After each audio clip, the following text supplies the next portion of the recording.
What's up, everybody? Welcome to another episode, another podcast, another class of the Mentuition Academy. First and foremost, guys, we're having some inclement weather here today in Miami. We're basically having like hurricane, tropical storm weather. Damn near. So it's kind of hard to get the girls to come out when it's raining. You know, their hair and all the other things that they don't want to get wet.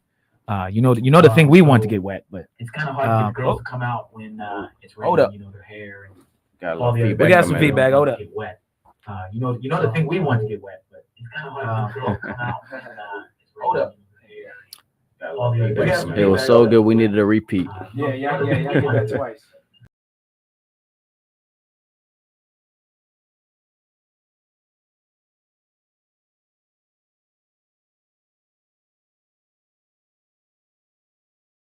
We're good. All right, we back. We back. Yeah, we also are running. We're running. No producer, but my boy is gonna be here. Nope, we're not back. Yeah, we also are running. Keep in mind, we do this live, We're running, guys. We do this live. No So producer, but my boy is gonna be here. Nope. Yeah, we also are running.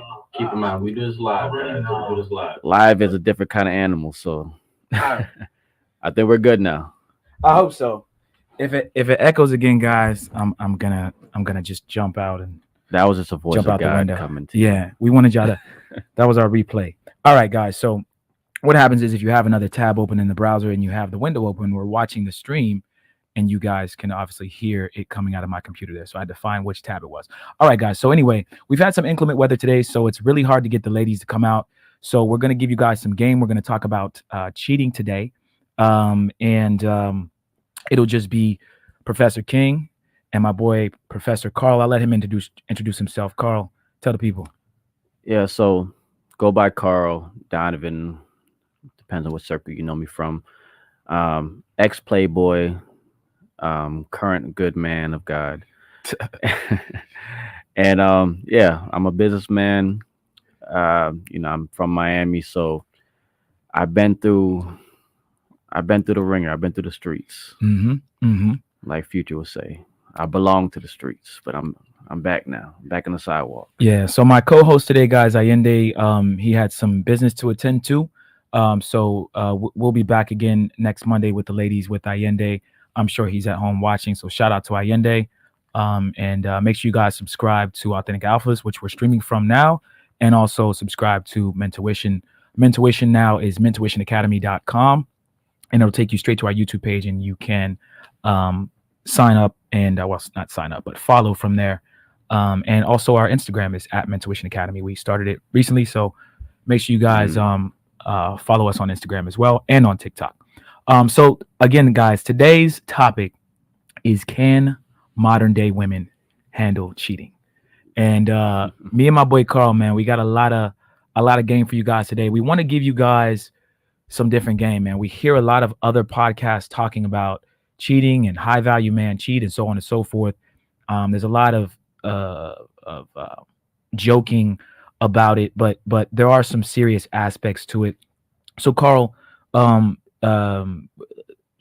and foremost, too, Carl's gonna be a producer of the show. He's gonna be a stand-in producer for us eventually, guys. So we have Alan, we have Carl, and we're gonna have another guy, guys. So get familiar with his face, man. He gets a lot of girls, man, a lot of girls. So if you guys used to get a lot of girls. So if you guys want some real game, this is the guy to talk to. And we both look young, but I'm 35. Carl, how old are you? I'm 34. 34. 35 this year, but I mean, you guys see Right, gray so- hairs with these. Yeah, so y'all getting some Camera. real game from two dudes that have been through it. So today we're talking about cheating, and first and foremost, man, I think we should define what cheating is. So I brought some notes, and Carl also has some notes, but we're gonna sort of give you guys a little bit of insight on cheating. And if there's any ladies watching, I know the one or two of you that are in here, that 1.5, yeah, 1.365. Come on into the StreamYard. We posted the StreamYard at the top, and you guys and ladies can come in and chat with us. I posted it on my Instagram story as well as my Facebook. So we're going to define cheating real quick. Cheating, all right, this is the Webster definition. It's to act dishonestly or unfairly in order to gain an advantage, especially in a game or an examination. All right. So this word cheating, guys, it gets thrown around a lot. And even when a woman knows that a guy may be messing around, she still says he's cheating. And the way I look at it is if there's an exam, if we're just using that example of Webster Dictionary, if the teacher says it's an open book exam, it's not cheating, right? So if you know that the guy's doing something or he tells you up front, we got to stop using the word cheating. He's not cheating. He's just smashing other girls or whatever he's doing. Um, Carl, what's your definition of cheating, or what do you think about cheating as a whole? So I definitely agree with you when you say cheating is one of these terms that's just thrown around very loosely now. Cheating is like a blanket statement now for basically anyone who feels like they got their feelings hurt. Mm-hmm. They feel like their partner did them wrong and it had to do anything with maybe another person or just anything outside of the realm of what they expected. But as Webster says, and as I believe, cheating is stepping outside of the bounds that were set. It's stepping outside of the agreement, stepping outside of the rules Mm-hmm. that were prior set.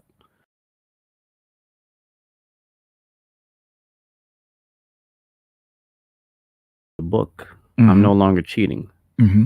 But if it was a regular test with no open book, now I'm cheating. So everything is context. It has to be, but people don't look at nuance anymore. It's all emotional. It's all feelings, Mm-hmm. and it's one of those things where you really can't fault people for feeling that way because it's a human emotion. We all feel jealousy, but I feel like there's not enough understanding between the two sexes when it comes to each other's desires. And I feel like there's a lot towards women's desires. What women want has been front stage, front row and center for a long time, but I don't feel like there's enough on men that's not being demonized. Right, right. So, guys, I think that when, at least in my opinion, people throw that word around way too loosely nowadays. And I'm gonna give you guys a little bit of game about cheating. So, for me personally, I believe that cheating is bad, but when a woman cheats, it's far worse. And there are many reasons why it's worse. I can name a few off the top of my head. A woman can blame some kids that aren't yours on you, and you're stuck taking care of some other, man's seed. Typically, women get emotionally attached to guys. I've asked women this multiple times. If you're cheating on your man, which dude tells you what to do? Like, who's the boss? Right.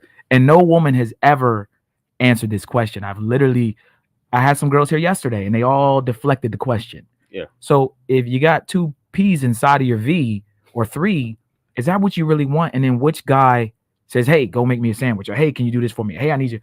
They never answer the question. Right. And the answer really is, guys, is that the one that they like the most or love the most is the one that rules.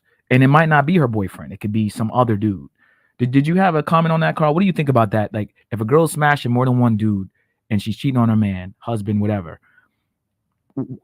which guy does she listen to? What's your take on that? Well, the simple fact is, honestly, for a woman to even step out, she has to, in some form of the way, like the new guy more. Mm-hmm. She wouldn't have stepped out in the first place if she didn't like the new guy more, Mm-hmm. or at least found him more exciting. The problem is a lot of women get it confused where it's like, I love him. Love to women is a very flaky thing. It can be something that's like, a totem pole for, okay, this is my steady relationship. Mm-hmm.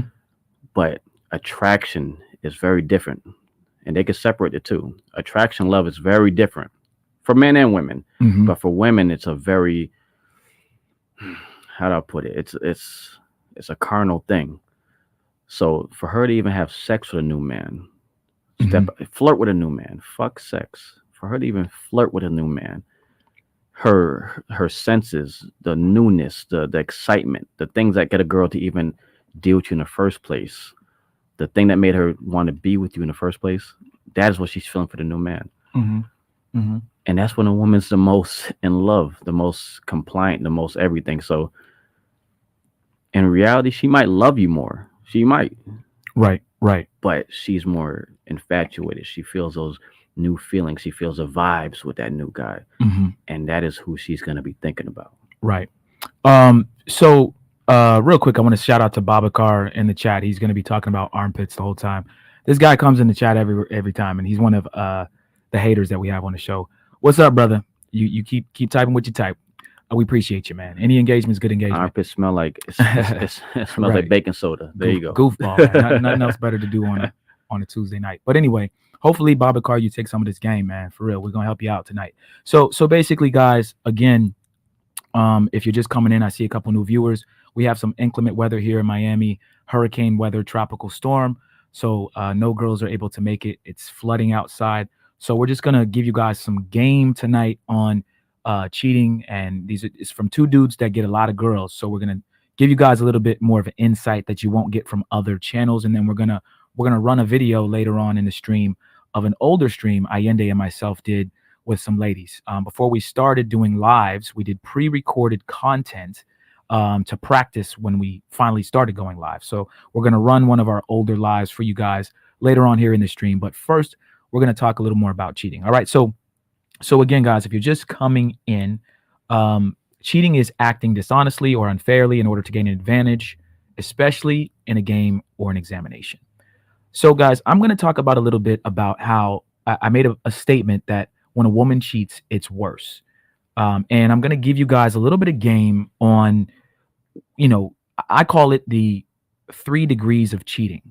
And we're going to go down the list real quick. I'm going to give you guys just a brief summary of the 3 degrees of cheating. And I'll do another video later on where I'll go more in depth so you guys can understand this. Again, guys, we're trying to bring new stuff to this manosphere. Everybody's regurgitating the same point every single time. 80% of women file for divorce, and it's like we hear the same thing over and over and over again. Webster dictionary becomes right, and it's great. Encyclopedia. Shout out to that, and we are going to use that on our show. However, we will be adding new things to the space. So the 3 degrees of cheating is a Professor King exclusive. All right, I came up with this. This is all in my head. I didn't read no books. Trademark. All right. So when you hear someone steal it, came from me. You can cite me for that. All right, guys. So first and foremost, there's a 3 degrees of cheating, and what this means is that cheating can be worse in certain ways. For example, if me and my wife are trying to have a baby, and she steps out on me, and she lets the dude hit with a condom, that's bad. But if she let the dude hit without a condom, and the dude done let off in one inside my wife, that's worse. First degree murder. Right? First degree murder. If would you rather? Would you rather just someone just get it over with and shoot you in the head, or would you rather them stuff your head in the water and just when you're about to drown, pull you back out, and they keep doing it until you finally drown? Then they cut you in little pieces and they do all this crazy stuff, right? Cut your pee off, and then like there's worse ways to die, right? You don't want to bleed out. I would rather you just kill me. So same with cheating, guys. Cheating can be worse in different cases. So first degree cheating is when a woman cheats on you sexually. All right. This is her being penetrated. This is oral, vaginal, getting with the fingers, whatever it might be. Any guy sticking anything in any of your girls' holes is first degree cheating. Now, is this premeditated or just in general? This is in general. Okay. So, and by premeditated, you mean like is she thinking about doing it? What do you mean by that? So premeditated as in she's been talking to this guy, developed a relationship with him, and then did it. Or she went to the club, got drunk, met a guy, got swept off her feet, and then had sex. Which both of them, she deserves to be stoned. So both would fall under first degree. Okay. All right. Whether it's premeditated or not, if she ends up having sex with a guy, she's first degree cheating on you. All right. So that's it. Plain and simple, guys. We don't need to go any deeper in that. I told you I'm going to summarize this very quickly. Second degree cheating or murder, but we'll call it second degree cheating, is when a woman does everything but sex. So she's not having sex with the guy. Mm. She might go to the club, guys, and dance on this guy provocatively. Maybe she grabs his piece, but she don't put it in him, in her, right? Maybe she, A little kissing. right? Maybe a kiss. I would put that under second degree. Maybe she's talking to dudes in the DMs, right? She's having conversations with this guy in the DM, but nothing ever comes of it. Now, we'll stick on second degree for a second because many women are doing second degree cheating and they don't ever classify it as cheating. That's the most prevalent one, honestly. Right. So many of you guys out there, you're getting played, and we keep looking at this screen. We should look it up here. Many of you guys are getting played and you don't even know it. And the woman sometimes doesn't even know it because she doesn't think that she's actually cheating. So what do you think about second degree? Second degree is literally, that is a woman's realm, second degree cheating. Yep. Because women, I'm gonna give some background stories on some of these points I'm gonna make. Women get a way less desire than men when it comes to completion of cheating or attention. A man, we talk to a woman, we go, picture yourself in a club as a man. You go to the club, right? Mm-hmm. You meet a girl, you talk to her, it's a good vibe, you're laughing, you're smiling, you got to start kissing. Then you got to start grinding each other. She grabs your dick. What's your next thought? Let's go home. Right. Always. I can't tell you how many times I've seen women do this in front of me or do it with me. They'll kiss me, they'll grab me. And what do they want to do after? I'm here with my girls. Take my number down. Let's hang out later. To our male mind, it makes zero sense. None. It makes no sense at all. But to them, they're fulfilled for the night. They had their fun. They had their thing for the night. They got enough attention. Yep. So honestly, cheating really is about getting what you want outside of a relationship. It doesn't have to be sex. Sex is a man's thing. Sex is not a man's thing. Obviously, men and women like to have sex, but sex is the ultimate goal. That's our goal for every single situation. Facts. For a man. Facts. We can be on a bad date, a horrible date. And actually, if anything, a horrible date, the first thing we're thinking is, I better get some pussy out of this date. Right. No woman in the history of a woman has ever thought this date is horrible. I better get some dick after this. Right. First thing she's thinking is, I'm Facts. not giving no pussy after this. Big facts. So the fact is, a woman's thing that she really truly wants is to feel desired and to get that attention. So however she gets it, some women have to take it further to feel fulfilled. Some women can just get a guy to talk to her. Boom, I got my fulfillment for now. I'm done. Some got to take it all the way to fucking. Some girls got to take it midway and make out with you and dance with you in the club. That is their cheating because they fulfilled what they want. Right. But so I'll say that's the biggest. Now that's a woman's place, right? And that's why they really feel not like they haven't done anything wrong, right, like guys. So basically, second degree cheating is where a lot of women lie. They love to stay in that second degree, and they'll sit there and swear up and down they didn't cheat on you. I didn't have sex, but I didn't do nothing. I didn't suck his D. Ain't nothing happened. Meanwhile, that second degree attention that they got is what they actually wanted. 100%. They didn't want to have sex. They didn't need to. Remember, guys, women, it's easy for them to have sex. So a lot of times, just like you want to go out and meet a girl and take her home and maybe get that one night stand, that's like our goal. If we could do it every night, we would. A woman's goal is to go out and see how cute she can be and how many drinks she can get from a guy and how much attention she can get from a guy. That is her sex. She doesn't particularly care about actually being penetrated and having sex. It's more the fun of using her beauty and her youth to get what she wants. All right. So second degree is very, very interesting. And you guys got to pay attention. A lot of these women out here, guys, I was watching Kevin Samuels the other day. They would never let a guy go through their phone. Ever.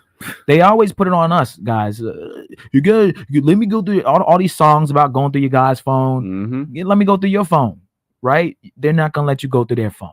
Okay, because I had an ex, man, this was like 5-6 years after we was talking. She was still calling me babe, right next to her boyfriend. Yeah. Babe, I miss you. They keep their ex-boyfriends in their phone, guys. They keep them in there. They go out, they give the number out. So one last thing about second degree cheating Again, guys, if you're just coming in, first degree cheating is when a woman has sex with a man, oral, vaginal, whatever, being penetrated. Second degree is a little more cloudy. The thing about second degree is that the women can kind of rest in it completely and just get lost in it. So she might be a number giver, meaning she won't cheat on you ever. She won't kiss a guy. She won't dance on a guy, but she'll just give her number out. Yeah. Right. So it's not specific. I want you guys to understand it's not specific that they're doing all of these things. She could just pick one. She's a DM answerer, right? She's just one of them girls. She got to see what the DM is. If it's a dick pic, she got to open it up. I knew a girl, she had a guy that would call her and jack off, but she would open it every time he would call. And I said, well, why are you opening it if you got a man? But it's funny, and she enjoyed. It's a sick thing, guys. There are men that do this to women and women that actually try to say they don't like it, but they actually like it. Yeah, it's the attention. It's them thinking a guy is doing this for me. So she can call him a cuck. She'll never date him. So it's not giving him points. It's not like she's going to go fuck him. But even the fact that she seeks that attention outwards and she has a boyfriend, right, that's already crossed the line. And the thing is, too, I would say the biggest thing when it comes to women is, and this is one of the things that you have to be very, very cognizant of when it comes to women, is most women truly, truly believe that they're innocent. And when I say this, I mean, when most women say women are the best cheaters, right? Right. They're not the best cheaters because they're so sneaky. That's what they always say. Oh, we're sneakier than men. We're more slick than men. Mm-hmm. They're not. The issue is they're better at lying to themselves than men. Right. So the fact that they can lie to themselves better than men means they can definitely lie to you better, because you're not going to pick up on the very subtle signs, because she doesn't believe in herself that she's a cheater. If you ask 99% of women who will cheat on Friday, on a Thursday, would you ever cheat on your man? She will say no. And you could put a lie detector on her. Mm-hmm. You could put nodules on her head, and she'll pass the test. No, I wouldn't cheat on my man ever. She'll look at you disgusted. She'll say, what do you mean? Why would you even ask me that question? And she would really mean that to her core.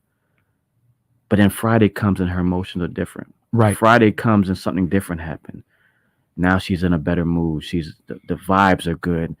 It's lit. She's been drinking. This guy's funny. Oh, we're laughing. And then they always backwards rationalize. So, okay, he said he's funny, he's cool, but we're just being friends. He said it's just friendly. But he said, let's go to his house. Mm-hmm. But he said, we're just going to go hang out and have some drinks. It's me and my girl. So it's just it's a friend vibe, right? It's friendly. Exactly.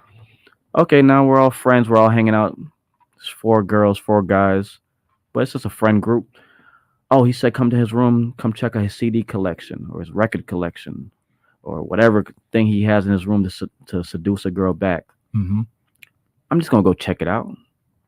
Meanwhile, she's not a kid. She's not stupid. She knows what's really happening, but she uses that cover of the fact that men have to make most of the moves is the cover that they can use, which is right. Plausible deniability. I didn't know what he was up to. He asked me to his house at 4 a.m. I thought he said we were going to watch Netflix. He said we were watching Netflix. He said he had a show queued up already. Right. I got he was in his box. I don't know what happened. Why? Yeah, man. It's a cold world, man. It's definitely cold out here, man. And so guys, a lot of women rest in that second degree. Two-way, my bad. I two-way high sent the message. I accidentally hit the wrong button and erased his comment.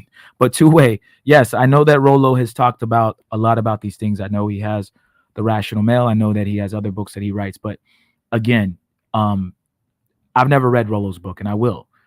So anything that I'm coming up with, even though someone already talked about it, they haven't broke it down like I broke it down. And if he did, I'll certainly look it up and see. But I don't know that Rollo has came out with a way to explain cheating and compartmentalize it how I've made it up. And shouts out to Rollo. I've met him a couple times, so this is no shade to him, but saying Rollo's already talked about it, we need to talk about it more, and we need to break it down for 100%. Guys, because Rollo's version of whatever he's talking about, you got to be a Rollo fan. you got to have read his book, or you got to have met him or know about him. And not everyone has read his book, or not everyone knows about him. So I'm here to give guys, a different spin and a different twist on how it works and how women cheat. And we can actually do a 3 degrees of cheating for guys. Maybe we'll roll through that real quick too, because there's a way we cheat too, but it's a little bit different. Yeah. And sexually we can cheat, of course, but we'll go down the list a little of that. But let's go to the last thing. I told you guys I'll make this brief, and then me and Carl are going to give you guys some more game, and then we're going to again roll a video that we an old podcast that we did that you guys can watch with I think we had 3 or 4 lovely ladies. Dominican chick, she was a baddie. Oh man, she was y'all see. But they were young chicks, 22, 23, beautiful women. So we'll roll that podcast here in a little bit, but we're gonna go back into this. So the last degree, of course, we have first degree, that's penetration. Second degree, she's kind of messing around but doesn't get penetrated. Third degree, guys, is where it gets super cloudy. All right. This is when a woman will do things like position herself. So like, when I go to that grocery store, I know that security guard be hitting on me all the time. Let me walk past them with these leggings on. Yeah.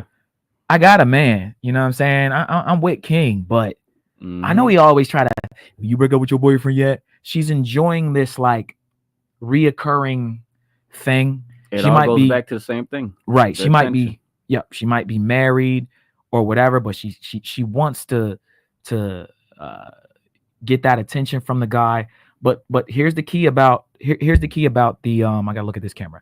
Here's the key about third degree cheating, guys.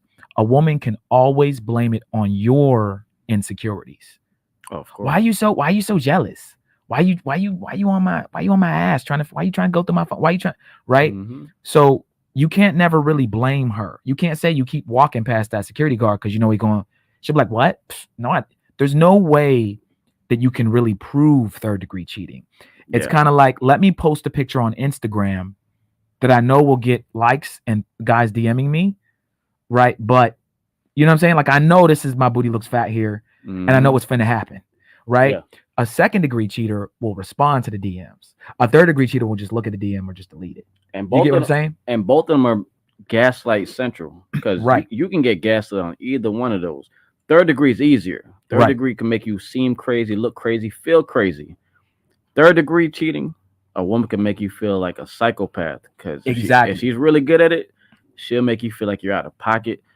Like, you're gonna start questions like, am I tripping? Am I going too hard? So then you pull back. And that is why women are better than men at cheating. Right. Not because they're slicker, but because their feminine nature and our logical nature makes us question our shit. Exactly. They can really come at us in a way that makes us start using our own logic against us, where it's like, am I tripping? Oh, I don't want to seem this way with her. I don't want to come off controlling. I don't want to come off, insecure. Facts. So she just throws out these little catchphrases. Oh, you're being insecure. Oh, I don't want to be insecure. And now you're going to do everything to backtrack what you feel in your heart. Right. So it's dangerous. Yeah. So I'm going to give you guys a quick, kind of wrap up of third degree. Again, third degree is like a woman posting a thirst trap on Instagram, but not opening the DMs when a bunch of dudes are sending her the hard eyes and a damn girl. And when you break up with your man, she might leave it on scene, but she never actually responds to it. This was like a couple years ago. Aisha Curry, Steph Curry's wife, came out and said some crazy ish like, I love when men give me attention, and I should be allowed to get attention from other men, even though I'm married. And Steph Curry's goofy ass said that, I co-sign that. My wife, if she want to get attention from other guys, that's her choice. And I'm looking at this dude like, are you crazy? Now look, this dude is arguably the greatest he is the greatest 3-point shooter of all time. He's a GOAT. He's going to go down as a Hall of Famer. Obviously, he's making millions of dollars. She's only known because of him. And she goes on Twitter or wherever and says, I still like getting attention from other men. Thank you, Aisha. Thank you for validating what we've always been saying that women want. I actually appreciated that she was truthful. I don't agree with Steph Curry co-signing it, but what do you think about that whole situation? Because that was crazy. And it was a big story a couple years ago. I don't know if you guys remember that, but she basically saying, yeah, slide in my DMs, or yeah, when I walk by, say my booty's fat. Like, yeah, it's okay. Because she think, well, I'm not gonna sleep with them. Right. That's what she's trying to say. So it's innocent now. Right. And again, that's that plausible deniability. But what I think about is that is honestly, and like you said, I appreciate the honesty because a million women would think that and never say nothing about it. So you're not gonna know it up front. Right. You'll feel it, you'll see the signs of it, but it'll never be said out loud. So I definitely appreciate the fact that she was honest about it. But the fact that she has what every other woman wants, super high value man. Crazy. Not just regular high value. Super high value man. Super high status. Good looking guy. He ain't no ugly dude. A good looking guy. And she's like, I want attention from who? Who do you want it from? Right. Random guy on the street? Right. Guy at Publix in the checkout line? Who do you want it from? Now, again, she probably doesn't even care about the other passing one. She probably wants some other high value attention. But honestly, it just goes to show this culture, this society, this day and age has created an insatiable appetite in women. Insatiable. And it's really like it's a pandemic. This is the true pandemic. This is what we need booster shots for. Right. For this wild modern woman disease that's going on. Mm-hmm. Yeah. COVID. Yeah. And what I'll say is this, guys. Attention to women is like sexual variety is to men. So women want attention from a variety of different men, and men want sex from a variety of women. And women never make the correlation. They get angry. They get pissed. Yeah. They get mad. Oh, why do you want to bang all these girls? Why do you want attention from all these dudes? You know, it's the same thing. All right, guys. So we just wanted to give you guys a different perspective that a lot of you guys are getting played. You're literally getting played by these girls. So I'm not saying go after this stream and check your girl's phone. I'm not saying nothing like that. But what I'm saying is pay attention. All right. When women are winning, when women want to put you in a position where they got you by the balls and you're the loser and you're not cheating on them because they want to have the advantage and they don't want you to have the advantage. And I'm gonna be honest with you, bro. The next girl, I'll be like, look, okay, no, you can post on Instagram. I wanna fuck your best friend. Right? It's like, let's do a fair trade. If you want to keep posting your ass, go ahead. Fine. I'll allow it. But what do I get in return? Shout out to Alpha Male Strategies. What you're putting me, we're making a deal here. And what women will do is, well, that's not the same thing. We're bartering. No, we're bartering. In the past prehistoric times, I would trade you this gold watch for some cattle. Right. It's not the same thing. Why would I trade you a gold watch for a gold watch? Exactly. I would typically trade you for something that I want. So guys, when you're dealing with these chicks, man, you know, you there needs to be a deal, and it needs to be fair, or at least you feel like you got something out of it. Right. If she's posting her and she won't delete her, and that's a big thing in these manosphere spaces too. If she's got an Instagram, don't date her. It's like, okay. I mean, make her delete her Instagram. That's gonna be tough to do. But okay, you want that Instagram? Oh, you want all that validation from them dudes? What do I get? What do I get? And then that's when they go, they don't know what to say. Mm-hmm. So, you know, fellas, we got to stop taking the bad deal. I said this in the last podcast. Stop taking the bad deal from women. Figure out what it is that you want. Even if she's giving you what you want, figure it out what extra you need, and require that from her. Stop letting women run all over you. Stop letting them get all this attention and you don't get nothing. I want to bang Erica, your best friend with the big booty. Get her up in here. Tell her how big my D is. Talk me up. Y'all get drunk one night. We gonna all have fun. I don't want to date her. Nope. I don't want her to be my girlfriend. I still want you. This is what I want. And then she'll start, right? My ex had kids, or one kid. Mm-hmm. Okay. One kid had a husband who had all this stuff going on. What do I get for this? I just got to deal with it. I just got to deal with it. I don't get nothing. I can't require nothing.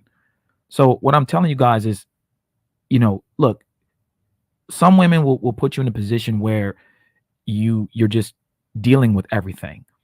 And not only are you dealing with protecting, providing, provisioning, but now you're dealing with her shit. You're dealing with some baby daddy, or you're dealing with some ex-boyfriend. And it's because you're the man, you're supposed to do it. And that's fine. Do it. But what are you going to give me?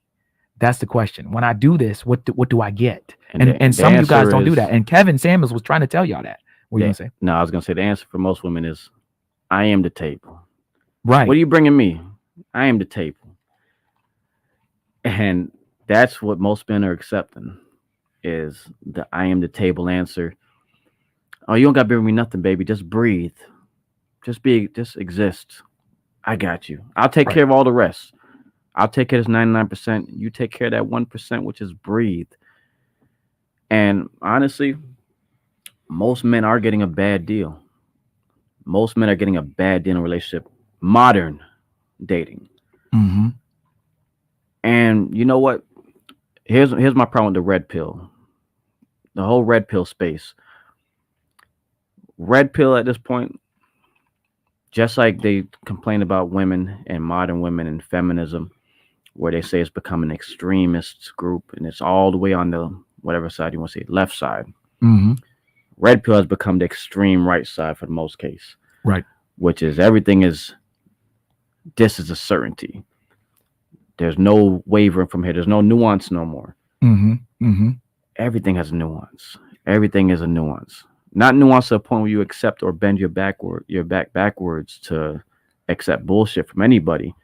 But you have to understand nuance. That's how life works. That's how anything works. Right. That's what we're getting now. Yeah, I'm gonna tell you guys like this. We don't subscribe to being a red pill channel. Not at all. We don't we of course can align ourselves with some of the ideologies of red pill, and we understand them. But Mentuition is not a red pill channel. We are about helping men. We are about not taking the bad deal.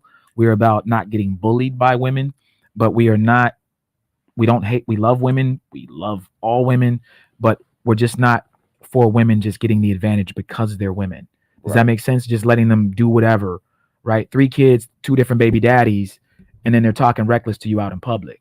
What I'm trying to get you guys to understand is you got to understand your value. Hold on a second. You got 3 kids by 2 different dudes, and you're trying to talk crazy to me out in public? Mm-hmm. Well, hold on. I make $150,000 a year. I got a 780 credit score. I never been to jail. And for some reason you want me to just deal with this because you're a woman. So it's crazy. It's like, well, wait a second. I can't just deal with it because it's not even about high value, man. It's just I got my shit together and you don't. You actually don't have your shit together. I'm helping you.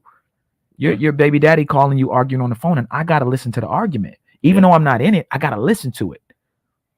It's cutting into my head. I'm trying to get some head. And I gotta listen to you argue with him first. Guys, you're getting inconvenienced by these girls. So this isn't a hate channel. It's not a red pill channel. We love women. That's why we bring women on to get their perspective. But you got to start understanding your value. And if you don't have any value, you got to build yourself up to get to that point where you're making enough money. We say, okay, I make $70,000 a year. All right, cool. That means I'm top 20%. You got to start saying it to yourself. I got a 750 credit score. I'm on my way to, you know what I'm saying? Like, that's what I do when I start feeling a certain kind of way. Like, hold up, this girl ain't out of my league. I'm out of her league.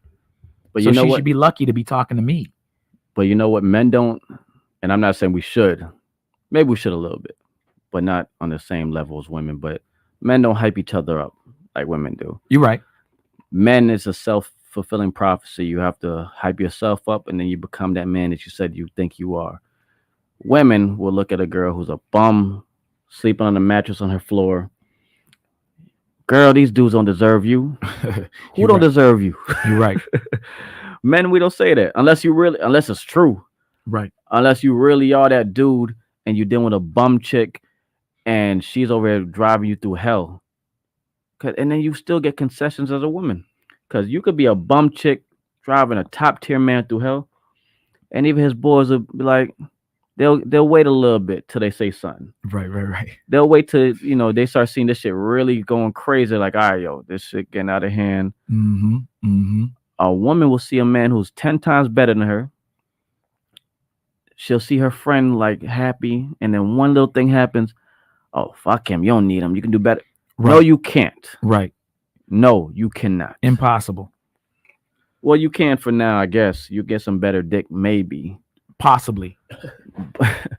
But what's going to happen on the long term? Exactly.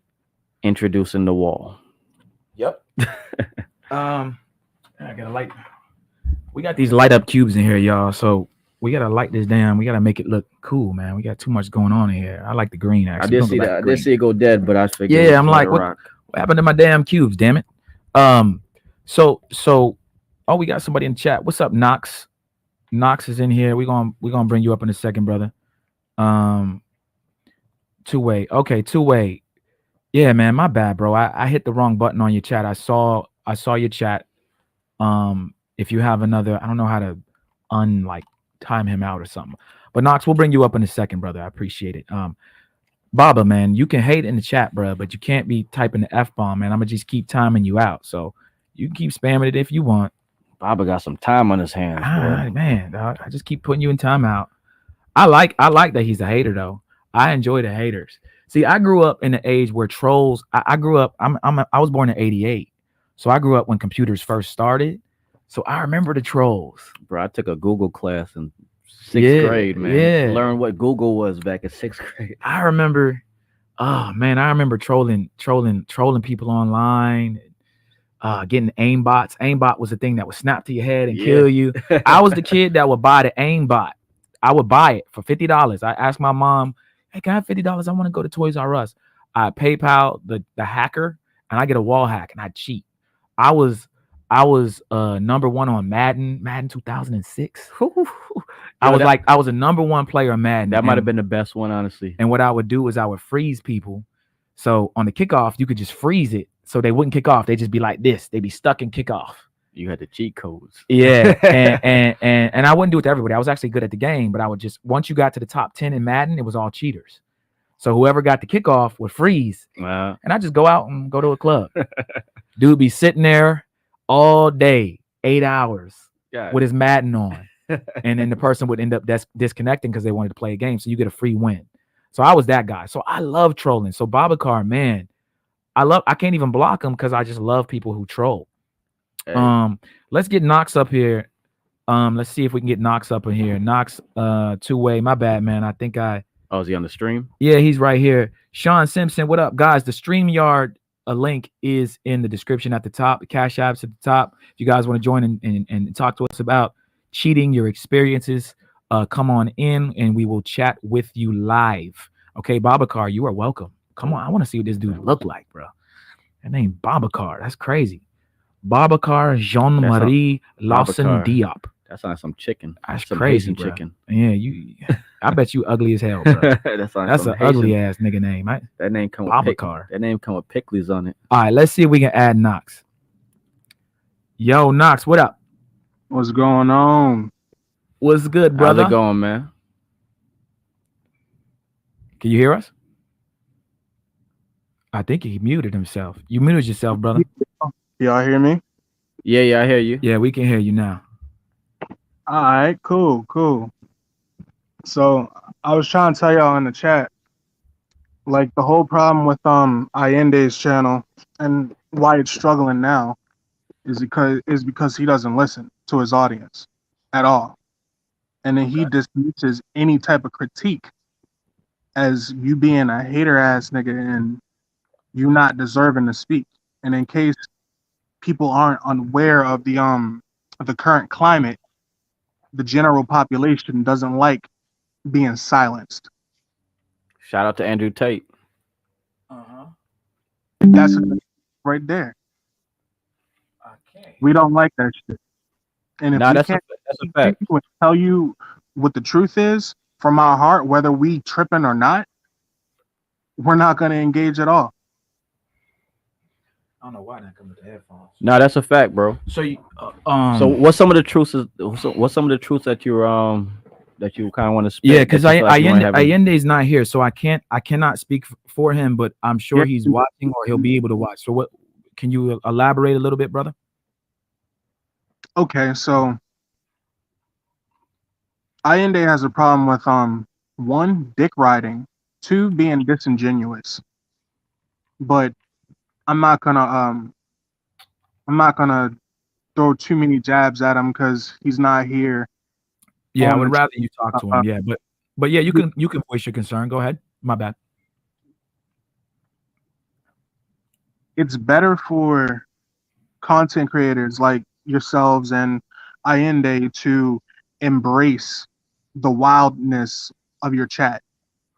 Because not only do we make it lit, we add unpredictability to it, which makes it kind of like Jerry Springer. And if you know how that goes, it gets real interesting, real Hmm. fast. So instead of timing people out like Baba, whatever the hell his name is, let him speak. Provided he's not breaking YouTube's terms of service, like showing his dick or some shit like that. Let him voice his concerns. If he feel like fuck Allende, ask him why. He might be a dumbass that's just saying it just to say it, but you'll never know that if you block him. Right, right. That's valid. I hear you, brother. So I'm cool with people voicing their opinions. I think once you start spamming the chat, and you're spamming over and over and over again, it gets a little obsessive. And maybe we can put some chat That's true. restrictions on so people can't, yeah, so people can't do that. I don't mind him goofing around or saying whatever he's saying. Allende's not here to defend himself. F his dead father and whatever he's putting. Okay, bro. You know what I'm saying? If he wants to say something, the armpit thing, whatever, I'm cool with the jokey, haha, key. But I just think that when you're spamming it 100 times, we saw it the first time. So I hear what you're saying, and yeah, the chat is extremely important, and we're actually looking for moderators and people who can kind of monitor this kind of stuff. So I don't know if you're interested or how often you watch the streams, but I agree totally with what you're saying. I think that the chat is a. I'm sorry. I'm down to help you with that. Yeah, I appreciate it, and I think Babacar being here is. I mean, he's here every stream, so it's kind of a weird way that he would be. I don't want to call him a fan, but I guess he is, right? And I think any hate, any whether it's hate or whatever, dude, people be roasting me in the chat. Look at this dude. He's ugly. He's skinny. Whatever. Why is he skinny and big? They trying to be like Fresh and Fit, right? All these kind of things. So I love when I was young, man. I loved ripping and talking shit back and forth. So I'm cool with it, man. See, the fact that y'all don't acknowledge him is why he has to spam. Mm-hmm. If you say it the first time and y'all acknowledge it, why say it again? Why spam it 30 times? He looking for he ain't getting that attention. Yeah, no, I definitely get that. But one thing is too, it's like when he says first thing, we can joke back, but there's certain things that's said that's like it doesn't add to the content. It's kind of just like it'll be sidetracks, and he's gonna try and take us on a never-ending sidetrack. Look at the size of your channel. Y'all got to deal with that bullshit until you develop the quality level and the standard for your channel. Right. But to develop a standard too. Like, we don't tolerate this shit. We don't tolerate that shit. It's been on the books. Multiple streams. We don't play that shit. You know how we get down type shit. 100%. But to develop that standard Mm-hmm. and develop that precedence, it's also too like if we just ran with every kind of sidetrack that happened, then eventually it'll be like, all right, these dudes don't have no kind of, they don't have a message. Yeah. They don't have a goal. They don't have a flow. It's just gonna be responsive and whatever. Two-way. What I'd like to do, man, is maybe we can sit down and we can chat because I hear what you're saying and I agree with pretty much what you're saying. I think that as a new up and coming stream, there's certain things that you just have to not even just deal with, but it's just like any press is good press, any news is good news. So if any engagement is good engagement, whether right people like I said, they roast me. Allende's this. He's copy Fresh Fit. He's gay. He's this. Right. Everybody has their whatever. Even anything you see out there. So I agree with you, brother. We're here. And yesterday Babacar was flaming Allende, and Allende didn't time him out. He didn't even do what I did. So Allende was actually more cool with it. And I wasn't even on the stream. Yesterday or today? a long time ago, and I'm still subscribed to his channel. I'm talking like when he actually had views, like 13K and up. Okay. Okay. I got Then you. I've been rocking with him since I've seen him on Fresh and Fit. Right. Right. Okay. Since Okay. he was into them, I was rocking with him all the way up to the current day. Still pissed with him, still got my bones to pick with him, but I'm still rocking with him. Yeah, well, no, man, I appreciate that, man. And I'll have a conversation with him tomorrow. And if you could send me a email to the Mentuition email in the description, me and you can link up and jump on a Zoom or a phone call or whatever, and we'll chop it up, man, because we need people who, if you're still here after that, you obviously enjoy the content and you have some sort of, still a respect for the content that Allende puts out. And I came into the picture. I'm new, obviously, to a new face, but I met him through Fresh and Fit. And this guy next to me, no new Fresh, used to live with Fresh. So a lot of the the content that we've all been watching, the apple doesn't fall too far from the tree is what I'm saying. So I appreciate you coming in and even saying that, brother. So for you to even come in and say that, that means a lot. See that's what can't fucking speak. That's what's respectable about you two off rip. The fact that you can acknowledge it. See, the fact that I can criticize both of you and Allende freely, that's worthy of respect. Mm-hmm. I went into his comments when he didn't have comments, when he was still tips and whips. I was giving him breakdowns and play by plays. I gave Fresh and Fit the same fucking advice and they took it. Uh-huh. They blew up even more. They Right. listened to the whole, let the audience ask some questions sometimes. Yep. Let us lean on the girls. Let us apply pressure. Mm-hmm.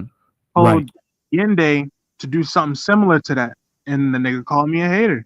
And then timed my whole account out. So whenever I comment on his shit, it just don't even pop up no more. That's some pussy shit, if you ask me. That shows me you can't handle critique. And if you What can't handle critique, I gotta ask why. Are you that fragile? Are you was that sensitive? was this during a Mentuition stream, or was this pre we started doing Mentuition podcast? I have never heard of you guys until today. Okay. All right. Cool. Cool. All right. Yeah. Because I was like, I don't remember that. We started streaming about a month and a half ago, Mm-hmm. so this is fairly new. But we're dual streaming on his channel and the Mentuition channel to kind of bring some of his subs over. So, but nah, man, I His appreciate. him no I'm more. sorry. I said that's not really gonna work because his subs don't watch him no more. Well, Kind of like maybe. on follower type shit. Right. Well, maybe so, but the key is anybody who watches him. That's why we're dual streaming. So if it doesn't work, fine. But we're still building up the other channel, separate from this. So it can't hurt to stream on both platforms. But I think me and you should talk, and even Allende, man. And we can kind of. It sounds like you have some really great ideas, and we're all ears, man. And we like to give credit where credit's due. So if you have some stuff that you think that could make the channel better, make the setup better, sound quality, whatever, girls, comments, chat, I would love to hear it, man. We need that. That's what we need. Yeah, honestly, this type of space is really built on that. We all talk about accountability. We all talk about these kind of things. So you can't take criticism. You can't build off the next person's ideals. Then we're contradictory. Yeah. Can you guys still hear us? I think we kind of cut out there. Yeah, loud and clear. Okay, perfect. All right. Yeah, we our stream went out a little bit on the thing. But yeah, did you have any other comments, man? I wanted to for some reason you're not coming, well, I think they can hear you, but you're not coming through our headphones, but we can hear you from this computer. But did you have any other comments or suggestions? Um, Yeah, actually. And I was just about to say it. Um, let's see if I can get that train of thought back. Okay. Okay. Well, while you're thinking about that, let me ask you a question. So, are you into like what kind of podcasts or what kind of YouTube That views you watch? you just jogged my memory right there. Boom. Um, There it There is. we go. That's that you mention. said people are not like subscribed to the whole red pill thing. That's a bad idea. Wait. Extreme. Repeat that. Repeat that. I didn't hear you. Y'all said that y'all don't subscribe to the whole red pill thing, like being a red pill channel. That's a very bad idea Why is that a bad idea? because okay, they are smart people who are action takers, and then there are smart people who are observers. The Okay. observers and the action takers, they work hand in hand as a combo to influence those who have low information, low levels of information. Fuck it. I'm gonna just be blunt. Stupid people. Stupid impressionable people. Mm-hmm. Now, as far as this red pill shit goes, those who are smart enough to comprehend it don't go off the rails and say shit like um it's just a bunch of incels or misogynists or woman haters or whatever dumb shit like that. People who are smart enough to understand it understand that the red pill is a concept which is relating to the hard, bitter truth. So if you're stepping away from red pill, you're stepping away from the hard, bitter truth. And people don't want to be lied to. We're done with the age of tell me sweet little lies, sweet little lies. Fuck all of that. Give me the salt, the bitterness, the hard facts. I want to know what the fuck it is and deal with it on my own. So if you guys are stepping away from being a red pill channel, that means you're stepping away from telling the truth and being honest. Oh, let him finish. And it's a very bad idea because if you're not being honest, why should anyone listen to you? Okay, let me chime in real quick though. I hear what you're saying, but I wanna there's a little bit of one thing I want to explain though. What you're describing is a person who fully understands what red pill is. You are a person who's been in this space long enough, it sounds like, that you understand the differentiation of the perception of what red pill is versus the actual definition of what red pill is. Mm-hmm. So when I say we're not a red pill channel, I don't want this channel to be perceived right in a certain light. Now, they're gonna block us in as that anyway. But even if Exactly. I even if I say it or don't say it, it's going to happen. So and that's not going to be something that I'm going to spew out every single stream or in our pre-recorded content or whatever we put up. I'm just saying that as a generalized thing where it's like I know I understand the concept. I believe that it is the truth and we will give the truth. But what we're not going to do is we're not going to be this channel that's we're red pill. Like we want to take some of those. I mean, there's red pill, black pill, all these new pills.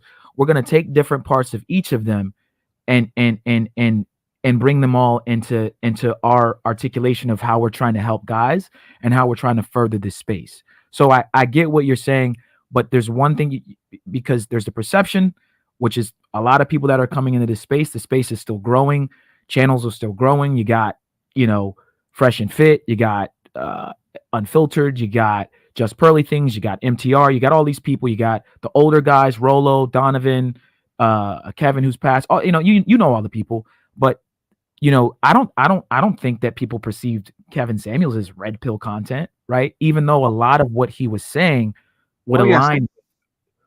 I'm sorry. they 100% did. Yeah, but Like okay, fucking but thing. but did people who were put like the people that were put on to Kevin that were watchers, new followers, did they really know or understand what red pill was? Yeah, yeah. They just didn't call it that. See, I, the thing that you're talking about, and you spoke on this earlier when you said any publicity is good publicity. You're trying to avoid the bad stigma of red pill, of the whole the label itself, we not what can't it avoid. stands Yeah. for. Now, when we're looking at the crowd of dumbasses who just go along and follow the leader and don't think twice, they're the ones who associate red pill with a bad stigma. While those who are smart enough to understand the concept are fighters and very strong-minded fighters. So if you embrace that, you will have some seriously strong loyalty out of your audience. Whereas those dumbasses, they kind of just go with the wind. If someone says like, those are the same people who look at trans people and say, oh well, these people don't like trans people because they're not okay with trans being on beers and shit like that, and trans being around kids. They're not understanding like, hey, why do trans people, well, some of them want to dance for kids in the first place? That's the problem. That's what we have issue with. We're not saying it's the entire community. We're pointing at a specific group within that community. Smart people understand that. Dumbasses just they oh we're I'm in the gay club, so they're attacking me, not understanding there's nuance and context to it. Yeah. Whether okay, but let me just The say something. red pill thing. Whether it's called red pill or not, right? Let's take Kevin Samuels as the same example. Yeah, it was red pill, but they didn't Mhm. know that it was red pill, which was good, right? The whole thing is if you're gonna slip it in, here's the thing. The word red pill has a bad connotation on it. It has a bad it's a bad stigma. I'm not saying that we're not going to get called it. I told you there's no way to run from it. Even if I say it every stream, people are going to say they're red. That's red pill content.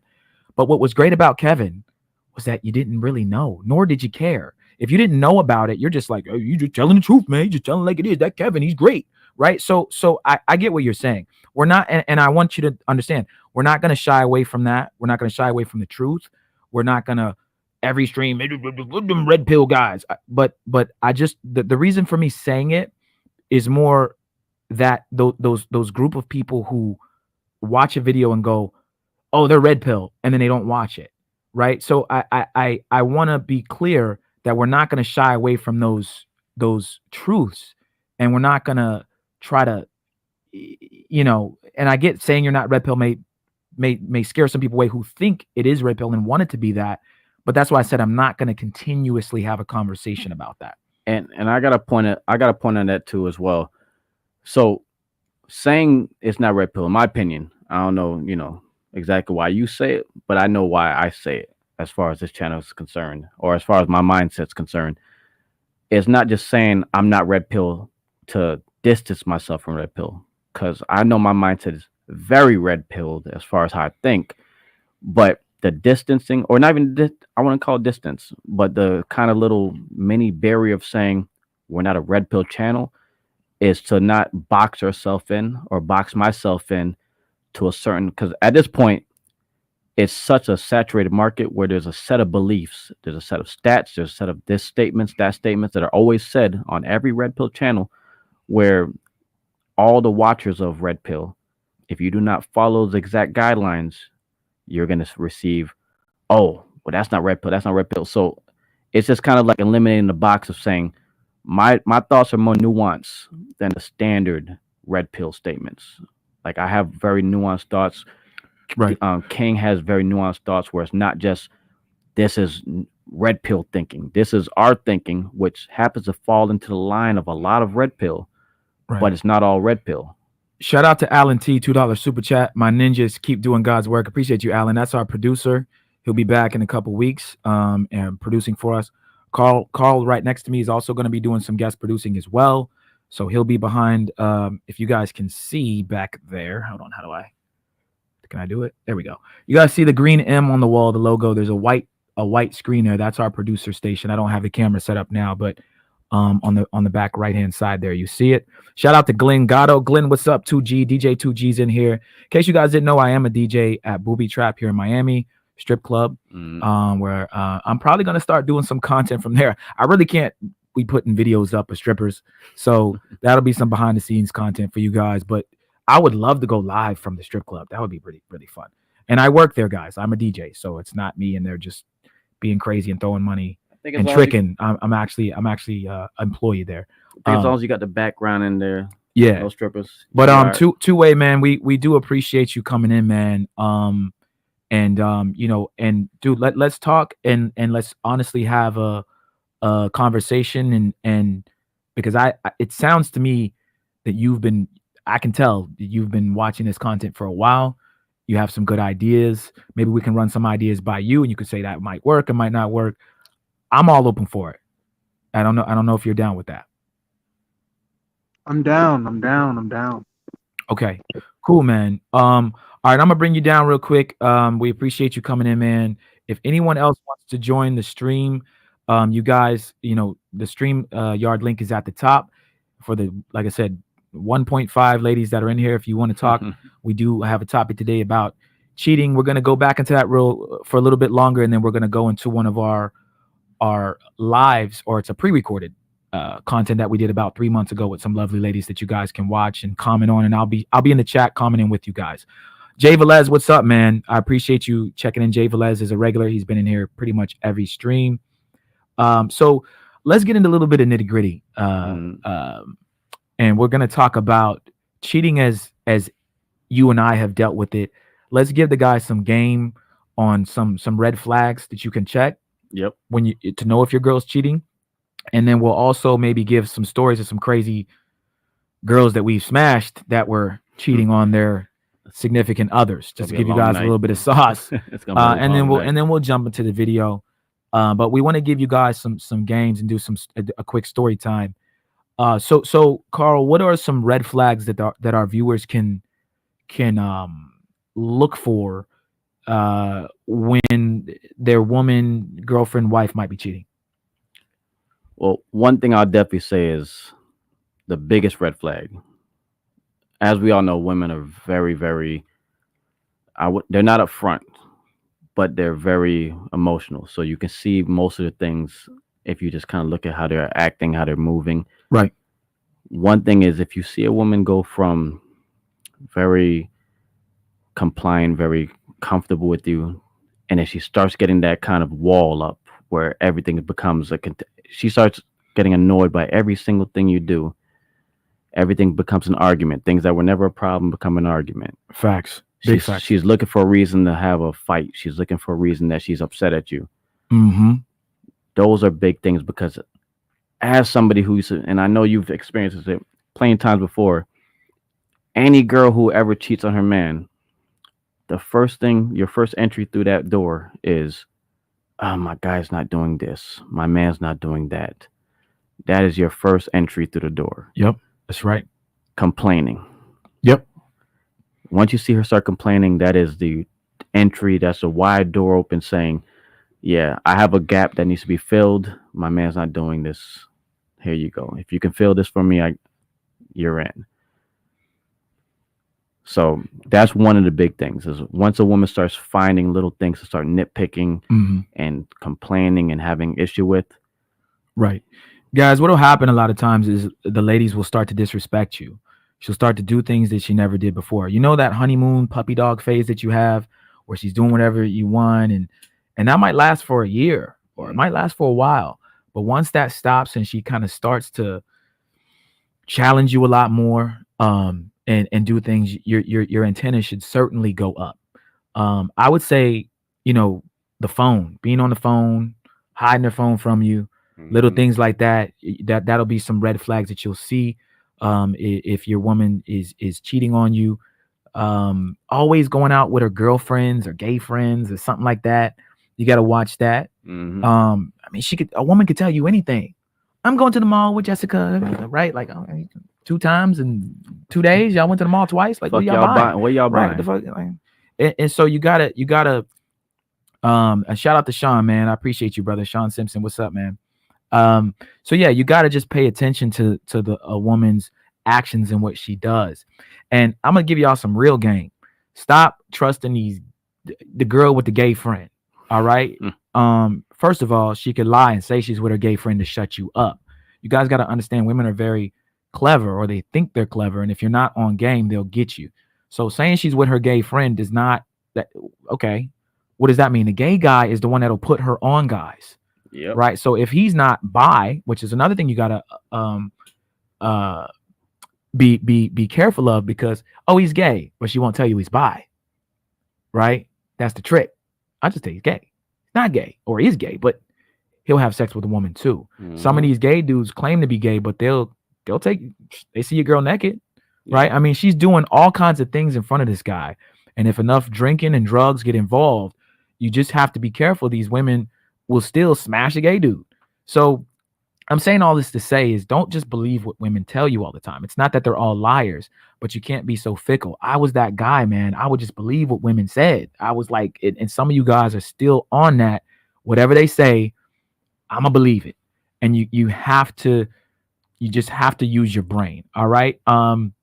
What are some other things, some other red flags that we could drop on the guys for a woman who's cheating? I would definitely say, so you kind of said like what, going out is, so I kind of piggyback off going out. It's not just wanting to go out. Sometimes you want to step out once in a while, right, within reason, but there's that person who has that habitual thing where they still think they're single. Right. They still have to feel that, oh, it's me and the girls. We're going out. We're going on a girls trip. We're going here. We're going there. And I mean, this almost nowadays, it sounds standard. Sounds like standard thinking because, enough people spoken about it, but it's still something that happens nonstop. You would think it's common sense. Right. But the amount of dudes who girls come to Miami, and I'll give a brief little story. Not even one story. I have many stories on this, but I used to be a club host. Yep. South Beach, Miami, the Sodom and Gomorrah. so I lived in a space where I seen every girl who've ever been on a girls trip come down to Miami, which is equivalent to Vegas. And they come down here. The first thing they do is they meet us as the promoters, the hosts, and say, oh my God, yeah, where are we going tonight? Mm-hmm. Oh, we're going this club, we're going that club. Okay, well, I have a boyfriend, but blah, blah, blah. By this time, we're like, yeah, we know. Okay, that's cool. Right. No pressure. Just come have fun. Middle of the night, she's having fun. She's getting drunk. Now she's kissing on this dude. She's kissing on that dude. She's kissing on one of us. Yep. And we're taking her back to the hotel or to the beach. We're taking her somewhere. Yep. And all that goes out the window. I've had girls tell their boyfriends that they love them while they're on the phone, and I'm laying down right in the bed waiting, like, hang up the phone. Hurry. So it's one of those things where, again, women are very much slaves to their emotion, and one thing that's very emotional is vacations. Right. Being out of town, new place, excitement. Oh, this place. Oh, this new restaurant. Oh, this new club. It's a glittery eye effect. You get a new place, you get that glitz in your eye. Right. So I'm gonna give y'all some more game, man. I told you guys we're gonna give you guys a lot of game. You hear this on other channels. Women are very emotional. They change their emotions, and so we'll use Fresh and Fit as an example, since you guys like us to talk about Fresh and Fit. Fresh and Fit will have girls sit at the table with Myron, with Fresh, Chris, Mo, whoever's in the back. I don't cheat. I have a boyfriend. They'll sit there and spew this out the whole show, right? I've been on Fresh and Fit, and after that same girl who's talking like that is going home with one of the with Myron or Myron, that is his home, but going home with Chris or whoever. All right. So guys, I want you guys to understand something. Women will say something, and in the moment they're telling the truth. She doesn't, or she won't, but that doesn't mean it's not subject to change later. Yeah. So women are very much, I didn't go to Miami to sleep with guys. And she's telling the truth. I want to drive this home, guys. This is like a little kid. You're playing games and you say, you know, you got to hit your hands like this. And then you start doing it and you start winning the game because you're going faster. And they say, well, now you got to do it like this. Women change the game and they change it so that they always win. Unknowingly too. Unknowingly. It's not even malicious. Yeah. So this is their nature, guys. But at that point in time, she didn't feel like she wanted to cheat or that she was going to cheat. So she's actually telling the truth. But then when it happens, now she's trying to different story. Right. Yeah. Weasel out of it, or it didn't happen, or I was drunk, or she makes an excuse. So when you guys start calling women liars and women are cheaters and they cheat more or whatever it might be, it is the truth. But I think a lot of times they aren't being as disingenuous as you think. They actually are telling the truth. Looks like a man Knox want to get back in. Knox? Is that him trying to get back in right there? I don't know. What did Knox just do? I think he. No, I'm saying right there. Oh yeah, no, he's still in the bottom. We'll bring Knox back up in a second. Yeah. Two-way. We'll bring you back up in a second. But anyway, I just want to give you guys some game on that, because that's what happens a lot of times, guys. Is that women they'll have a certain, viewpoint, or they'll say, I'm not gonna do this, or I didn't do this, or I did, and that's not really, what they're.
All right, I think now they can hear us. Put a one in the chat if y'all can hear us.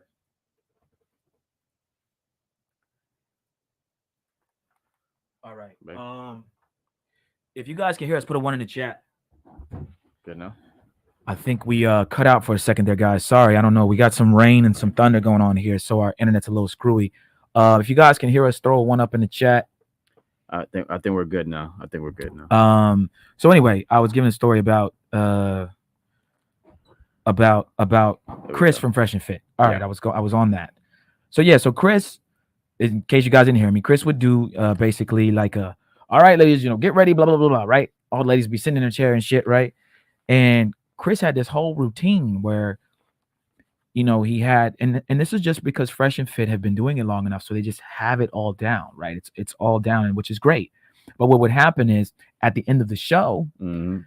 the same girl that would be on the show talking that I don't cheat, none on this, Chris would go out, he'd sit down on this there's this bench outside of Fresh and Fit Studios, and he would sit down higher than the girls, right? Because he would sit like this bench, he would sit up here with his legs on the joint, and basically with his arms like this, like just like, yeah, what's up? You know what I'm saying? And I would see girls who were just like, after the show and after all the clout they would get, Mm-hmm. their whole tune would change. Yeah. Right. So guys, women will say something, and then when they see a guy who's cool, I'm a DJ. So I have slept with girls just because I'm a DJ. Yeah. So you got to figure, if you got a big podcast or you got anything going on for you where you have some sort of clout or fame or whatever, women will throw it to you, even if they're married, they just want to test it out. Right. This Mhm. guy's so cool. So we're going to go into, I guess, some quick savage stories maybe of women cheating. I don't know if you can you give anything? Because I don't want to get you. This is old stuff though, y'all. This ain't nothing recently. I gotta sort through some stories, but Well, I got a few. I'll give y'all one, man, and this was pretty savage. So there's this girl that I met. I used to go to karaoke. I still go to karaoke. I like to sing. Hence the name DJ King Song. I like to sing. So I went to this karaoke, and there's this girl there, big booty, like ginormous booty, like, I mean, crazy. She wasn't that cute, but the booty was amazing, right? And I sing a song, and she's looking at me the whole time with this like starry eyes, and she's next to her husband. Mm. So I'm thinking, all right, yeah, whatever, you know what I'm saying? She comes up to me, oh my God, that was so great. I'm like, okay, thank you. You know what I'm saying? I appreciate it. You know what I'm saying? And so so afterwards she goes, I would really like to sing a song with you, like a duet. And I'm like, okay, yeah, that's cool. We can do a duet. Yeah, I don't know. I think that's fine. As long as we're good on that screen. Okay. This is this damn iPad. So she asked me, can I come and do a duet with you? And we sing some song together, right, guys? And so her man, she brings me, oh, I just want to introduce you to my husband. So his name is Steve. My real name is Steve. And he's a Don't and say he's a DJ. nah, he's a I think he was a Steelers fan. Oh, okay. So she introduced me to her husband. And I'm dapping him up. What's up, bro? Right? We do one. All right, man. Fuck you, nigga. Right? Yeah, fuck you too, nigga. Right? Yeah. Right. So I'm like, all right, whatever. I ain't think nothing of it. Okay. So we sing the song together. We me and her sing our little, I don't even know what it was. I can't remember the damn song. Whatever it was. We sang a song together. She's like, oh, I come here all the time. I'll be here next week and blah blah blah. She doesn't exchange numbers with me because he's obviously there. Mm-hmm. So the next week I come, because I'm coming anyway. I host this karaoke sometimes. One of my best friends, who's actually been on the show, DJ Major, Vince. Shout out to Vince. He's hosting, but I help him host sometimes. So she's there the next week without the dude, right? Without her husband. And this is how women cheat, guys, right? You just got to be very careful because he doesn't know what's going on because he's not game to it. He doesn't see it. And he's not thinking, all right, she's going to go smash this dude, right? It's all friendly. So basically, we get a little more touchy-feely. We sing another song together. We exchange numbers. And again, guys, don't sleep with married women. Like, this is not me trying to tell y'all to do this because it's not cool. But I'm just telling you, at that point in my life, I was just like, whatever, I don't care. Like, if she's willing to give it up, right? I don't make a habit out of this. So we exchange numbers and we don't do anything. The next week she comes again. She brings her friend. and goes, "Oh, tomorrow, me and my friend we're doing a little karaoke at the house. We're doing karaoke at the house. We're gonna invite some friends over, got some drinks, blah blah blah." I'm like, "All right, cool." So we had karaoke Wednesday. I pull up on a Thursday to her friend's house the next day after the karaoke. We sing again, haha, whatever. So I get there and it's just her and her friend. Like that's it. They're the only two people there. She pulled the setup on you. She pulled the setup on me, guys. And so this is the benefit of being able to sing or being able to dance or being a DJ or having something where girls look at you with the dreamy eyes, like, oh my God, he's just so right.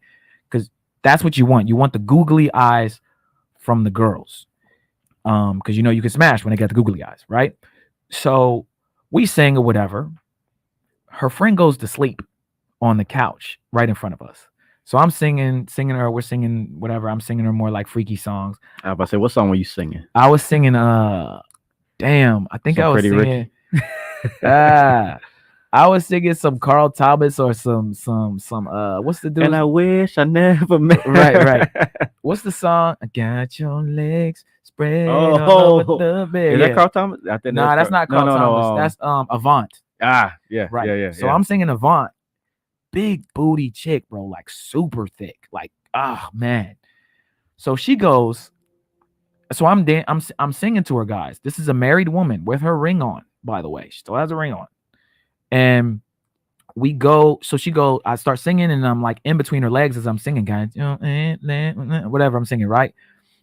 And I start like grabbing her booty, kissing on her, and she's just like moving closer to me. I'm like, oh shit, It's about to go down with a married chick.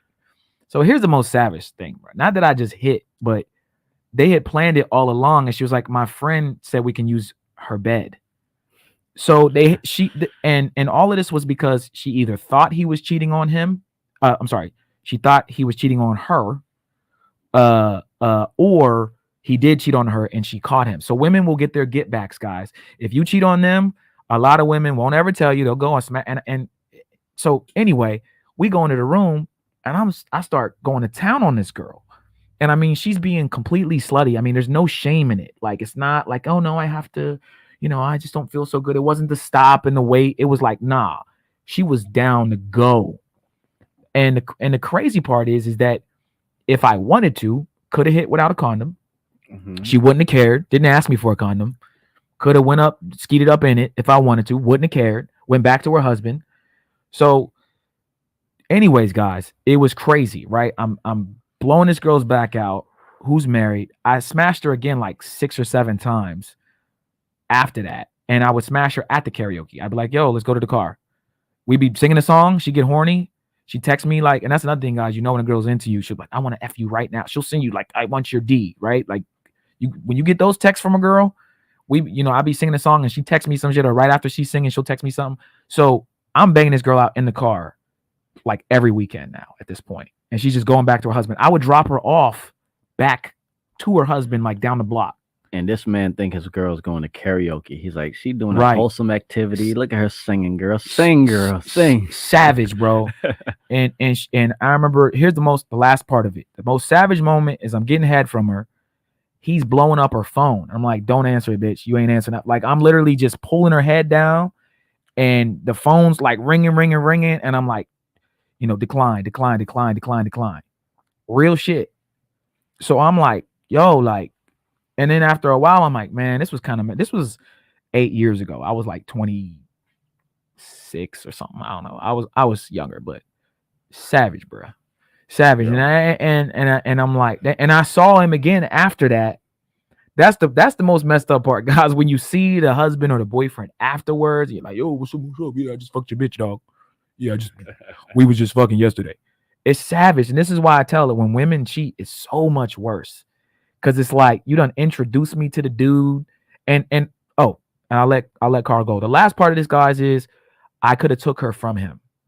100%. If I wanted to, I could have skeeted up in her, blamed the baby on him. I mean, she was all for it. Or I could have just told her, leave him. Like, this is why I tell you women out there, the two of you that are in the chat, what's up, Amber? I see you. Is that when y'all cheat, it's more messed up, but then y'all get attached. And then which guy did you listen to? So at that point, that was my bitch. That was my girl. That was my pussy. I don't care if she smashed him right after, it doesn't matter. That was my girl. And if I wanted, I could have kept her. I could have took her straight for I didn't want her because she was and that's another thing, ladies, when you cheat, we go, damn, is she willing to do that to him? I don't even want her. I'm gonna just keep dogging her out. Yeah. And then we dog her out worse because she's married. That's another nugget. Guys, listen. If your girl cheats, the guy that's banging your girl will be even more savage with her because she's cheating. So he'll do more nasty shit with your girl. Like, this girl's a damn freak. She got a man. I'm about to just go crazy on this joint. I'm about to take the condom. I'm about to just do whatever because they think it's funny to send her back to you with stains on her shirt or whatever. They think it's funny. Again, guys, I'm giving you real game. This is real shit. As a guy, intrinsically, some guys, and at that point in my life, it felt good that I was banging some other dude's wife. Yeah. It was messed up. But the funny part is, too, it comes from two different perspectives when you're doing it. And that's why you could take her from him, but she can take you from wherever you at. She can take you from the streets. Because for her, it's like, okay, I'm doing this. And again, women have a serious problem with projecting at all times. They project all their feelings on everything. So when they look at the world, they look at from how they're feeling. So they're dealing with you and I'm cheating on my man with you. Oh, this is special. For me to cheat on my man that I loved for 5 years, this is special. This is a big deal. To you, you're just like, you was an easy mark. Right. Exactly. This was just fucking for me. But for her, she's like, oh, no, this is like special. I never do this. You're the first one. And I've been an evil dude for far too long in my life. Savage. Past evil dude. I'm a reformed man. I'm on my You're a man of God. Yes. I pray every night now. But before, yeah, I know the easy marks. I see a girl has a boyfriend, has a husband. I can see the signs. You know, you can see the glit in their eyes. You can see the fact that they're just loving the fact that they're out the house. Mm-hmm. That's one thing. You just love to be out the house for a second. It's like those kids who've been the pastor's daughters. You've been in the house for far too long, and now you're out, and now it's like, oh my God, I can wild out for a second. So these girls, they come out and they just get really excited about just having a chance to talk to some guys, and you know, it's just like anything. You try to mediate it, you try to mitigate it, and say, I'm not gonna go too far. Mm-hmm. I've been in the house working out and being healthy for 6 months. I want to have a binge night of drinking and some drugs. Yep. I'm gonna get high. That's what's gonna happen. I'm gonna go too far. I'm gonna do too much of whatever I was doing. Right. Because I just haven't done it a long time, and I'm like, I just want to let loose for the night. And that's what a lot of these girls do. They come on, they let loose for the night. And yeah. Another thing, guys, that women will do is they'll go out like she did. She had her husband with her. She'll meet the guy that she's gonna smash while she's with the guy that she's with. Very savage. Shout out to Marquette, the Saint in the Center. Marquette did a stream a few weeks back talking about how a girl who he smashed that had a man, she went out, she invited him to a art museum with her boyfriend and struck so she already premeditated, got his number, invited her out with her man being there, and then as he's walking and doing art, she would go over and talk to him. So it was a date. She planned a date while she was out with her man. I mean, guys, we would never even think to do this kind of shit. Women can be very tricky. And I think he said he ended up smashing, but it was just interesting how she's like, well, I can't get away from him really. He's with me this whole trip, but shit, why don't I just invite him to the museum and act like he's just the guy I'm talking to. Right. And she wanted to see how he interacted with that. But that's the kind of stuff that women can do where you, as a guy, you're just like, the woman's wrapping circles around you. You don't know what's going on. Well, the issue is, as a guy too, we know what we're doing. We know for a fact. Like, let me ask you, even the girl who you dealt with that first night she met you, let's say one of her friends were there, her closest friend, her homegirl, been friends since middle school. would have pulled to the side and saw you guys talking and chopping it up and saying, "Oh, we should hang out," or whatever she said, and said, "Hey, girl, you trying to fuck this guy?" Do you think she would have been honest with herself, let alone her friend? No, Most likely not, no, never. because but she would really believe that no, he's just cool. I think he's cool. Good Right. friend vibes. We should hang out. I just want to hang with them. Right. See where it goes. But not even see where it goes as in like sexually, just cool vibes. But that's the problem. Us as men, we know if I'm even dealing with you, Right. I want to fuck. Right. Women, there's so much in between. They don't know how to navigate their own in between. It's so much in between that they can feel that they don't even know how to navigate it. Right. A lot of women, guys, will weaponize their vagina. And what I mean by that is that a woman may get angry at you, and then she'll go and bang some other dude, right? Like, regardless if you're boyfriend and girlfriend or not, that's her stress relief a lot of times. And women have the power to be able to say, you know what, we just broke up, or he got on my nerves, I'm gonna just go get some dick, right? Whereas a guy, it's much harder for us to say, I'm gonna go get some pussy. So women, there are a lot of women who use their vagina as a weapon or a cope. Basically, it's like, all right, he's getting on my nerves, I'm gonna either go get attention or I'm gonna go get some D from some other guy. Right. Whereas as men, we can't do that.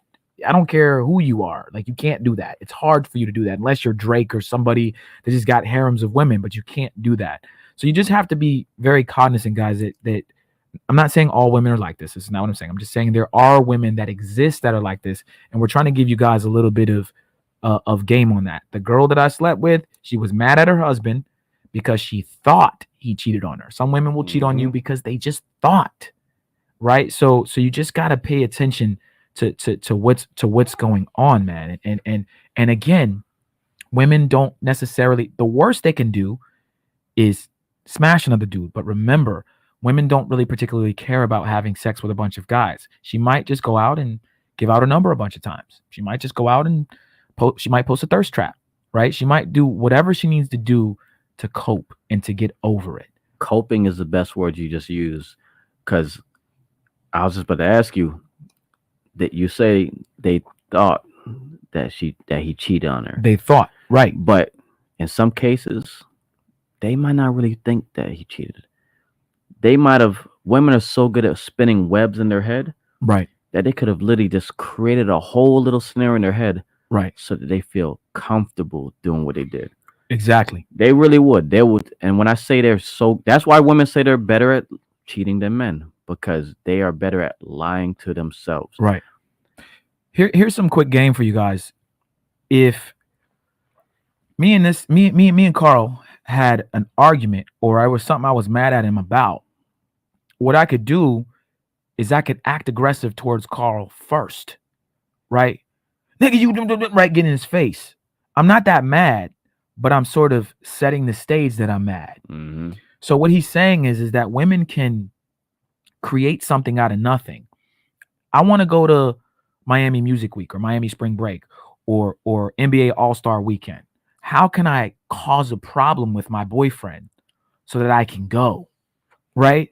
Let me just start this loose argument, get mad, maybe he'll break up with me, right? They don't a lot of times want to be the bad person. I want him to actually break up with me. Yep. So what can I do to create this thing out of thin air so that so that now I have the reason to smash a dude? Yeah. And it's very psychopathic in a way that a lot of women operate, where they can spin things and spin the narrative.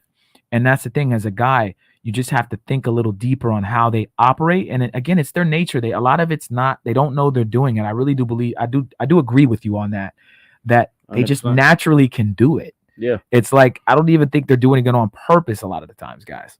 So we're going to hit a couple more bullet points, guys. And then we have a pre-recorded podcast that we did 2 months ago with some lovely ladies that we're going to play. So we want you guys to stick around and continue to watch. And we'll be in the comment section with you commenting. And send your super chats in, guys. We're streaming from Authentic Alphas, but also go to mentuitionacademy.com, which will take you to the main YouTube page. Did you have anything else on that? I mean, we kind of hit all the points. I mean, the tie-in, I'll just say, just kind of wrap it all up, is when it comes to women cheating, and that's wives, girlfriends, girls you're talking to, whatever it is, you just have to always know deep down inside, if you don't have all of her, you're gonna systematic. It's like a thread that gets loose in your shirt. Right. You're gonna systematically lose all of her. You lose a piece of your girl, everything will unravel, and everything will start to come undone. Yeah. That's the only thing I'll say about it. Yeah, and this is a question for the ladies. I still pose this question. No lady has ever answered this for me, and I'm still waiting for the damn answer. If you are cheating on your boyfriend or husband, or you smashing a bunch of dudes, right? Which dude do you listen to? If it's none, then I guess you're single. I guess maybe you're not in a relationship. You can say that. But if you have a boyfriend, like which guy, right? Because in the bedroom, homie's telling you what to do. Turn around, open the mouth. So there's a command factor when Yeah. a woman is cheating, that the guy's smothering you. He's commanding you. You're getting effed. You're not effing him. I hate when women say that. I effed him. Okay. He effed or you. I got hoes. Right. I got hoes. You got no hoes. Right. He effed you. The actual action of a man having sex with a woman is him penetrating you. So you got effed. Right. So ladies, I'm just gonna say it, and we can move on to the video here in a second. When women cheat, it's worse. Cheating's bad, but when women cheat, it's worse. 1,000%. Y'all can, again, babies, blame it on me, and now I'm and well, you can get babies too. You can have a baby with her, yeah, but the baby's not living in the house with us. I'm not thinking that that's my kid. It's not living in my stomach. Right. So I'm sitting there kissing your stomach, and I'm doing all this. I'm buying all this baby stuff. If I have a baby outside the relationship, you either know or don't know, but the baby's not gonna come and live with us. That's the side baby from the side chick, right? So that's how it works. So again, I'm not advocating that cheating is good. I think you should tell your partner up front, or try to be as transparent as possible. 100%. But when it happens and women get all flustered and mad about it, it's like, you're just mad because if you cheated on me, that's how you would feel. You wouldn't love me anymore. You wouldn't care about me anymore. But remember, I'm telling that chick what to do in the bed, right? She's not telling me what to do. I'm not gonna go and leave you for her. Once you let a dude smash you, you are subject as a woman to leave me for that guy. And the thing is too, it's not just who's telling who to do what. That's a big factor, but peel it back a layer. The main thing also on top of that is the criteria it takes for a man to even want to cheat, or a woman to want to cheat. Right. When a man wants to cheat, the criteria is very simple. She got a pulse, Mm-hmm. and she looks all right. That's it. She got to look decent within your realm. Mm-hmm. All right, I'm fucking 6s and up. All right, so she's a 6 and up, and she's alive, and she's consenting. That's it. Yep. A woman, he got to look good, tall, confident, charismatic. Oh, he got to have money. There's so many different factors that go into a woman wanting to have sex with a man, that by the time she fucks him, she might as well date him, which is why most women date men that they will say they will never date. Right. Because by the time they even attract enough to fuck him, he's already somebody that she would date, because he might be missing maybe 3 things. Maybe she has 100 things that she wants to date. Right. But for her to even fuck a man, he has to have 97. Right. So yeah, you're right. And I'll say this too. A lot of women out here, guys, they think that since they're not in relationships and are not getting cheated on, that somehow they're winning. And I would argue that you're actually still a loser. If you're out here with no dude, and you don't want no man, and you don't need no man, and you're just out here loosely having sex, you're some dude's side chick. Yeah. Like I don't know how you think that's a win. Basically, the win for them is, well, I'm not actually in a relationship, so at least I'm not getting cheated on. Basically, it's, I'd rather not be cheated on and be single and alone than possibly get cheated on and have a man. Right. It's insane. So you would rather just live the rest of your life to say, "Ooh, at least I didn't get cheated on," right? That's stupid. You ladies got to start prioritizing things more. I'm gonna tell you like this: the girl I marry is not gonna be worried about if I'm cheating or not. I'm not gonna say I'm gonna do it, but that is not gonna be her number one thing. That's gonna be not on the list or way down the list. My wife will say something like, "I just don't want to see it," or just don't be blatant with it. That's the kind of woman I want to marry. It's not that she's go ahead, fuck all the girls you want. It's just more like, all right, I know men are gonna be men. I know you love me, right? Y'all talk about love, but it's not really about love. It's about your ego. Right. You don't want your ego to get crushed. But that's not the kind of girl that I want to be around. So I'm going to align myself with the women that are more on the side of, I just don't want to see it, or I'm cool with it, or something like that. Y'all females that are hyper focusing on uh cheating, and that's all you care about.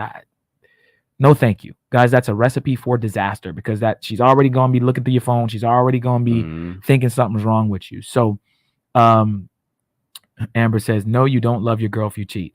Yes, we do love you if you cheat. Yes, we do.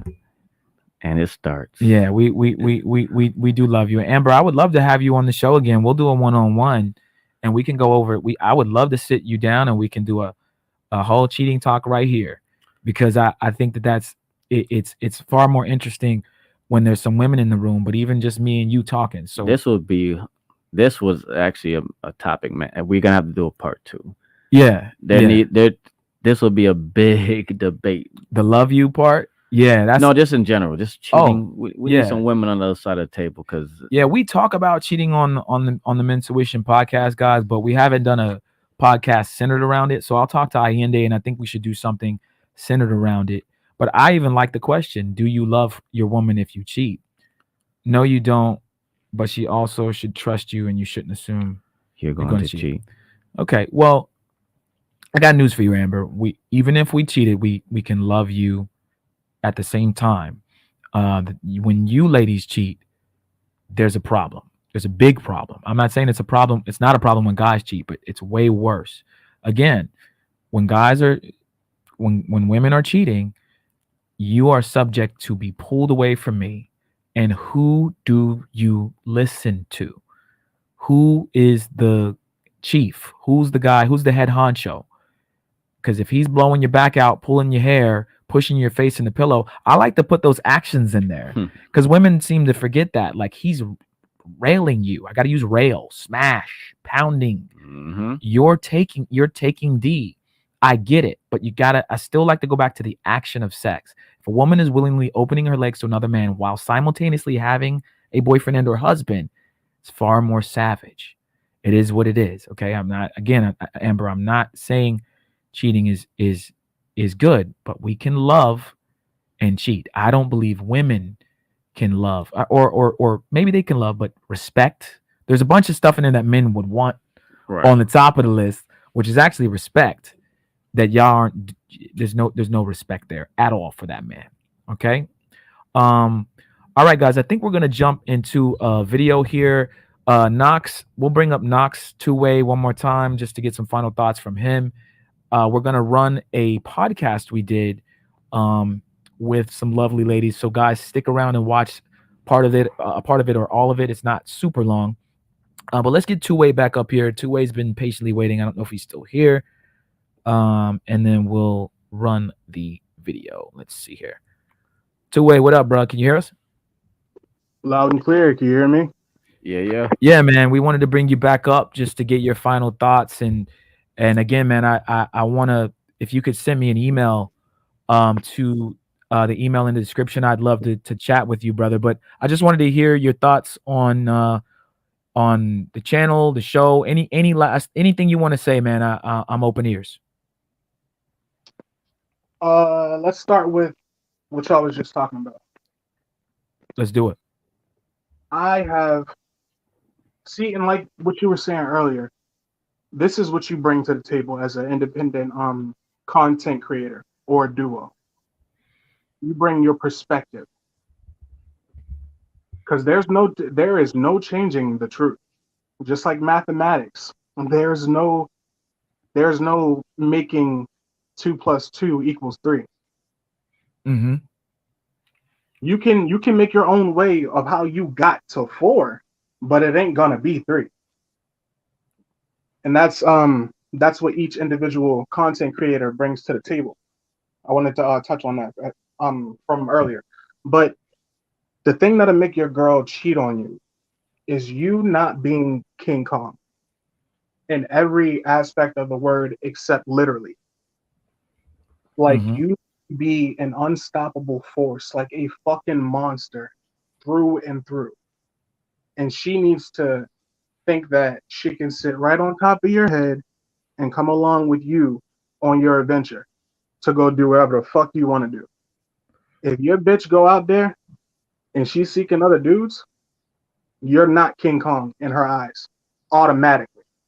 It doesn't matter if she cheats on you at all. If she allows herself to be hollered at by another nigga, if she puts herself in position to be hollered at by another nigga, like on a solo tip, like on a sneak tip type shit, she already recognizes you are not King Kong. You are not that nigga. You are not him. She sees a flaw in you and she's gonna go get the remedy to that flaw in someone else. That's a fact. So, for example, Um. I know y'all get it, but like people like Jay Valez, he probably don't understand. So I'm gonna give a quick example and I'm gonna let y'all take it from there. It's like this, right? Like, let's say you don't have an edge to you, like you're not dangerous enough, and she likes that dangerousness, that I'm gonna check you, grab you by the throat, put your ass against the wall, that type of aggression type shit. If that's not in you, she gonna seek it somewhere else. Same thing financially, emotionally, in every aspect that you would think a woman would want to be pleased in. If you're not him naturally, without her being on your side, she's gonna look for a nigga that is, because she don't want you to center your world around pleasing her and shit like that. She want to be in the passenger seat and be like, look, you see this big ass King Kong nigga here who can scale skyscrapers, get to the top places in the world, make everybody freak the fuck out with his mere presence alone. Mm-hmm. I'm in his car. And that's the type of shit that they value. Because it's like having an achievement. It's like, look at the big fish I just caught. Right. Right. And her Um. keeping you is what will make her act right. Right. So like, if Well, she if she start acting like a typical 304, she know you're gonna let her go because you King Kong. And then another bitch gonna be there. She can't allow that, so she gonna be on her best behavior. But if you not King Kong, she don't have to do that. She can risk losing you because she gonna find King Kong. so what? So what I think you're saying is definitely facts. You have to be what she perceives as the best option she can ever have in her life. Bingo. Now there is like a balancing act, which I feel like a lot of men, especially in a certain space, I feel like we're in a space right now that us as men we take a lot of accountability, and I think sometimes we take too much accountability where we put everything on us, and we're like, okay, if something goes wrong, it's on me, and that's my thing. That's how I am too. So everything that goes wrong, it's on me. How do I make this better? How do I do this better? Right. But I feel like sometimes men take too much accountability, and we don't realize there are people out there in this world, women out there in this world who are insatiable. And especially with this day and age that we live in, this climate, this social media climate, this attention climate, there's very much so many insatiable women who there's no such thing as King Kong. There's King Kong, but oh shit, that's Godzilla right there. And you look at Godzilla and then, oh, I'm with Godzilla now. And then there's fucking whoever's bigger than Godzilla. Right. And there's always going to be the bigger and bigger and bigger. You can never be the king, the ultimate King Kong. There's always going to be the bigger beast than you. And there's women out there who are insatiable. And that's the climate we live in, where it's like you almost have to get to a place where you know you can do what you can do, Right. make sure you're the best you can be, solidify yourself, make sure, but you also have to, obviously take into account, which I'm sure that you're vetting your woman the right way, that you're not dealing with somebody who has an insatiable appetite that can't be satisfied by anything, because they get you, they're happy with you for a while, but then it starts being like, okay, now I'm nitpicking this, now I'm upset with this, now he's not giving me this. Right. Nothing's good enough. Yeah, I would say there's a large group of women out here in today's dating world that there just isn't a guy that's good enough for them. I have met girls that are, you know, they're always searching for King Kong, Godzilla, or whoever. Hmm. I think they're trapped in this. What is it, genjutsu that he puts them in with? What's it called? Does where they're just like in the dream, it just keeps revolving. So I think what typically happens a lot of times with girls is they get addicted to it, the breaking up, the getting back with the new guy, the this, the that. So I agree with what you're saying, two way, but I do think there are the subset of women who just will always search for something more. They'll break up just to find a new guy because in a sick, weird way they're addicted to it. And we have to start calling that kind of thing out because there are women and it cracks me up because people be like, oh well, that's because you're in Miami. It's like, no, women are like this everywhere. If I was in some little ass hick town in Vermont, the dudes that got the football player in the high school that he's banging the baddest chicks, right? It doesn't matter. So I want people to quit saying, oh, it's because Fresh and Fit and this other podcast and Mentuition and Unfiltered and we in Miami. It's because y'all in Miami. Y'all see all these girls with BBLs. And trust me, guys, Miami is amplified. It is very amplified. There are a lot of BBLs here for sure. But if you go to the little town in Texas or whatever it is, the cops, right? The judges, the football players, whoever's making the money, who has the power, women will flock to. And that's just how it is. I'll give you guys one last example and we'll go to the video here in a moment. Women, guys, remember, when you're in middle school and you're in 6th grade, remember the 8th graders taking all the 6th graders? Then when you finally get to 8th grade, now you can go get the 6th grade girls. But then when you go to high school, right, or middle school, or we're in high school now, the 12th graders now get all the 9th graders. And you're just sitting there with your arms folded. You're all mad, like, damn. Mm-hmm. Then when you get to 11th and 12th grade, the dudes start pulling up in the cars. You're like, damn, they jumping in the cars. Then you get to college and the fraternity dudes is banging all the girls. Yep. Girls align themselves with whoever they perceive as King Kong, whoever they perceive as Godzilla. They align themselves with these type of guys. It just is what it is. It's not because we're in Miami. That's how women are. That's female nature. And it's okay. You got to be that guy. But understand there is going to be another guy that can come along, like he said, that can be a Godzilla. There's someone that got more money than this person. There's always someone that has more money than you. Women need to change their mindset and be like, you know what? Especially the girls who are loose. I already done smashed some dude on the Miami Dolphins. I already done smashed the dude on the Miami Heat. I'm 27. I'm done.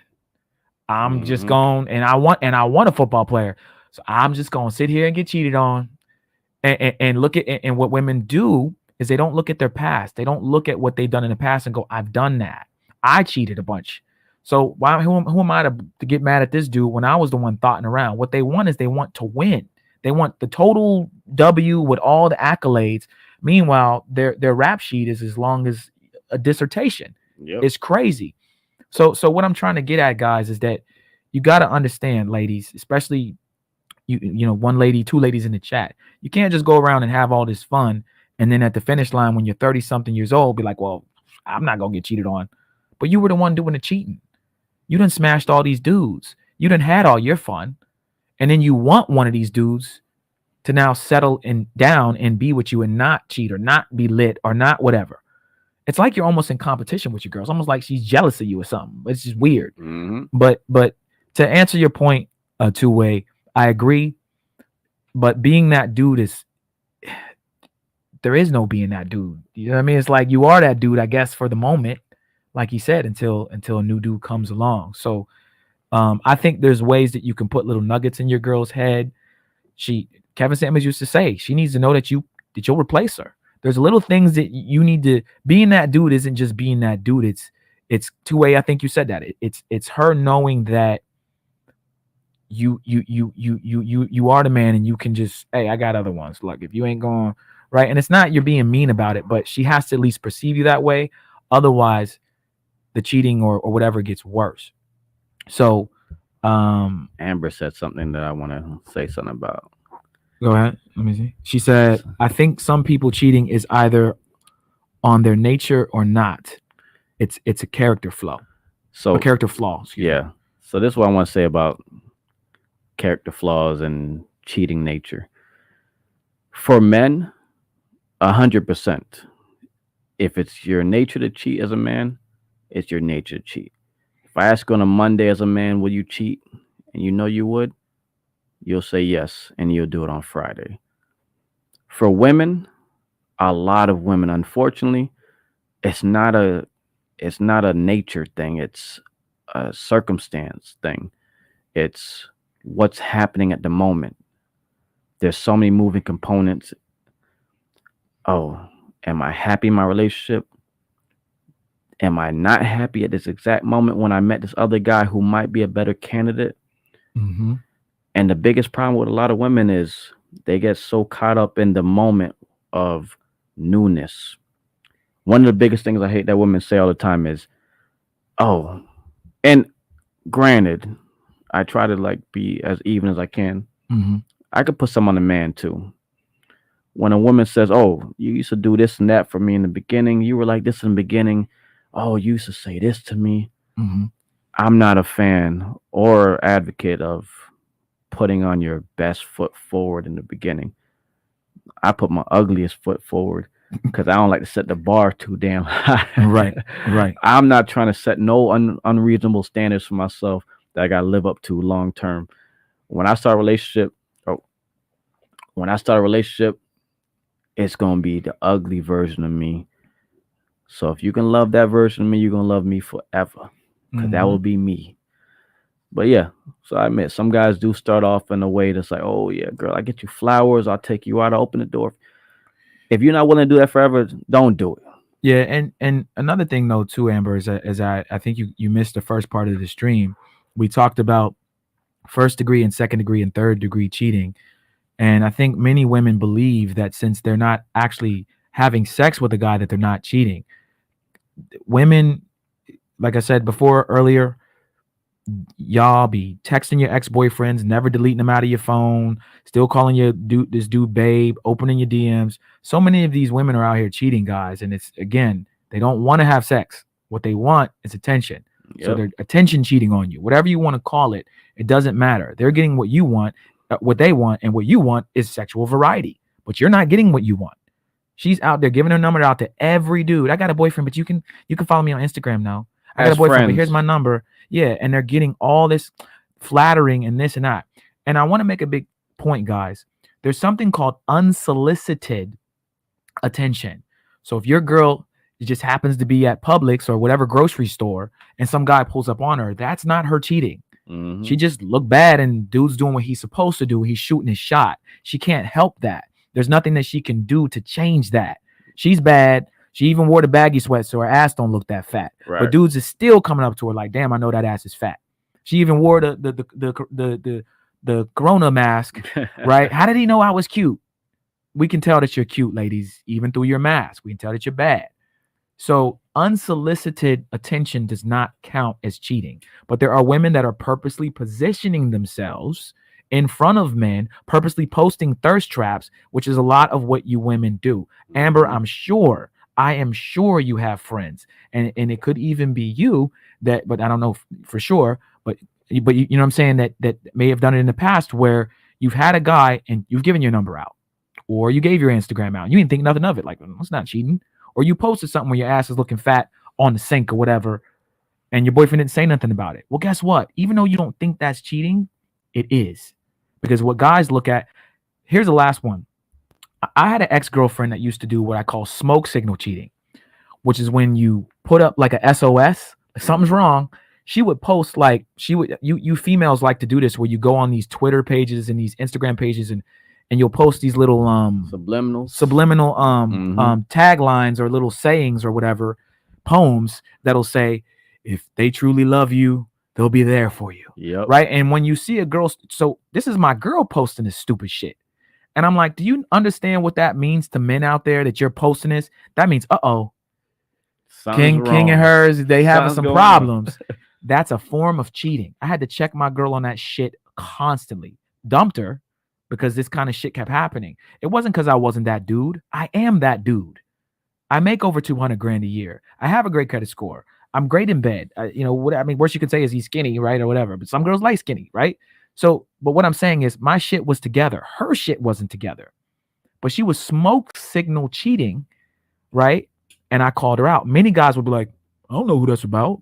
She ain't talking about me. Mm-hmm. She posts some guys, be wary of these girls who, after you have an argument, she'll post like a saying or some sort of, violin quote. And that she's basically venting to whomever, even though they know men and women are watching it. That's bad.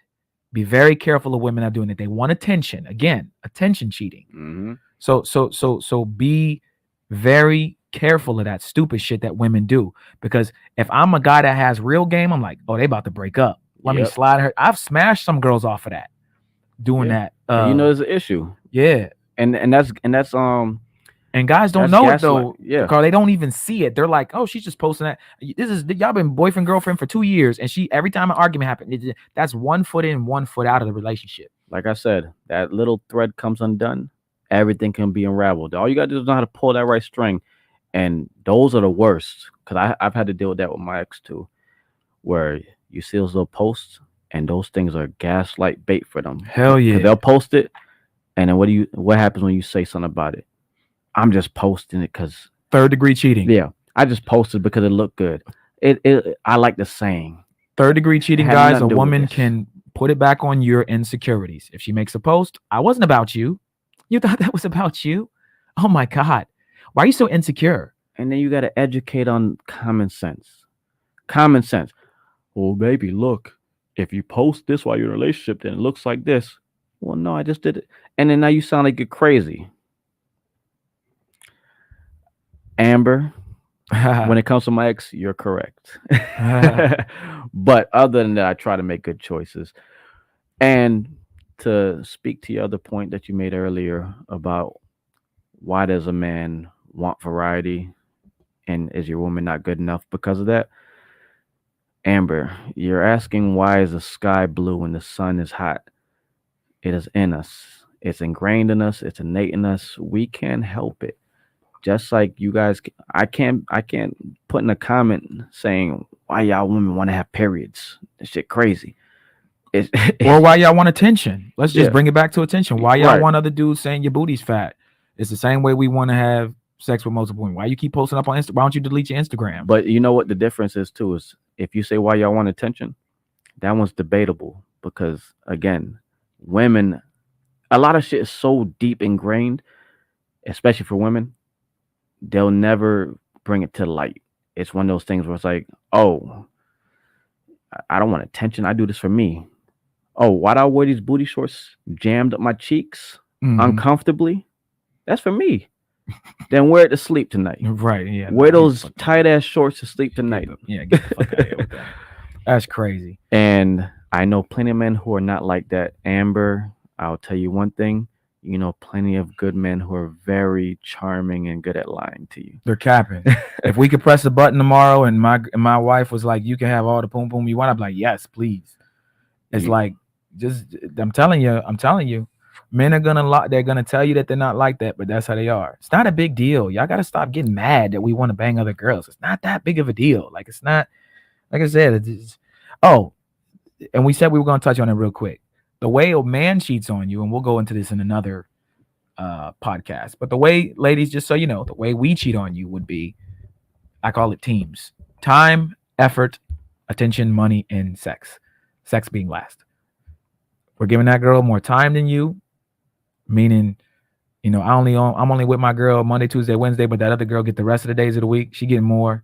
You're getting cheated on, like really, literally. Effort. We go out on a date. I'm giving you the movies, but this new chick, this little side chick I'm talking to, I'm taking her to what's it called, Poppy Steak. I'm taking her to Nobu. I'm giving her all. She getting the better Right. dates than you. You're being cheated on. Attention. You text, I don't text you back. Hey, that's my wife. I don't give a shit about her. That new girl, I'm on the phone with her for at least 30 minutes to an hour. We chopping it up. We trying to make plans. You're getting cheated on. All right, money. If I'm spending more money on her, you're getting cheated on. And sex, I'm having more sex with her than I'm having with you. So when you bottle all that up, if you're the side chick basically. If you're a girl and you thought you was the girl, but he's got a girl that he's giving his time, effort, attention, money, and sex to more than you're losing. All right, that's it. Period. Point blank. All right, Carl, you got anything else for the people? I'll make my last point. All right. And this pertains, and we're gonna watch the video after this. Yeah, guys, we got a video we're gonna run with. This is an old podcast. So, guys, you see the studio now. All right. You see how everything looks now. You guys are gonna see the studio completely blanked out. Throwback. No TVs hung right here. Y'all are gonna see it still look nice. It was designed by me. Damn it. Allende came in, of course, helped. We're both artists, so we added art and Thor hammers and crazy shit on the wall, and masks. But anyway, you guys are gonna see a older podcast from a couple months ago with some lovely ladies, couple Latinas, black girl. There's four ladies, younger in their early to mid 20s. So we're gonna run that, and you guys can continue to watch. And I don't even remember what I said. I don't even remember this whole thing, so it's gonna be pretty cool. Any final thoughts on you? My last point I was gonna make to Amber, before we get to the video. So it's not 100% that they're lying to you. Not all men are the same. Obviously, nobody's the same. So there's a few choices that they could be. There are men who will not cheat ever. I've met them before. They're anomalies. When I see them, it looks like Bigfoot. But there are those men who will not cheat. In a lot of cases, unfortunately for most women, those men don't have the qualities that they find attractive. In most cases, for most women. So these might be very stable men, might be good men, might be nice men, sweet, kind, all the good things that most women say they want. And I have nothing against those options, because those are good things for a woman. I would condone those things for a woman, but unfortunately, most women aren't attracted to the things that lead to fidelity in most cases. So if the men that you're talking about are those things, great. There are those men out there. But unfortunately, a lot of women are attracted to men who do have options, who do have girls, who do have the lifestyle or the personality that is attractive to many women. And most men have it in them that they want a lot of women, or at least a variety of women, whether it's a small variety or a big variety. And even for the men who are very good men, they just might have this smaller appetite, and they're very disciplined, so they don't enact on their smaller appetite. But there are men with very big appetites, and they're very much into getting what they want, which includes money, which includes the lifestyle, which includes everything else that most women are attracted to. So then women also fall into that category. So women have to be okay with making the trade-off. Now, most women aren't okay with the trade-off. Most women, when they make a description of what they want, it's the biggest contradiction ever. I want a thug who goes to church and carries a gun, but also carries a Bible on the left side. And he's sweet to women, but also can slap a man in the face if he tries me. And he's they want the biggest contradiction ever. Yeah. There's always a trade-off. Yep. If you want something, you're gonna have to lose something. Yep. Yeah. Sean, man, I appreciate your comments too. Sean said, bad choices in women, LOL. Most men don't have a choice when it comes to women. The men with the choices and options is a small percentage. It's true. A lot of you chicks are smashing the same dude, and then you're like, oh, well, at least I'm not getting cheated on. That's what they're doing. They're smashing the same dude, not getting into a relationship with him because they can't, But then also, well, at least I'm not getting cheated on. It's like how a dude would go to go to jail and like, at least I didn't drop the soap in the shower. Like women are so scared. It's like the equivalent of a man being afraid of dropping the soap is if you drew a line across, that's how women feel about being cheated on. They're so scared of being cheated on as if it's a big deal. It's not a big freaking deal, right? Like I said, if he's a serial cheater, if he got you an STD, if it was something crazy that happened, then I could understand it. But most of y'all are getting cheated on and nothing happens. You find out and you're mad, or you don't find out. But like I said, if you got some crazy STD you couldn't get rid of, or he had 6 kids, I mean, if he was doing something ridiculous, there is an excessive, like messed up. Again, there's levels to cheating. So there's a way a dude could be savage about it. But most dudes, it's like, all right, you bang a girl here and there. Like, it's not that big of a deal. He just needs to get it off on some other girl, just like you got to go and flirt with guys, right? And it makes you feel good. Just like Aisha Curry said, it still makes me feel good that it still makes us feel good that we can have sex with other women. So it's the same thing. If you draw the line, okay, I'm giving y'all game. I'm telling you, for real. And I don't condone also lying about cheating. Mm-hmm. I've lived that life. It's a stressful life. I wouldn't condone it for anybody. Now, granted, I do believe that society needs some type of understanding. I feel like men have a very good understanding of what most women want. Right. Or they at least try to. I feel like a lot of women can care less about what a man wants. I feel like there needs to be some type of understanding where it's like, okay, I understand your nature, you understand my nature, and we come to some type of in-between compromise. Mm-hmm. I feel like there's no compromise. It's always just, well, I'm the woman and I want this. And it's just that. I feel like most women don't take it to account at all or care or just demonize what a man wants. So I'm not advocating for lying, which is technically what cheating is, lying and deceiving. I'm just saying that most men do want options. If you were to, Amber, if you were to open up right now and say, any man I'm dating, you can have whatever girl you want. I would not get mad. I promise you. Actually, I would love it. It'd be great to me. I promise you. That ain't gonna happen. That not gonna happen. I promise you. 99% of them will say, you sure? Baby, are you sure? Because I feel like you're fooling right now. But if they believe you, they're gonna do it. Yeah, that's right. But Joshua said, what about men who have God on their mind at all times and don't act on the instincts out of morals? Well, I kudos to those guys. I'm not saying that guys should act on it. I'm saying here's the problem, Josh. Women are mad that men have the instinct to cheat. That's what I'm trying to get people to understand. It's not that we're going to cheat or we're going to have sex with other women. It's that we want to. So Josh, what you're saying is we don't act on those instincts to cheat, which is agreeing with me that guys have that instinct to cheat. What women think is you shouldn't just have it at all. Cheat, right? And most women can shut it off. I believe that women can shut off and only see one guy and be like, I don't want no other peen inside of me. 100%. I don't want it. I don't care. Maybe I want the attention, but no other peens. Whereas a guy cannot go just shut off in most cases. I'm not saying all guys. All right, guys. I don't operate in all. There's probably a guy out there that can, not think about it and ever, no matter the baddest chick walk by him, he's like, nope. But I'm saying Gandhi on a general scale, Josh, most men want to sleep with other women. They want to, whether they act on it or not, is certainly their choice. Whether it be God or whatever keeps them from doing it.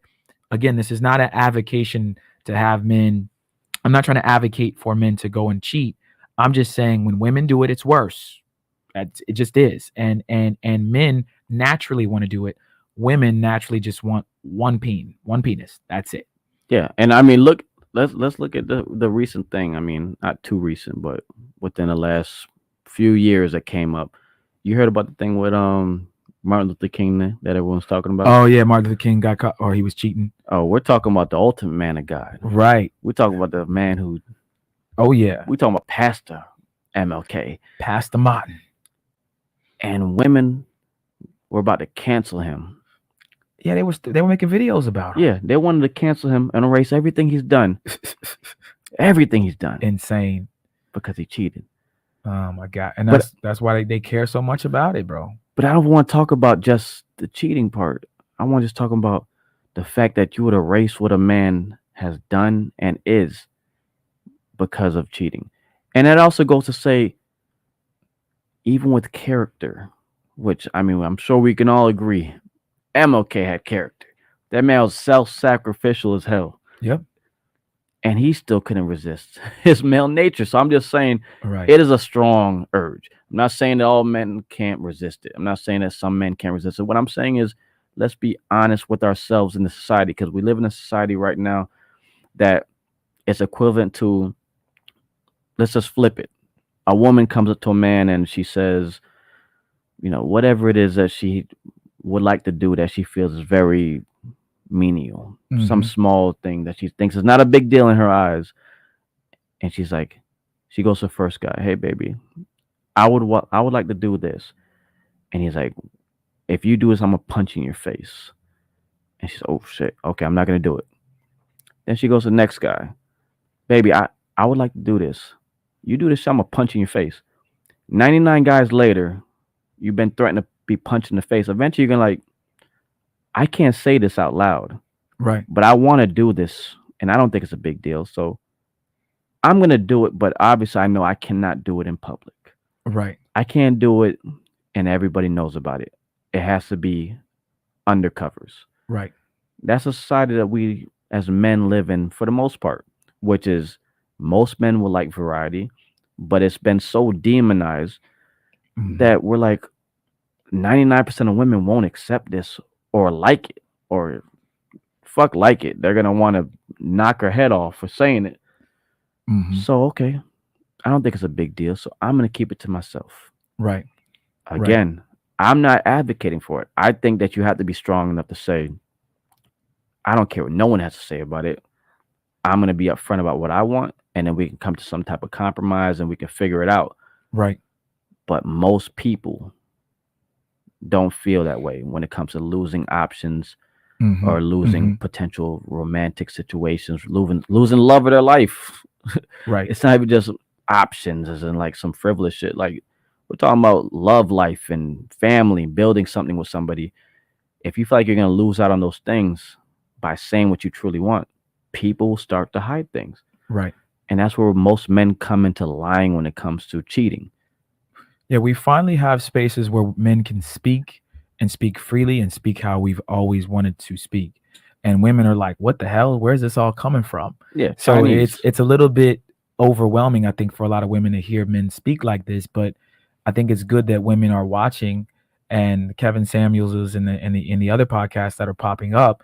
It's just good to have these discussions because I'm not asking women to like it or nor understand it, but you're going to have to deal with it. And at least, you know, we, again, as he said, we understand female nature. So you just have to at least understand male nature or accept it is the better word. So that's what we're trying to get at. All right, guys. So what we're gonna do is we're gonna start a podcast we did a couple months ago. Make sure you guys like, comment, subscribe. We're streaming from Authentic Alphas, and we're streaming also on Mentuition. Go to mentuitionacademy.com and you can watch the rest of this on there, or you can stay here and watch. And make sure you guys like, comment, and subscribe. We are going to start streaming more, guys, more times a week. We have a producer here. Carl's going to be helping us with producing. Alan, our other producer, will be back, and we'll probably get a third producer in here very soon. Thank you to Jay Velez, Two-Way. Appreciate you coming through. And yeah, guys, man, thank you so much. Josh, man, thank you so much for the questions. All right, guys, we're gonna run this tape here real quick, and let us know what you guys think.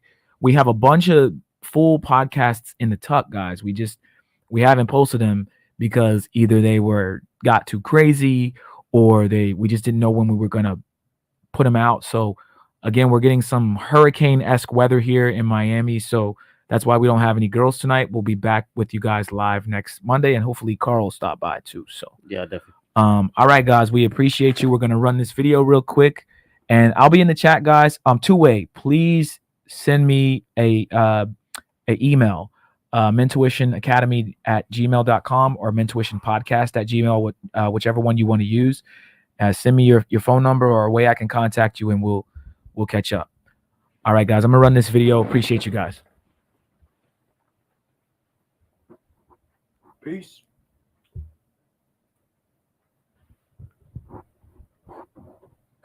Are we still on audio?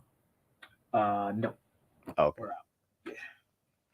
Oh, you're just gonna run it. Yeah. Okay. Play on live. Okay, I thought we were gonna do like commentary or something on it. Nope. We're just gonna let it run. Okay. Good. I need to take a piss.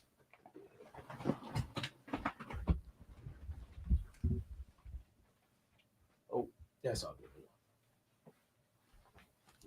Yeah, I didn't think it was gonna last that long, but we got so many questions. I'm like, Yeah, I know, but hey, that's a good thing. Yeah. What'd you think? Oh, you know, dope. Yeah, man. But it's funny because like you don't realize like etiquette of podcasts. You're on it. Yeah. It's like I'm on it. I'm like, fuck, what do I look like? I'm like, yeah. Because I like the screen's in front of me, so I'm just like looking at the screen, but I'm like, oh, the camera's over there. Right. But the camera's over there. Yeah, it's a little bit. I just tell people to kind of have a conversation. Don't worry too much about the cameras, but yeah. Yeah, I feel like I just tell people to kind of have a conversation. I feel like probably the best vibe is when there's somebody like there's girls here or something like that, or someone across from you so you can speak to them. Because other than that, I'm kind of feel like I'm like, oh, where the fuck do I look at? Right. I wonder if they can hear it.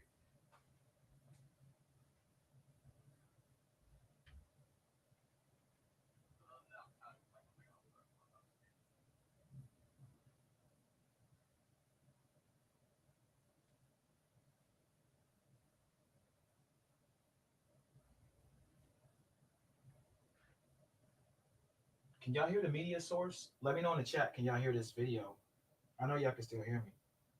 Can y'all hear the Put a one in the chat if y'all can hear this. Let me know in the chat. Can y'all hear this video? I know y'all can still hear me. Y'all hear the It's weird.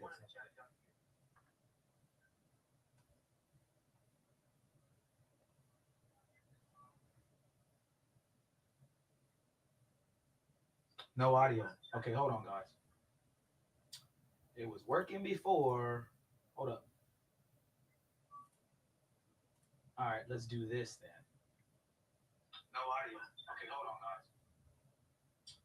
It was working before. Hold up. All right, let's do this then. No audio. Okay, hold on, guys. Hold on, guys. We're gonna get this right. What I'm gonna do is I'm going to drag it down to the producer screen, and so you guys should be able to hear it down here.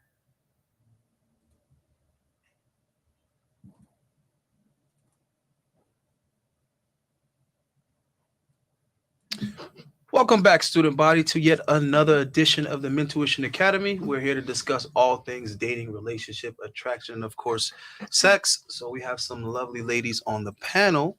So we have some examples of female nature in the house. A couple of quick announcements. Our schedule is going to be looking like Tuesdays and Thursdays live streaming at 8 p.m. Eastern. So if you want to interact with the ladies, you want to ask questions and make respectful comments, that would be the time and the space to do so. Other than that, we will have plenty of pre-recorded content for you guys, like this case example. So I'm gonna hand it over to my co-host, and we're gonna find out who these lovely ladies are. Welcome, ladies. Thank you guys for coming. All right, let's introduce the ladies. Give us your name, age, and your relationship status, starting here. Okay, my name's Ashlyn. I'm 20 years old. I'm from Miami, and I'm single. Okay, no whispering. Do we say our Instagram? I mean, we could do that. I mean, you want to start with that? I mean, we're introducing ourselves, right? So, they're all about this Instagram. All right, go ahead. Knock hi, yourself my out. name's Ashlyn. I'm 20 years old. I'm from Miami. My Instagram name is Ash. Well, _Ash DA Baddest _ Follow me. Period. I know that's right. So I'm JCJ, not J.C. I'm originally from Louisiana. My Instagram is I am JCJ, JAYCIEJ, and I'm single. As a Pringle. Period. I'm Alejandra. I'm 24 years old. My Instagram, fuck, it's so weird. Kitten Tenders. I'm in a relationship. What's up, y'all? It's Yanni. My Instagram name is official YAHNIE. I'm 20 and I'm from Miami, Florida. And your relationship status? Oh, I'm single as of a week ago. Whoa, fresh out there. Okay. Okay. Yeah. We'll get into that later a little bit, man. Allende, what you got for him? All right. So I'm going to ask you ladies to rate yourself on a scale from 1 to 10 based on your appearance. So I don't want to hear about your degree and I'm a really nice person and I donate to charities and I take care of stray dogs. No, we're just focusing on the aesthetics. Yeah. Okay. Well, we're actually starting over here. So yeah, so we're gonna do like a wave this way and then back. And we'll start with that. Okay. So I'm first. Mm-hmm. All right. So honestly, I give myself like a 6 or a 7. I give myself a solid 7. Baby, I'm not even on the scale. I break it. So yeah. 8. Okay. 8. I think it's your question now. Yeah, that was interesting. So yeah, it was. But 6 or 7. Yeah. 7. Break the scale. 8 and 8. Yes. Okay. I just can't believe that she said she was a 6. I don't believe that. That's because you're the only one that gave a typical answer. That is what most girls will say. You're the only one that gave the typical answer. That's the expected answer. Yeah, like well, no, it's like perfect. Like there's no room for. But your response within itself is an example of why it's ridiculous. You said typical as if like, how could it be typical? And then that's the point exactly. Is that how could every girl be a 10? Do you see what I'm trying to say? Every girl ain't a 10 though. Right, but every girl says she's a 10. But every girl ain't a 10. Yeah. She may feel like she's a 10. But I do feel like girls should have confidence though. That's why it's ridiculous that that's the most common answer. Do you understand what I'm trying to say? Well, you want me to be uncommon? No. We want you to give the answer that you want to give. We're not trying to sway you. Like yeah, exactly.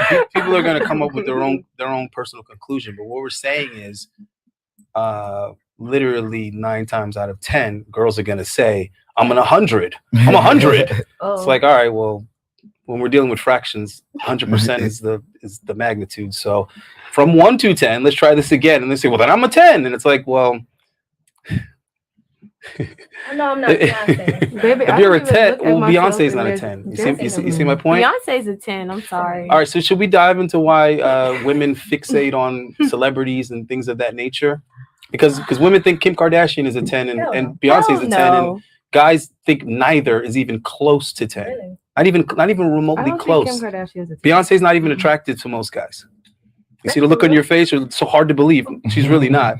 And neither is Kim Kardashian. Beyonce, we're not talking about Kim. Kim Kardashian is, I'm sorry if they feel some type of way, but I'm just gonna sit there. She don't look good. She look like she pushing like 80. Right. Well, okay. Let me try it like this. When guys, okay, the whole purpose of guys saying, hey, she's a what from 1 to 10, right? The whole purpose for that, the functionality of it is to be literal. Right. It's to be objective. Mm-hmm. So when women say, I feel like, or in my opinion, or she is to me, you defeat the entire purpose of that scale. The point of that scale is that he and I are 2 completely different men. Mm-hmm. But if I say, yo, she's an 8, so do you he understands what I'm saying because we're being very literal about it. We're not talking about our personal taste or preference. We're talking about on a beauty scale. Yeah, what I see. And I see that she looks like she's not 40. So what I'm saying is Beyonce is like right around slightly above average. Right? When she was younger, when she was in her early 20s, maybe you could give her a 7. Right? I never thought she was a 10. That's what I'm saying. I always thought she was like an 8 or 9. Kelly was cuter than her, and then the other girl that they had gotten rid of. Yeah, a lot of people think Kelly Rowland was cuter than her. I do feel like Kelly is prettier than Beyonce. No, I think you're looking at it the wrong way. Like, for example, you said what, 6 or 7? Yeah. Most guys wouldn't put you at a 6. I don't think that. You see what I'm trying to say? Most guys wouldn't put you at a 6. So yeah, so we're trying to be. 6 is a compliment. We're trying to be. It's above average. It's not an insult. I don't think it's an insult, but like, I don't think that she should view herself as a 6 or a 7. But I don't see it as I'm being negative. Like 5 is like ugly to me. But you right 5 isn't above ugly that, though. 5 is though. average. Yeah, like if you take Average. It's math from 1 to 10. So average. So 10 would be just perfect. But Yeah, basically. And there are women that are 10s. They exist. But they are not in the 65 percentile, 70 percentile. They're like in the 10 percentile. Maybe. right, Which makes sense on a mathematical scale because a 10 would be 1 out of 10 right, Yeah. right. being the best, right? All right. So we just did that to kind of frame you guys Yeah, just how to you see yourselves, right? We're not trying to, So it's on me, right? No, it's on me. So ladies, we're gonna start here and go back that way. Mhm. What's the first thing that you notice that attracts you to a guy? Let's go with like a physical feature, maybe. Teeth. Like teeth? Okay. Yes. Okay. That was a good one. Well, all right. What's yours? Mine is definitely height and eyes. Okay. Height and eyes. Okay. Okay. Alejandro? Face in general. I mean, like teeth, yeah, eyes. Okay. Are you saying that because they said it, or is No, that how because you I like feel? faces in general. But I don't fixate on on one specific thing. exactly. I just do like the whole thing. It's the essence. All right. Mhm. Well, what Like- we notice a lot of times, women will say one thing and they're like, "That's what I think. That's what I think. That's what I think." So I want you. Is that your honest answer? Yeah. Okay. Cool. Yeah. I think Cool, she was thinking and she was like, that's what I would have said. hmm Yeah. Yeah. What about you? I would say, and nobody's probably even thinking about this, but I look at fingernails. If their fingernails are like Yes, dirty, like yes, Because if it gives yes. yeast Plenty infection, of do girls not come plenty up- of girls say that though. Yeah, we've had that before. Yes, We've had that before. Yeah. I think all of those fingernails answers are were a turn off. That all those literally answers were gives yeast pretty infection. common. hmm So I mean if guys have their notepads like they should, Yeah. you know, Clean your fucking nails. as V knows, I'm in the process of negotiating to have all my teeth done over. And most women are like, yeah, but you have beautiful teeth. It's like, yeah, You do, though. but I can afford perfect teeth. So you trying to look like Gucci Mane? I'm not trying to look like anybody, so we're gonna stop you right there. I don't even know or care who Gucci Man is. But what I'm saying is the fact that is within my reach. It's a benefit to that, is what I'm saying. So the teeth are important, guys. So jot that down. Make sure your grill is together. And if you are in a position where you can afford veneers or whatever the case may be, you might want to fucking finance it. You might want to consider it. The next thing is the height. We all know that's a big one. Yeah. And there's so many guys complaining and whining and crying about that shit. Get you some fucking lifts. Do what you can do with that 1 to 3 extra inches of height. And the rest, you're just going to have to make up in personality and earning potential. Period. Stop crying and bitching about it. It's not that serious. It is what it is. But yes, women do prefer taller men. But women prefer a lot of things. Yeah. They're not exactly getting it. And don't lie. Okay, because these women aren't dating 6'2" guys. They might have slept with a couple of 6'2" guys, but let's face it, they're not married to him. They're not in committed relationships with him. So knock it the fuck off. Very few women have a boyfriend over 6 foot. 6 foot. That's so right. the That's point I'm true. trying to make to guys is it's a desire, it's a preference, it's not a reality, because there isn't that many of those guys to go around. Put an extra 3 inches in your damn shoe, right? And improve everything else that you do have control over. And what was the other one? The eyes. The eyes is more so about how you're making eye contact. So what you do with that is you practice making strong, intense eye contact with attractive women. Get good at it so that you're not creeping them the fuck out. But that's what you do with the eyes. And then she was talking about the nails. I don't know if you want to do a close-up on my nails, but I've always had my shit together with my nails, right? So that's just hygiene. But again, a lot of guys aren't paying that much attention on their feet or their hands. Don't be the dude taking the girl to the Bahamas and your toes look like they've been through a blender. Oh my God. I don't Alright? mean to cut you off, but this literally grinds my gear. This is my pet peeve. How men love for their female to have pretty feet. Even though as a female, you're naturally going to have pretty feet. But when you take off those socks and they're doing gang signs like this, that's a problem. And then you want to take her socks off and then put them on me.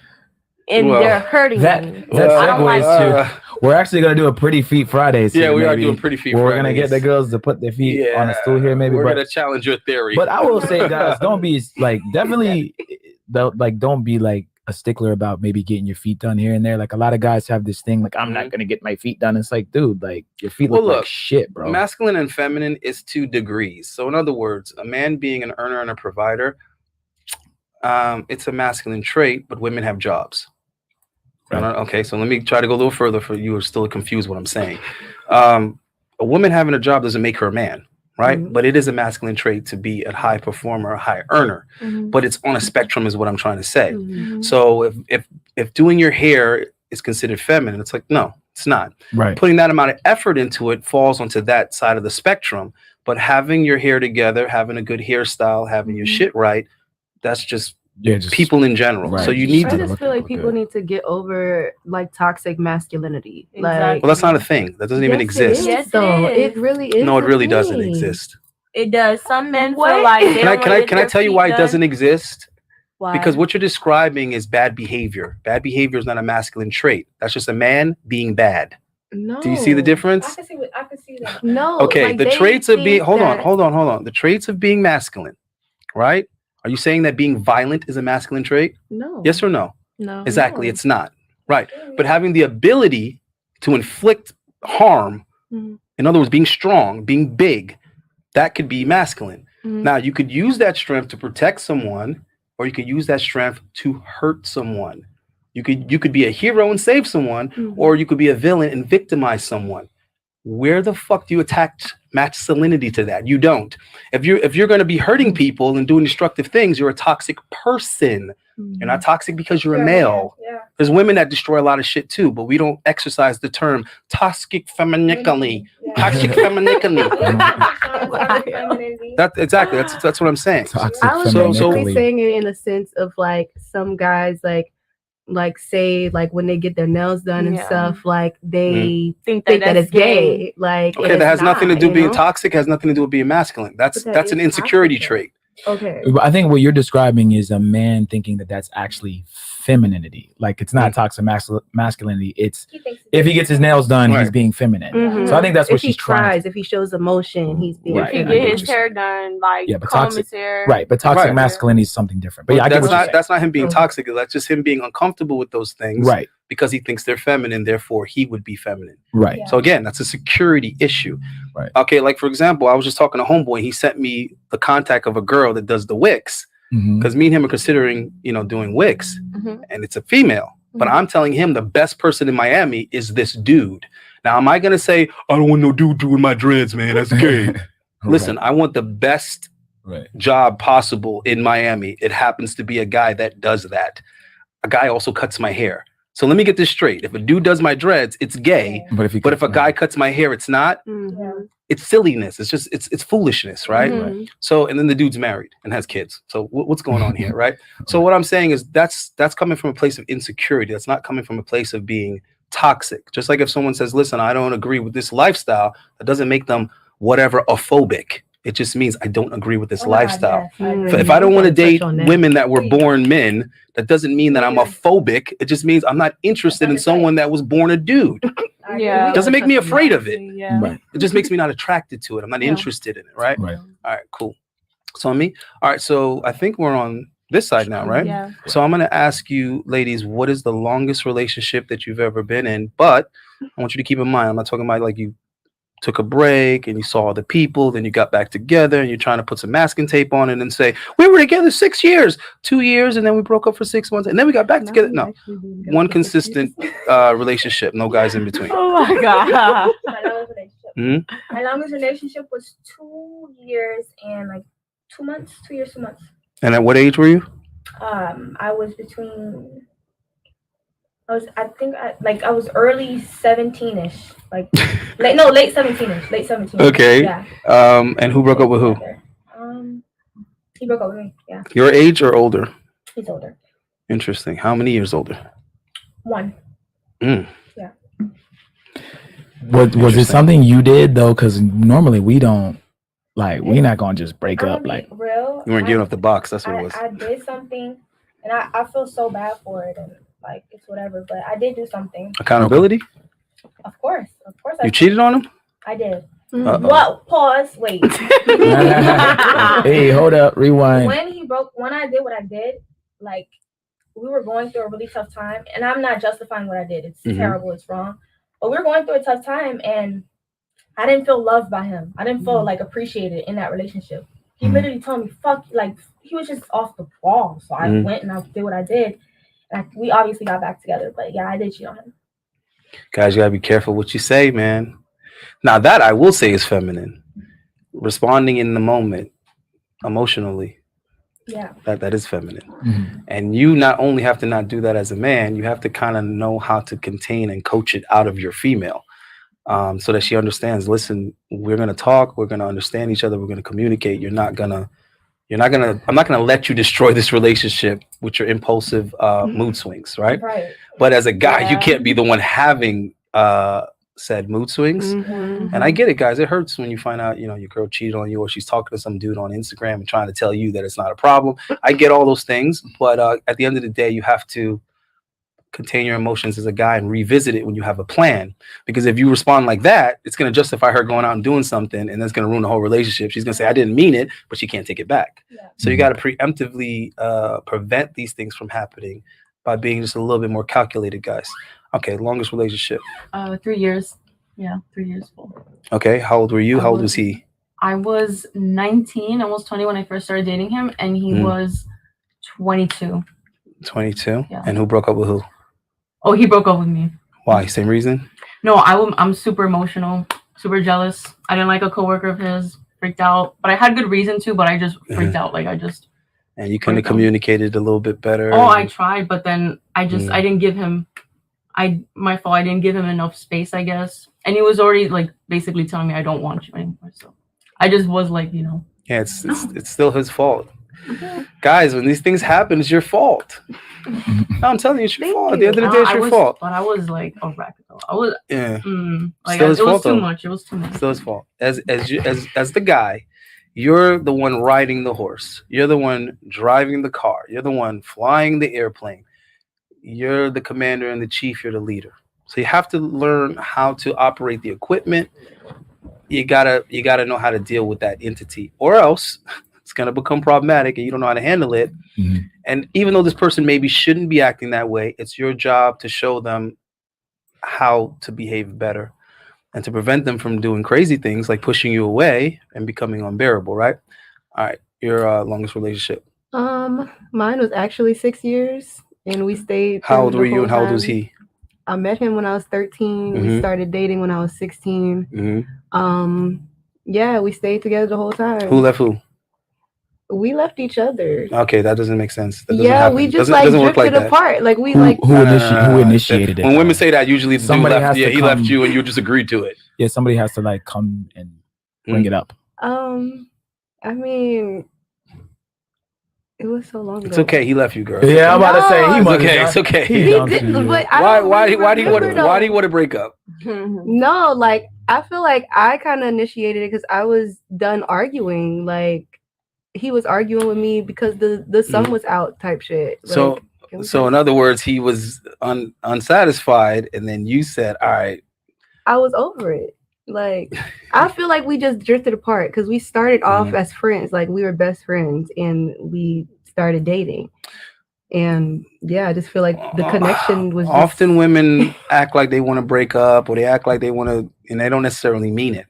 A lot of times they just want to see how hard the guy is going to try to reconcile, how hard is he going to say, I'm sorry, and try to fix this and try to fix that. A lot of times it's them dodging accountability because they're like, listen, I want you to make it better. I want you to change yourself. I'm not willing to say, I'm sorry, say I was wrong, or be in the doghouse. So I'm going to make you feel like it's you that need to change something. And if he call you a bluff and be like, all right, you know what? I'm sick of this shit too. Then it's like, oh shit. Right. What the hell? Yeah. Like, damn. And then they're going to hit you up for stupid shit like, hey. But I feel like I was kind of just over it too, though. Like, like he was stunting my growth. And well, it sounds like he had some complaints and you didn't want to address them. No, I just feel like he was stunting my growth. Like we weren't like on the same level. We weren't on the same level. Like so I was ready for. You was outgrowing him. Huh? You outgrowing him? Yeah, like I was ready to like travel and like do all these things, and he was still like in his rut of being depressed and decrepit and like all this. So stuff. you just ready to move on to a nigga that had it already? No, because I didn't even like move on to somebody for a long time. You know, well, you got to first clear him out the way before you can let someone else book your flight.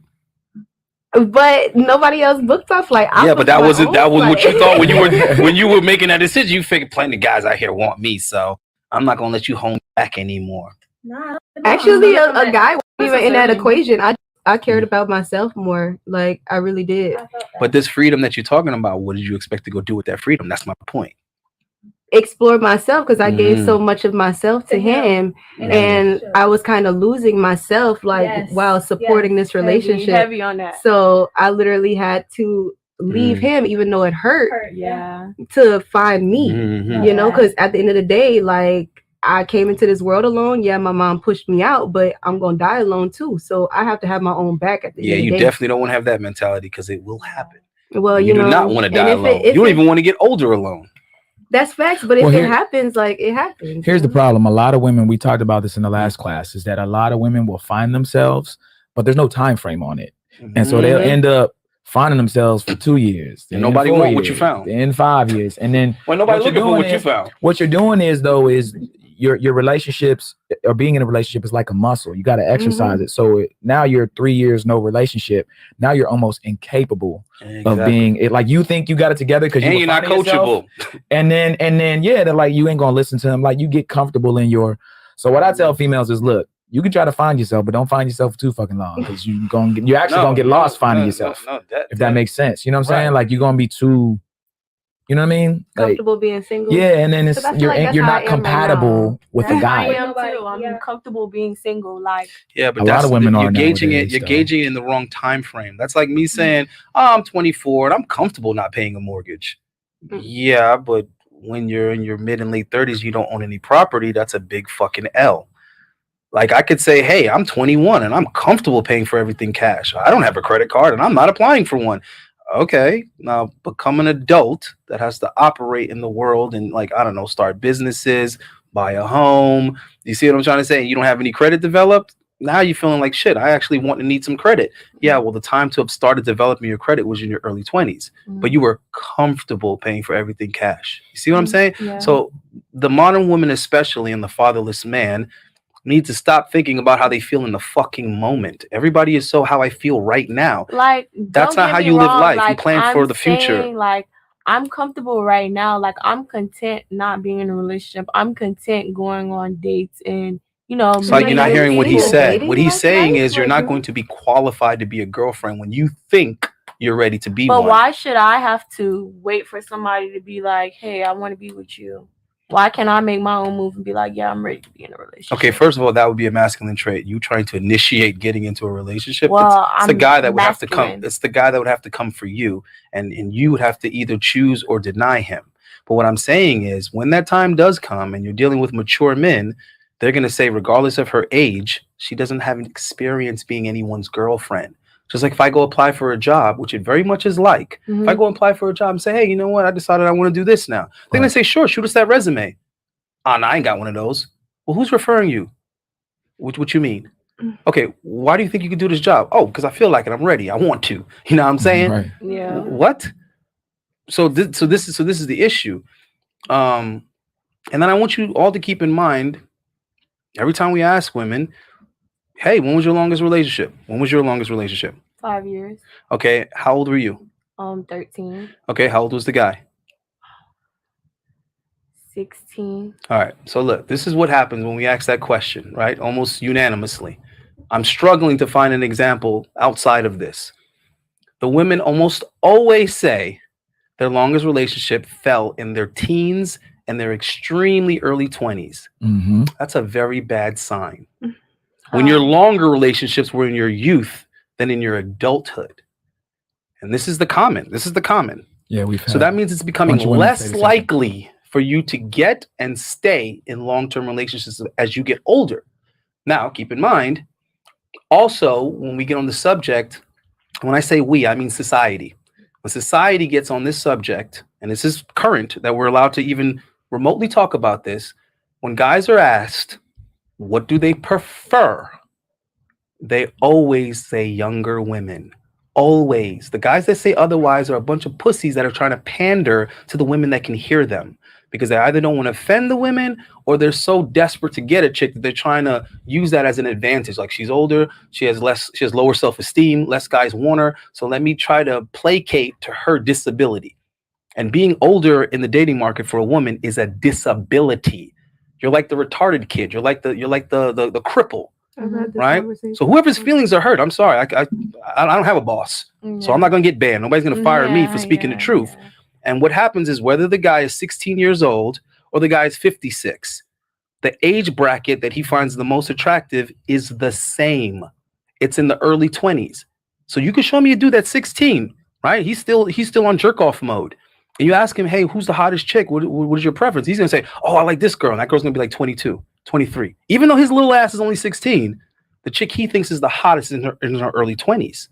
Then when you ask the guy that's 50 and he looks to his left and he looks to his right, and there's no older people around, he can speak the truth. He's smoking a cigar and he's in the lounge. He's gonna lean over and say, I like him at 25. Yeah, because he can say that amongst the guys. And he's old enough to be that chick's dad, but that's what he prefers.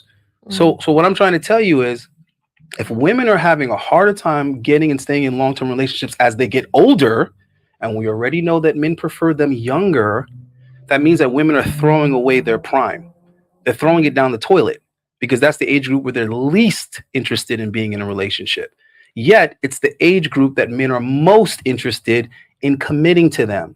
And these are going to be the same broads that 5 to 10 years later are asking stupid questions. Why don't men want to commit? Why do these men want to commit? These guys just want to play games. So you think They just want to have sex. They just want to hook up. Okay, I'm gonna ask you a question. So you think that I'm supposed to, basically, since I'm in my prime, because I'm not ready to be in a relationship, this is how I feel. I feel like I'm going to date. I'm going to do what I want to until I feel like I'm ready, or until that person comes up to me and they meet my standards. What's your definition of date? Let's start with that. Date is you take me out to dinner, you take me out to buy me things that I want. That's dating. That's not dating. That's not dating. Here and there, hi and bye, hug, kiss, whatever. Bye. That's not dating. What is that? That's plural. That's we went on a date. That's not dating. Dating is when neither of you are seeing other people and you're doing what you just described consecutively, consistently, weekly. Yeah. That's not the same thing, though. So a lot of women are using the term dating, but they're not actually dating because they haven't been seeing this guy for any length of time, and he is not exclusively seeing her, and she is not exclusively seeing him. So these women are telling themselves whatever they want to believe. That's what they're doing. They're using their superpower, which is disillusioning themselves, right? They're toxic masculinity. But if you ask them to define the term, they'll be off by a million. Submission. I'm not going to submit. Ask them to define the term. They're off. They're using words incorrectly just to make themselves feel a way. Now, I understand that's how women use language. The problem is modern day society has let women go awry with that. There's no parameters anymore now. Now a word can mean whatever they want it to mean. We're supposed to be like, we're not supposed to say a certain thing or tell. Use words correctly is what I'm trying to say, because words determine thought. No, but you just told me that I'm masculine. I know that I did not. You see, there we go again. Use words correctly. I at no point in time said you're masculine. I said that would be masculine. That would be a masculine trait. A masculine move. That I have is masculine. That's what you said. That personality trait. That's not the same as saying you are masculine. But you're saying that personality trait that I have is masculine. So, well, that behavior would be masculine, and it would be interpreted as masculine by said guy. And if he doesn't notice that that's masculine, the question is, where's your daddy? Who raised this nigga? That's the question. Because there's a lot of guys putting up with a lot of like stuff that's not acceptable, but they don't know any better because they were literally raised by a woman. So subconsciously, they're already letting a woman set the tone. So that behavior to them, it's similar to their mother's behavior. So they're like, okay, that's normal. It's not normal. It's not normal at all. Drop your books, let him pick it up and ask you to prom. Not you say, hey, what's up? Who you going to prom with? Because I want to go with you, nigga.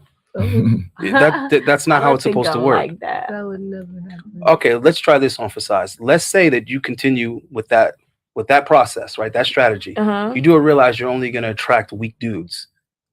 You I mean, that, right? I really don't bother. Like, unless I'm really speaking on myself, like I'm at a point in my life where it's just like I don't care, like if I'm in a relationship or not. Like if it comes, how old are you?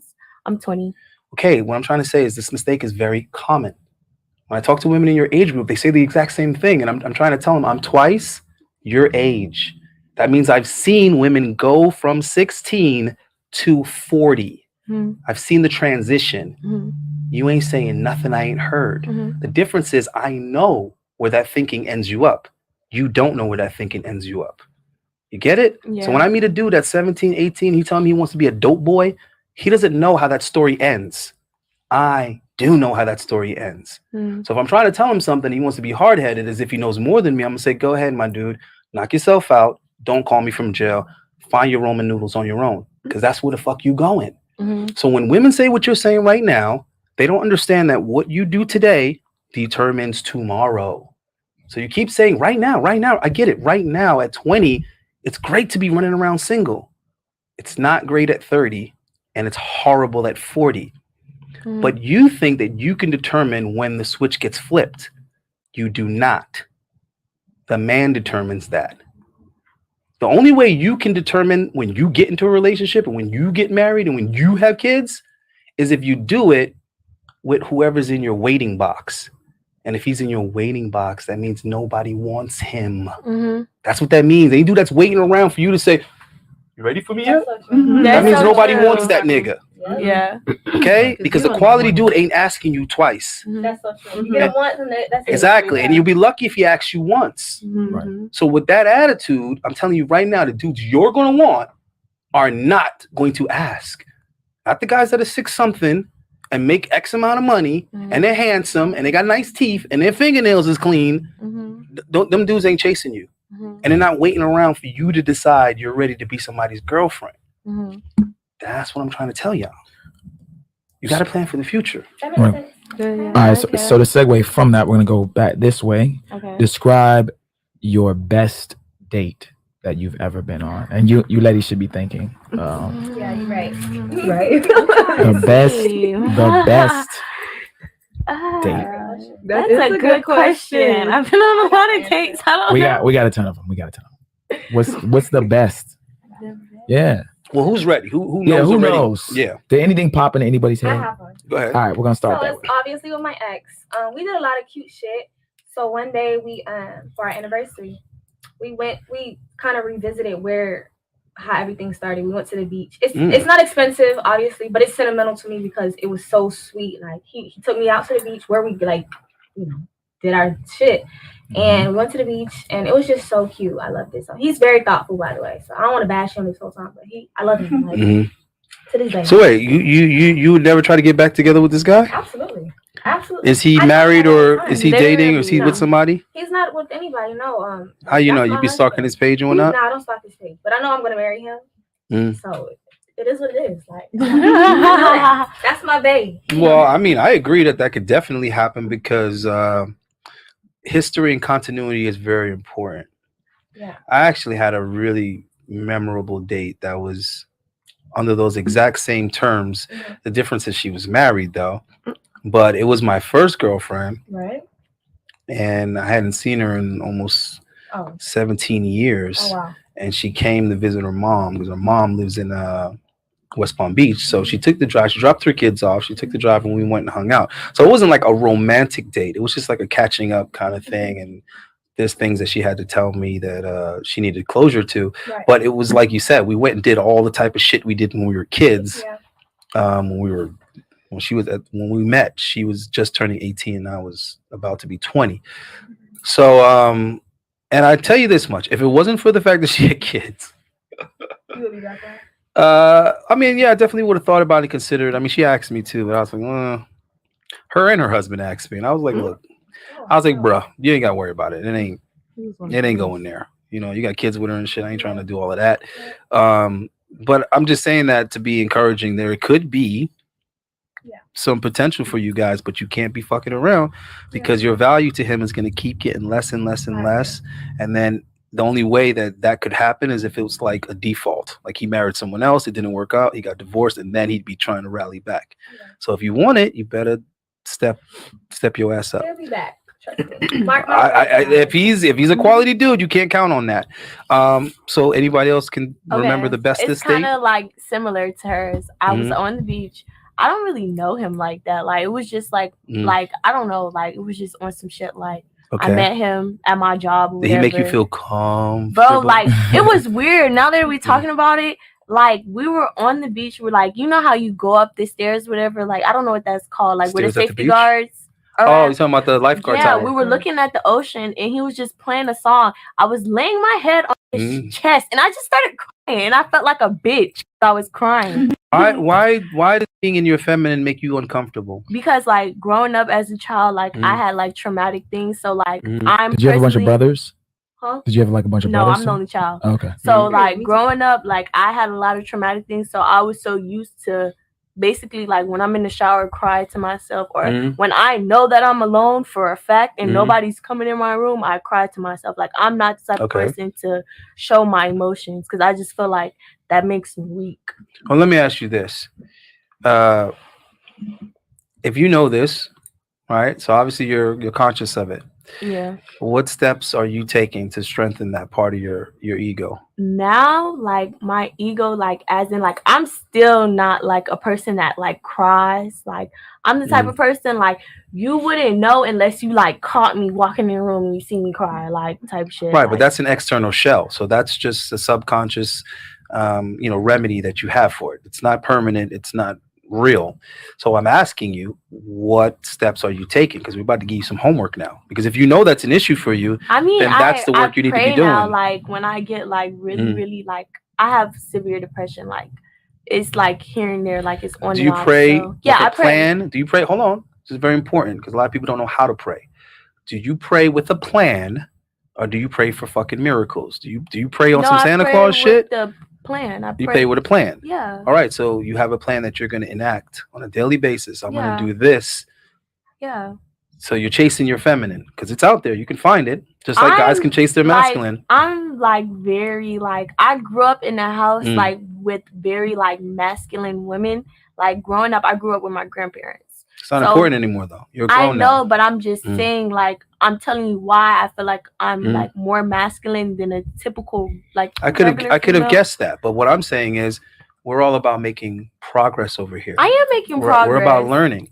I'm making progress. I haven't heard a schedule yet from you, so what I'm asking you is, and when I feel like I'm upset or whatever, I have counseling now. I go to counseling. You got somebody counseling you. Yeah. Like why do you need somebody to counsel you? Because I need to talk about my feelings. Don't you think that's a last resort, though? I'm at my last resort. I don't have. How can you be at your last resort if you haven't applied yourself yet? I mean, I pray and I go to counseling. I feel like that's helping me. That's asking for external assistance. I'm asking you, what are you doing for you? Pray. So let's try this. This is what I want you to do. I'm gonna give you some simple homework. I want you to make a list. Okay. Right, of things that you think is a representation of your lack of femininity. Okay. Right, areas where you feel that you are less feminine than you should or could be. Right, you could just make it 5 things. Start with 5 things, and then you can address those 5 things individually.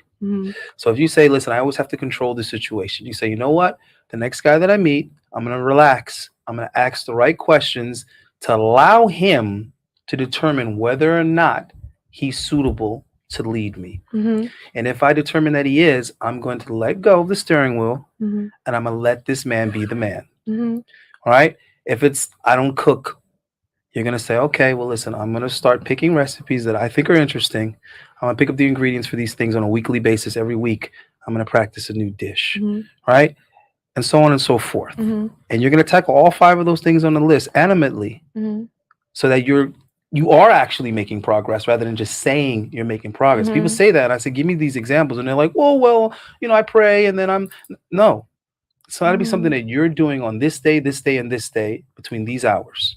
Okay. All right. So we're going to ask you the favorite date. Best date. Best date. I feel like that still is like my favorite though. What? You didn't say anything. My best. Like I'm saying like okay. best and favorite. Oh, she's saying best and favorite is the same. Yeah, okay. So I feel like it's the one that I went on recently. We went parasailing. I've never done that before. I just feel like he really answered like what I wanted out of a date. I like excitement, I like adrenaline. And that was something I never did before. And also like he took me shopping. I love shopping.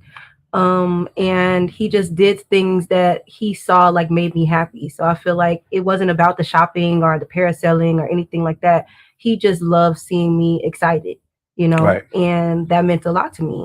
Because if I'm excited, then this is going to be exciting. This experience is going to be exciting if you keep me happy. And if you keep me happy, then I'm going to want to submit and make you happy and be in my feminine Be a energy wife. as you will. Yeah. Okay. Yeah, I like it. But you should already be feminine, submissive, and a wife. I mean, I feel Just like for the I'm super record. feminine. Yeah, I because feel when like- y'all say Just it's for gonna record. make me be like you want before, you should just there should be no transformation But required. I do feel like your energy sometimes like can't let your guard down Exactly. because of how the dating pool is right now. Like you can't just let your guard down with every man. You can't be submissive with every man. Every man I doesn't agree. deserve. All right. Well, That's let me interject and tell you why that. let me just tell you real quick. No, because I'm here to help I feel you. like I'm hyper feminine. No. I'm here. I'm here to help. I'm here to help you, ladies. Right. Let me tell you why that way of thinking blocks blessings. And this is what women today are experts at, blocking their own blessings. And their reasoning, you can be sympathetic to it, right? So we're not saying the why you guys make these terrible decisions is the problem. The why isn't the problem. The lack of logic and rationale to what the outcome is going to be. So you could have slept around and made bad decisions with the guys that you slept with, and you say, you know what, I'm going to be a born again virgin and I'm going to be celibate till marriage. Yeah, it sounds good in your head because you're trying to counteract the mistakes you made. But what you're not factoring in is how that's going to sound to the potential guys now. And that's where the blessings get blocked. Because now the guys that would have been a good choice are going to, when they hear that dumb shit, they're going to say, you know what, I'm going to pass. Number one, you sound like a basket case. Number two, your approach is highly disrespectful to said guy. Because you're basically telling me that you did all this fun, cool stuff with these other guys. You had a low barrier to entry for them. And now the guy who actually deserves it is the guy that you want to up the bar on. No, thank you, Ma. No, thank you, Ma. Let me find someone that isn't damaged. So what you're saying is, okay, because I don't feel that guys are trustworthy, or because I haven't been able to trust guys in the past, I'm going to keep this barrier up to protect myself. I'm Iron Man. I'm Ironheart. I got this iron. I got this bulletproof vest to protect my heart. Right? So manly. What the Now what I'm trying to tell you is, now the guy who would have been masculine, who would take you on a date like that, is gonna be like, yeah, I don't like all of that energy. Right. She's very standoffish. You know what I mean? She's too overprotective of herself. She's not trusting. But I don't even want to get into that. That's what's gonna happen. And you're blocking blessings now, because now the guys that would have been great for you they're passing that up because you're putting out this force field, right? So women just have to be careful on how they counteract whatever bad experience or decision they have from the past, because they're always trying to overcompensate for something, right? Oh, well, I dated a guy like this and it was terrible and horrible, so I'll never date a guy like that. Or his name starts with an A. Oh, I'll never date a guy whose name starts with an A. Oh, he was a Capricorn. I'll never date a Capricorn again. Okay, like, stop reading me. It's like, oh my God, you're saying the stuff but that we literally think. now you're blocking your blessings right now. You know what I noticed? It's like when y'all get mad, I call it the arm flail. It's like an arm up, fuck it. Like it's just kind of like I just give up. I give up. That's Y'all be so getting, true. I got like- my heart broken once, and I've never been the same since. And- I could admit And y'all to that. gotta like control your emotions and anger, you because gotta y'all be tone that getting down. mad. Like it'd be like, I be alright. angry You're not and built get for angry mistakes. forever. Listen, let me tell you something. This is why women need to be protected. You're not built for mistakes. Mhm. If I got a son and he get caught slipping on the wrong side of town, what's the worst that might happen? Yeah, he might die. He might get killed. But if that don't happen, what's the worst that could happen? They robbed him. Right. They jumped him. They beat him up, bust his lip, came home with a black eye. Damn, boy, what happened? He was in the wrong neighborhood. You ain't had no protection. But if my daughter gets caught in that neighborhood, she gonna come back gang graped, right? A whole bunch of grapes. You see what I'm trying to say? Yeah. And they ain't no coming back from that. They ain't no mommy gonna bandage you up. Let me see that eye, boy. Ooh, they ain't none of that. And it ain't gonna make her stronger. It's gonna ruin her for forever. She's always gonna have that trauma. Whereas a guy get his ass kicked, get robbed, and he come out bigger, better, stronger. What you gonna do? Jump me? I've been jumped before. You gonna do rob me? I've been robbed before. Nigga, what? It's gonna make him stronger. So women they're not designed for a mistake. They're not designed for tragedy. With them, you got one shot at this. One shot at it. And that's why a lot of women nowadays are exposed, because they weren't raised with a father in the house, and their brothers don't even know what the hell they're supposed to be doing. They out there with a masculine body with a feminine mentality. They want to fight and kill everybody that offends them. That's not how you problem solve. That's not how you protect. Protect is it didn't happen in the first place. Not I'm gonna go retaliate. So we have to be conscious of this and understand this is why a lot of women are making bad decisions in the first place. Because they're making decisions. And you say that out loud. Oh my God, he's a misogynist. It's like, well, feminism ain't helping you with all these extra choices because you're not making the right ones. So you can't say giving women choices and more options is good for them. It's not, because they're not choosing well. So you think that we're only supposed to have 1 or 2 options? You know what the option used to be back in the day? What? Go work at the brothel or be a wife. Get married or go work at the brothel. 2 extremes. Now, is that a hard decision for you to make? No. Hell no. Hell no. Get married. Okay, exactly. Now, for everybody that thinks that my example is extreme and ridiculous, really? What are women doing today? What are young girls hopping on nowadays? Oh, I'm 18. I'm jumping on OnlyFans. Do you not realize that that's a digital brothel? Yeah. So when you give them this extreme, and everything in between, they're gonna go. What are the chances that they're going to make the right choice? Let's be realistic. 5%. If you have this choice, which is horrible, you have this choice, which is great, and everything in between, what are the chances that they're going to pick something that's good for them? Right. They're going to go towards the bad side. That's what I'm saying. And then even when they say, oh, yeah, I want to be married, I want to be a wife. Okay, then why are you doing all these dumbass things in the middle? You're doing all these dumbass things between thought, prostitute, sex worker, and loving wife. You're doing everything in between it, but this is what you're saying you want to be? It's a lot of people in this world that date hoes or thoughts, as you Who raised them? It's not about that. No, it is about them. Hold on. Let me It finish. is about let me them. finish. Just let me Hold on, finish. hold on, Just let me Ashley. finish. You're absolutely right. Example. You know what I was about to say? Adam 22. He dates a hoe. Mhm. And they fuck Who- each other together. Who raised Adam 22, and why is he an example for us men? No, but what I'm 'Cause he's trying not to the say- average no, man. I'm not saying that that's the average man. I'm saying that you're saying that, okay, that we as women have choices today. We have this alternative, and everything in between. Girls that pick in between, normally, majority of the time, I have associates that, get out there, whatever, and they have kids and they're engaged and they're gonna get married. Exactly. And you think that's a good look? I'm not saying that it's a good look, Okay, but what I'm trying to tell you Who is raised those dudes though? it's not about that. No, it is about that. I'm gonna tell you why it's about that. If a man spent his life working, making good decisions, having and providing for his family, building his legacy, do you think that he wants his son to come home and say, Dad, this is the chick that I'm marrying? You really think that that's going to be a thing? After he spent his entire life investing into his legacy, now his son is telling him, yeah, I'm finna marry this porn star. I'm about to have babies with this chick that's on OnlyFans. Do you think that conversation is realistic? It's not realistic. Yeah, because he raised that son, which means he would have instilled the values in that son where he would understand that those type of women are a hit and a quit. You smash and you dash, and you always wear your Jimmy hat. That's what quality fathers teach their son about the quality of women. So what I'm trying to tell you is you cannot sit here and point out confusion as justification. These people are confused people. These people have no idea what the hell they're doing. These aren't men that were raised to be fathers and husbands. They're just trying to figure it out like everyone else. Just because women are getting married does not mean that they have mother and wife qualities. They don't. And you can't just go read a book on this shit and you can't make a decision. There's so many women that think marriage is a decision.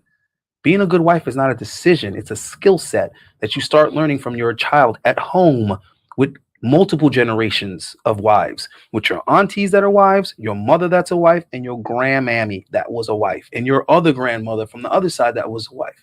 So these women collectively teach women how to be wives. It's not, I just grew up and I got, to the point in my life where I said, I'm ready now. Ready to do what? With what experience? With what book of recipes? Right? With what childcare experience? With what long-term relationship experience? That's why those same women, the moment that their husband cheats on them or whatever, or I'm just not happy, they get divorced.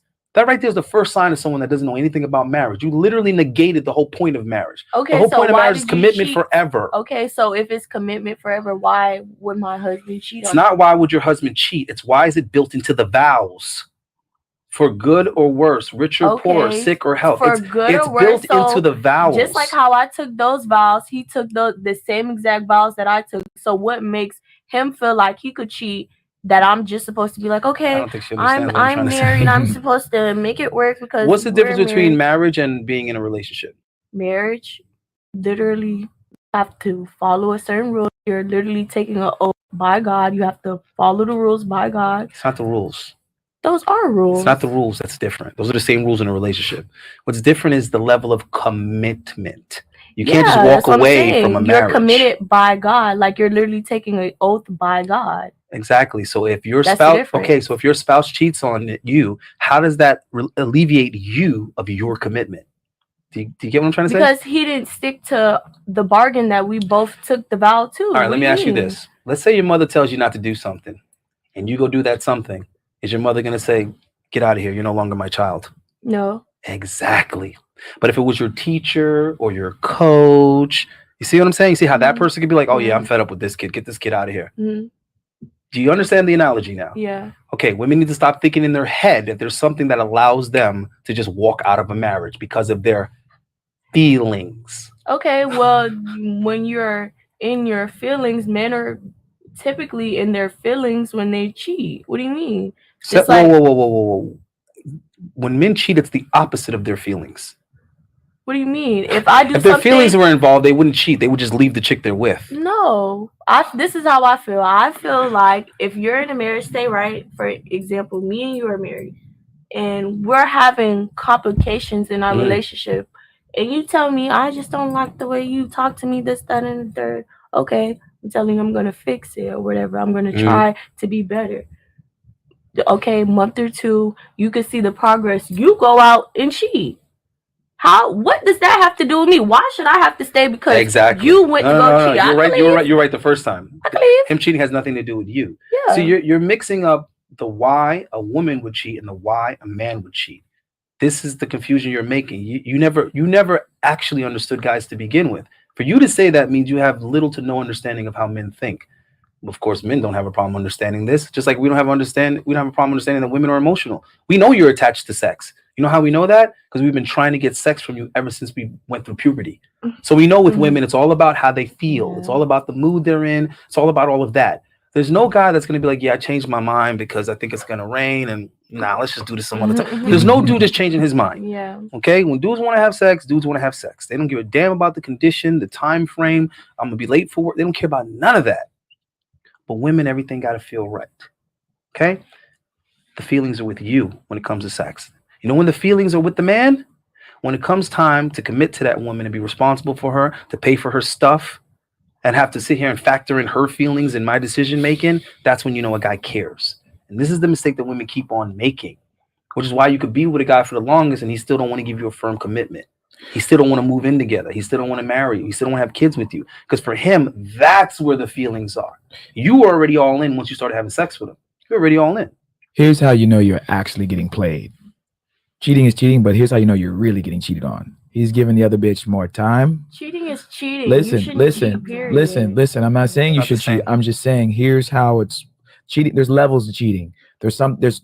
If I have a wife and she cheats on me and we're trying to have a kid and she goes and smash another dude with no condom, that's worse than her going and maybe sucking a dude's D or smashing with a condom on. There's levels to cheating. So I'm tired of women saying, oh no, cheating is cheating. No, it's not. There's cheating, like, I want to say cheating respectfully, but there's a way you can like cheat on somebody and it's fucked up. But, okay. Listen for a second. Listen. Can we agree that there's definitely a way you could be cheated on worse than something else? But this is what I'm trying to say. What makes you guys think, because you're men, because you guys have a dick, that y'all think that y'all could cheat in this different I'm not saying cheating versus okay. Nobody said they could. I'm not saying they should or they could. I'm just saying if it happens. Cheating. No, that's not. You can't say it like that because it's not. What I'm saying is that if he's giving the woman more time, if you get cheated on and he's giving that bitch more time, effort, attention, money, and we can even throw in like you're losing. What's the song by SZA, The Weeknd?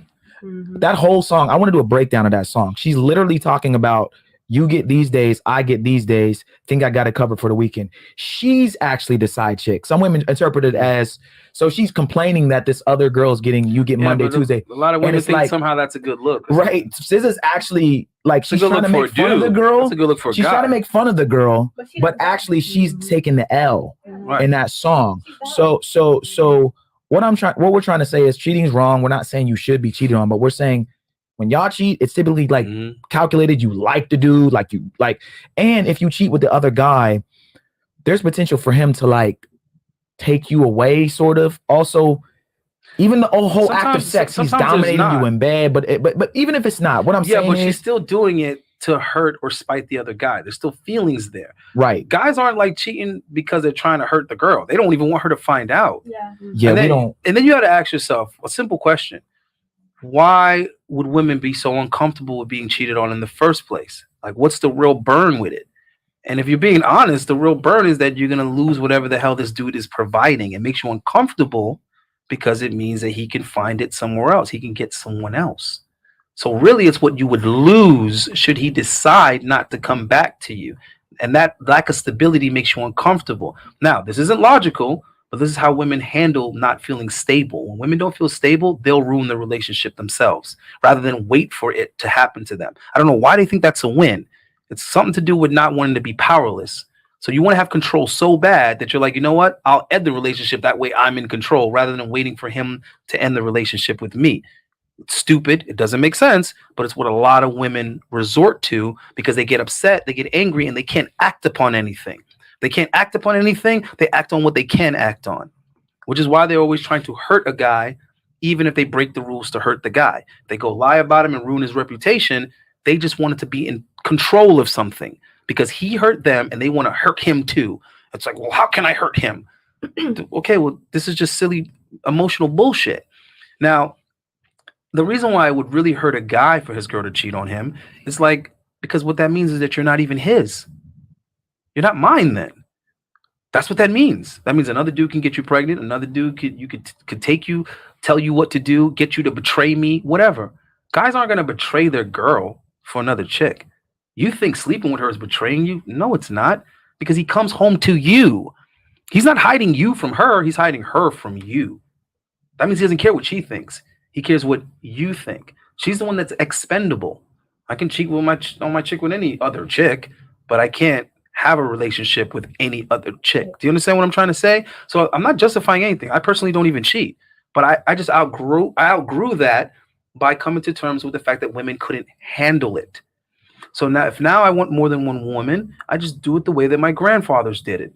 On the level, this is what I want. This other woman is going to be in a relationship with me. Mm-hmm. And you're going to accept that or not accept that. But know that I have another woman. This isn't going to affect what I provide for you. It's just going to make me have to do what I do for you double. Because you're both on the same level. And then you can sit there and be upset about who's my favorite or whatever. You figure that out. Right? If you have more than one kid, they got to figure that out. That's part of life. But I'm not going to be hiding anything. Yeah. So I understand. Right. I understand that could be the part that upsets a lot of women is the hiding. All I'm saying is that with all decisions that you make, stop thinking with your feelings and think with the result that you desire. Think about the outcome that you want. And is your decision going to get you that outcome or something different? Because breaking up your home is not going to make your life better. It's not going to make your husband not have cheated on you. It's just going to hurt your children. So why do you think men cheat? Like, why? Like, what? You already know the answer to that. Women just don't want to accept the answer. None of this stuff is rocket science. I think women are a hell of a lot harder to understand. So yeah, I get it, guys. Really, because this is what makes women so hard to understand. It takes a lot of experience with women to understand women, and most men don't have access to that type of experience with women. So a lot of guys could just be in the dark about women. So that's understandable. With women, not so much, because women have experiences with men. They can have them whenever they want them. There's always been trying to approach you. There's always been trying to go out with you. There's always been trying to sleep with you. So you have plenty of opportunity to learn about men. What it is that women reject the information that they get. It'd be the truth. They reject it, and they always want to explain it away with some other shit that either doesn't hurt their feelings or doesn't require them to make a change or an adjustment. So when they're making a lot of money and they can't find a damn man, no dude want to approach them, then it's men don't have the courage to approach them. Really? Because the same men are approaching other women. And then they figure, oh, well, the women they're approaching don't make as much money as me. So what it is that they're intimidated by my success. It's like, okay, now when you ask men, broke men and successful men, they will tell you, I'm not intimidated by her success or her career or whatever. I just don't give a fuck. I don't care. It doesn't benefit me. And then she's always busy. Why do I want to hit up a woman that every day she's like, oh, well, I got to work. Oh, I got to do this. Oh, I got to do that. Oh, I got to. Okay, listen, either you're not interested in seeing me or you are actually too busy for me. Either way, it's a no-go. What am I going to do? Keep messaging you? Hey, beautiful, how are you? When can I see you? Am I going to keep on repeating that? Or am I going to say that to a new girl for the first time? What takes less effort? Repeat, exactly. Asking you out over and over again, or just asking another girl that has more availability. Mm-hmm. But women will convince themselves that he's intimidated by my success. So when guys are telling you that we do not care about sex other than busting a nut, women still want to make it something else when that's what men have been saying for 100 years. And the women at the brothel understand it. Because he's going to come, he's going to throw those 2 quarters on the counter, he's going to bust his nut, he's going to get back on his horse and say, thank you, little lady. He's going to get back on his horse and go about his business. Sex doesn't mean anything to us. And the same way that we'll tell you that, you'll miss that if a guy is still dealing with you after the sex, it must mean something. You'll miss that part completely too. Do you see what I'm trying to say? I've had sex with girls and I'm like, she is way more into this than I am. And not that I don't like the way it feels, but like she's like shaking and she's all, and I'm like, I'm just trying to bust this nut. Yeah, like we're not into it. I'm sorry to say this, y'all, but we're not that we don't like it and we're not gonna get off. But what I'm saying is y'all be, especially for dudes y'all like, y'all be into it like for real. So for us, it's just kind of like, again, I'm not trying to downplay it like we don't like you or if you're a girl, we don't love you. But it's like y'all are more into it than we are, if that makes sense. But there's an equivalent to it, though. This is what I want guys to understand. I want women to understand this too. We are equal in the sense of, not equal as in the sense of same. We're equal in the sense of there's always a balance. There's always an opposite side that's equal in that sense, but different. So you see how we have no mental or emotional attachment to the sex? Mm-hmm. Women have no mental or emotional attachment to the provision or the resource. So if a guy that you're not sexually attracted to takes you to Sexy Fish or takes you to Komodo or whatever other ridiculously expensive place for dinner, you don't have an emotional attachment to that evening. You're going to enjoy that restaurant for what it is. You're going to pull out your phone. You're going to post some stories and some reels. You're going to take a picture of that lobster tail and make some other bitches jealous. You're gonna absorb all that attention and all that validation, right? And then you're gonna tell this dude, I had a great time. Text me sometime. You're gonna kiss him on the cheek, right? And then you're gonna go stop on your way home at some dude that's 6'2", right? Yep. Plays video games most of the day, right? You're gonna stop over at his crib and get your back blown out. And the emotional attachment is there. But not the poor dude that spent $600 at Sexy Fish. You can't even remember. You can't even pronounce his nigga's name right. Okay. Right? You keep calling him something different. You're like, yeah, Dave. He's like, yo, my name is Dustin. Yeah. Well, I got you saved in my phone as Dave. You see what I'm saying? There's no emotional attachment. Yeah. That's the same way that we are. We could go out, we can knock some pussy down real quick. Can't remember this chick's name. Mm-hmm. Wash my dick off, go home, get in bed with my girl, and watch. Be burning the next morning. I don't know about that. You know what I'm saying? Go home and watch Game of Thrones. Right? Exactly. No emotional attachment. I think we need to skip around a little bit because we spent a good amount on that. We should maybe jump around. Yeah, we could do that. And then we'll what we didn't hit that we need to hit though is worst date. Oh yeah, let's do that, and then we'll jump around to a couple more questions. So describe the worst date you ladies have been on. Oh Jesus Christ, me and her. Alejandra went, right? Did she do the best date? Oh yeah, right. You're the only one that didn't do a best date. With my ex. Yeah. What'd you call it? Fleming's, the restaurant Fleming's that's here. Really? With my ex, yeah. Wait, what made it the best date though? Because it was my ex, honestly. Okay. Yeah, a lot of emotional attachment to that. Okay. Isn't it amazing, guys, how similar the women's answers are? should be thanking us for this case study because we're doing such a great job of bringing you examples that solidify what is true. Overwhelmingly majority of the time, so that you guys can devise a plan to focus on what's important. Right. Almost every woman has said her best date is attributed to the guy, not the actual logistics of the date. But can I mention something? So pretty much I'm with this guy right now. We've been with each other for months, but I'm like his mother in a way. I'm his homeboy. And how does that make you feel that you're his mother / homeboy? I'm angry about it, and I've been like basically telling him like, dude, like I'm sorry, and I know this is so why are you in love with a boy? Because I love good personalities. I'm a sucker for good personalities. All right, so what's the solution? So I remember briefly after my ex broke up with me, I was going out on dates with this really nice guy, but he moved away back to Chicago. He was taking me to Komodo. Komodo is a like Fleming's, like just several times, like anything. And so that's a contrast. Fleming's versus Sexy Fish. Right.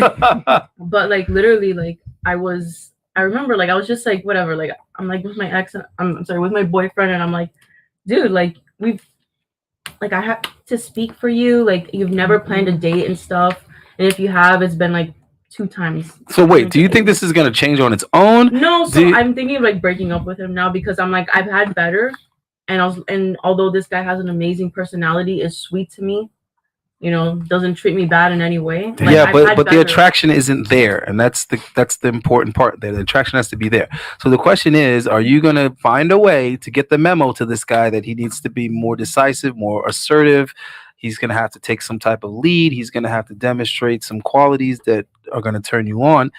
Can it be salvaged, or are you just wasting time? That's what I wanted to ask you, because like I've been doing like, I've just grown up always cooking, basically. Like that's always been instilled by my mom, basically just cooking, like cleaning, shit like that. So you feel like you're doing what you're supposed to do all the time. I do that for him. Like making food or just giving food is a love language of mine.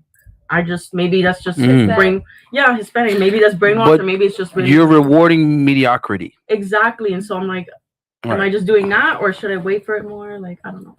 And I mean, I have a course coming that we're developing for this specific thing, because there's a difference between things that are given in a relationship that should not fluctuate whatsoever. And there's also things that are gifts in a relationship, and they should be used to incentivize or reward behavior that you want. This is one of the biggest issues that people are running into. So you're already going above and beyond, but you're rewarding mediocrity because you're not getting anything in exchange for these extra behaviors. Now, cooking is not an extra behavior. No, that's a given. Right. Keeping the place clean, that's mandatory shit. Right. Yeah. So as a guy, paying the bills, opening the doors, being a protector and being a provider, this is just basic shit. Yeah. If you're not doing this for a woman because she's not worthy of it, then she shouldn't be your woman to begin with. As the same thing with a woman. Women can't sit here and say, oh, well, I cooperate when I agree with him, or I'm feminine when he's doing this, and the third, no, it doesn't work that way. You already are feminine. You already are submissive. You already are cooperative. Whether or not you do it for that guy is your choice, not whether or not you do it. Now, these things are a given, but if this guy is doing extra things for you, making you feel special and doing these little things, you need to incentivize that by you doing something that's extra and special for him. And this is where a lot of guys, run into these issues with these women, because you either treat these women in a way that allows them to be entitled, or you received her entitled and you're not breaking that mindset, those bad habits that she's bringing from other guys, where they're basically rewarding her for being a human being and not being a human doing. So this is a conversation that needs to be had early in the relationship. It's like, listen, I'm going to pay for things. I'm going to always protect you. I'm going to lead. That's a given.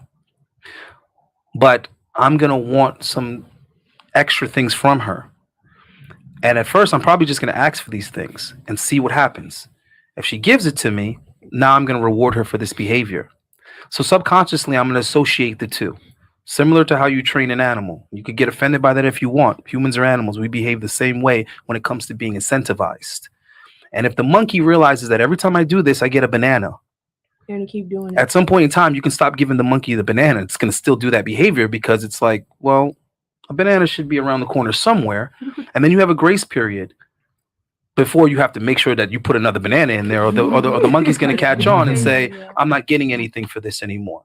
So what happens is guys keep doing and giving women things trying to win a chick over, and what you're telling her is, I deserve all these things just because I'm beautiful. Yeah. Just for my existence, I deserve all these things. Right? That's a big problem moving forward in a relationship, because relations need to relate. It needs to be a constant exchange, right? So all I'm saying is, it sounds to me like you have to figure out how to get the message across to this guy, because I'm pretty sure he's capable of doing the things you would like. The problem is he's not being incentivized. He's already getting what he wants from you. I would say also, if you truly do like him or love him, try it. Give him a chance, because a lot of women will leave in that situation. But they got to communicate, though, because he doesn't even know he's being... Well, that's what I'm saying. She'll not communicate, leave, go to another guy, but you actually really like this guy, right? That's what we're saying about blocking their blessings. He might actually be able to do whatever she needs, but it's like some women like, I shouldn't have to tell him. Yeah, but it's not about you shouldn't have to tell him, because I think that part's bullshit. Because, yeah, I agree, you shouldn't have to tell him, but you do. You get what I'm trying to say? I could be like, you should know better. Make sure, you know what I'm saying? that you know. But he doesn't know better. Yeah. So you get what? Oh, you should have grew up with a father, but he didn't. So he needs someone to kind of pull his coat and be like, listen, little nigga. You know what I'm saying? Let me point something out to you, right? So you have to just be very clever in the way you get the message across. That's another issue with women, is they don't know how to confront guys about things. You need to know how to be feminine and passive when you're conveying these messages. I'll give you an example, because I overheard my mother explaining this to another woman when I was younger, and it was G shit. My mother was like, listen, the problem is you think that you can make him do something or tell him to do something. She said, you know how I handle my husband? When I want him to do something, I just get him to think that it was his idea. Right. You gotta, because men want to be dominant. But men also they don't catch on. But so they I think do be that's why we paying have to break attention, down and be like, okay, babe, like this is They don't keep that, because I typically like I'm the type of person, I'm like, I have like a way of my tone. Like I know that my tone sometimes, like when I'm in a relationship, my tone is very aggressive. Make it sexy. You better make it sexy. Yeah, so make like, it sexy or put that shit away. I'm like working on my tone. Like I'm very like the type of person, like in a relationship, I'm always the one that's like, like her, like I don't know how. Yeah, to but there might be some explain guys it. that like it. You just got to make sure that it no matter what, at the end of the day, it has to come off feminine and it has to come off as he's still in control. Yeah, like you have to let the guy believe that he's in control. I agree. Me too. Right? That's the part that I struggle with, and I struggle with that. Right. Like making them feel like they're in. Right. If they don't feel that, they want to get the fuck up out of there. So if you want someone more dominant, like he literally calls well, then you need to then you need to get up out of there. Then it ain't gonna happen. I'm gonna run out of that motherfucker. Sugar mommy the other day. Yeah, but see right there, that means he's all confused, because I've had plenty of sugar mamas. I was still the dominant one. And that's what they wanted. I was a young nigga telling grown ass women, yo, do this, do that. You see what I'm trying to say? I need you to do this for me, baby. Yeah, yeah, women want a guy on top. Yeah, he needs a woman that likes to be dominant. All right, we're gonna do. Maybe you should hook him up with her. Right. Okay.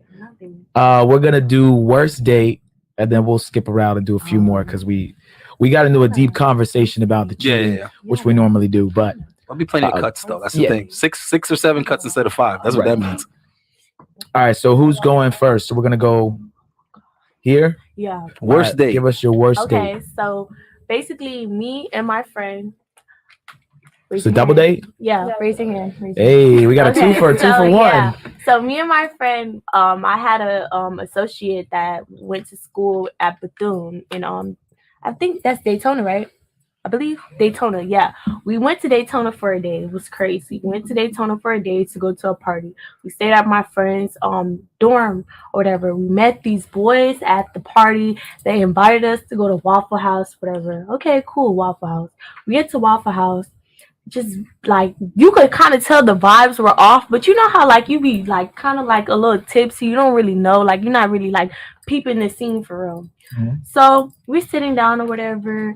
So we're just talking. So all of a sudden, like we get the food or whatever, like they're being weird. Like we have this discussion. Like I feel like when you go on double dates or if someone invites you to something, like as a man, if you invite me to go out to eat, I feel like you're basically telling me that you're gonna pay because you invited me. I didn't invite myself. I didn't say, hey, let's go on a date. I could see if I'd be like, hey, let's go on a date. Obviously, I know that I'm gonna pay for it because I'm inviting you. But if you're inviting me, why would I pay for my food? It's not about the money, it's the principle. Long story short, we ordered our food. These niggas, excuse me, but these boys were like, "Oh, we're not paying for our food." Literally, me and my homegirl's food together was like $20. It was cheaper. Yeah, like my homegirl Like, just what literally else? paid for the bill, Yeah. and we literally just tipped the dude a dub because it's just like, bro, how you gonna ask me to go to Waffle House and then not even pay for my food? Like, you're corny. It's not even about the money. Like, you're corny. It's the Bro, principle. They did the double date don't pay, bro. That's Nah, crazy. but I never hold heard of on, that hold on, before. They didn't even tip the man. Sometimes they they be just paid sim- for their food. Oh, and never left. mind. They're I'm about to say, Yeah. all right, that's enough right there. They're Because I was gonna say, hold broke. on, are you You're sure? fucked up. Are you sure that there wasn't something you did or said Till that made this these day, dudes we be were like, so okay, sweet. abort. Till this day, he still follows. He follows me on my Yeah. Instagram and literally watches my page. Like, he's like the first Oh, yeah, five yeah. person. Yeah, these dudes are just I mean, young, the, cheap, the and broke. person who invites the girls Yes, they should definitely pay. No, but hold on. The reason why I said that is because that's, obviously standard, right? Right. But what happens sometimes is that these women say something or do something very disrespectful, and the dude is like, you know what? I'm not paying for this. I'm not paying for this disrespectful shit. I'm not going to reward this behavior. So sometimes that does happen. And I think women don't consider that. When you tell the story, women just say, oh, no, he did it. How you want to invite you somewhere and don't pay? It's like, time out. Are there any details missing? Right. Because if she tried him and he pays, now he playing himself. Because it's like, dude, how you know what I'm saying? Like, if you're going to act a certain way, he's not entitled to pay for you. Because the same way that it's standard protocol for the person that invited, especially the man, to pay, it's also standard procedure for the woman to be respectful and I appreciative. was respectful. And I wasn't You there. didn't even know me so for like 5 hours. You didn't even know my real name. I'm just saying. Like, I don't know. I mean, me personally, I would recommend that guys pay regardless and just hightail it the hell out of there. Just end the date End the early. date early, yeah. End the date early. Pay, get up for it out of and get there. out of there. Exactly, because you don't want the blowback. Right. You know. Who Yeah. else So has we a got. worst We date? need. Well, that's two. So we need you two's worst dates. So basically this guy, he took me on a date. I thought it was all cool until he turned into a psychopath. He actually tried to like fight me on the side of the street at 2:00 in the morning. Yeah, I had to go to the hospital. He was emotional about that box. Like I don't even, I feel like he was schizophrenic, so maybe he like saw something on me that disrupted his energy. I don't know. He put his hands on you? Yeah. Oh my god, bro. I almost So blinded him because I sorry. don't play like that. So Oh, like, yeah. Yeah. This is the first time y'all went out together? Yeah. I need protection, Put his hands bro. on you I'm on the telling first you. I man. stay with Mason. I think that he was That's crazy. he told me that he was schizophrenic. And you still went? No, like he told me this Silent. after this incident. Like So hold on, you didn't put But- the laws on him? You didn't say this is his phone number, this is his license no, plate? like I literally like called the cops because I was like scared. Like we was in the middle of Buckhead, like Atlanta, and it was empty. Like me and him was the only people on That the street, sidewalk. yeah. So I was freaking out. I'm trying to like run away from him. I like basically essentially blinded him because I broke his glasses. Like, because you're not gonna come at me like what we was talking about earlier. I'm gonna fight. I'm not gonna fight. Like, no, like, so yeah, that was my worst experience ever. That's He super, literally super tried to funny. kill Yeah. me. Dangerous being a single woman out here, man. That's all I'm It's saying. scary. Y'all comfortable being single until that shit happened. Yeah. And you wish you had a dude you could call. Alejandra, what about you? Oh my god, so miserable. So this guy tells me, get cute. Okay. And so I got cute. He picks me up and then we just go to his house. And Red flag. and so I was like, oh my god, this is like humiliating. And whatever. We're there for like a long time. We're just watching a movie. Never offered water. And so I tell him like, hey, can you give me water? Damn. And then he's like, oh yeah, sure. Yeah, no problem. And then I get hungry and I'm like, dude, I think I'm just gonna Uber Eats food. And I asked him, I'm like, do you want anything? He tells me no. Asshole tells me no. So I get my food and then asshole again, like literally He needs to sneaks starve some at food this off of point. You me. start eating your food. Starve. Yeah. He needs to starve at this And point. so Yo, how do y'all Don't find offer these him dudes, no man? Uber Eats. Was this on Tinder? Starve. Where was this? You need to Tinder. starve whoever you Knew are. it. Starve. Yo, starve, this irritates starve, me because I starve. think about all You the better be times. lucky that she was a good person to offer you Uber Eats. You're supposed to starve and never eat another meal again. Man, I've been so much of a better host and still been denied the box. So I'm like, hold on, how? Yeah. What the fuck? How you could get away with this? Man. And like he was a Gemini too, so that's why I'm kind of like, Hey, don't talk about us. Gemini men though. And then they be like, women like assholes. Men You are see? disgusting individuals. Oh, it's on me, right? Yeah, where do you want to go? We can go. All right. So, all right. What is the most interesting place you've ever had sex? And we're starting. I think we're starting here. Most interesting place. Shit, I don't do shit like that. Like we have sex in regular ass places, but nah, for real. I would have to say, I guess, maybe this is typical. A car. I don't know. I don't have sex. Oh, in like a field, I guess, like a field, like by a park and shit. We were in a park. Okay. Wait, in a car or just like in the grass? So like we pulled up to the place. We got out. He likes to fuck outside all the time, so we like got outside. And That's fucked. not regular, but go ahead. We got outside and we fucked. Like Outside. sure, outside.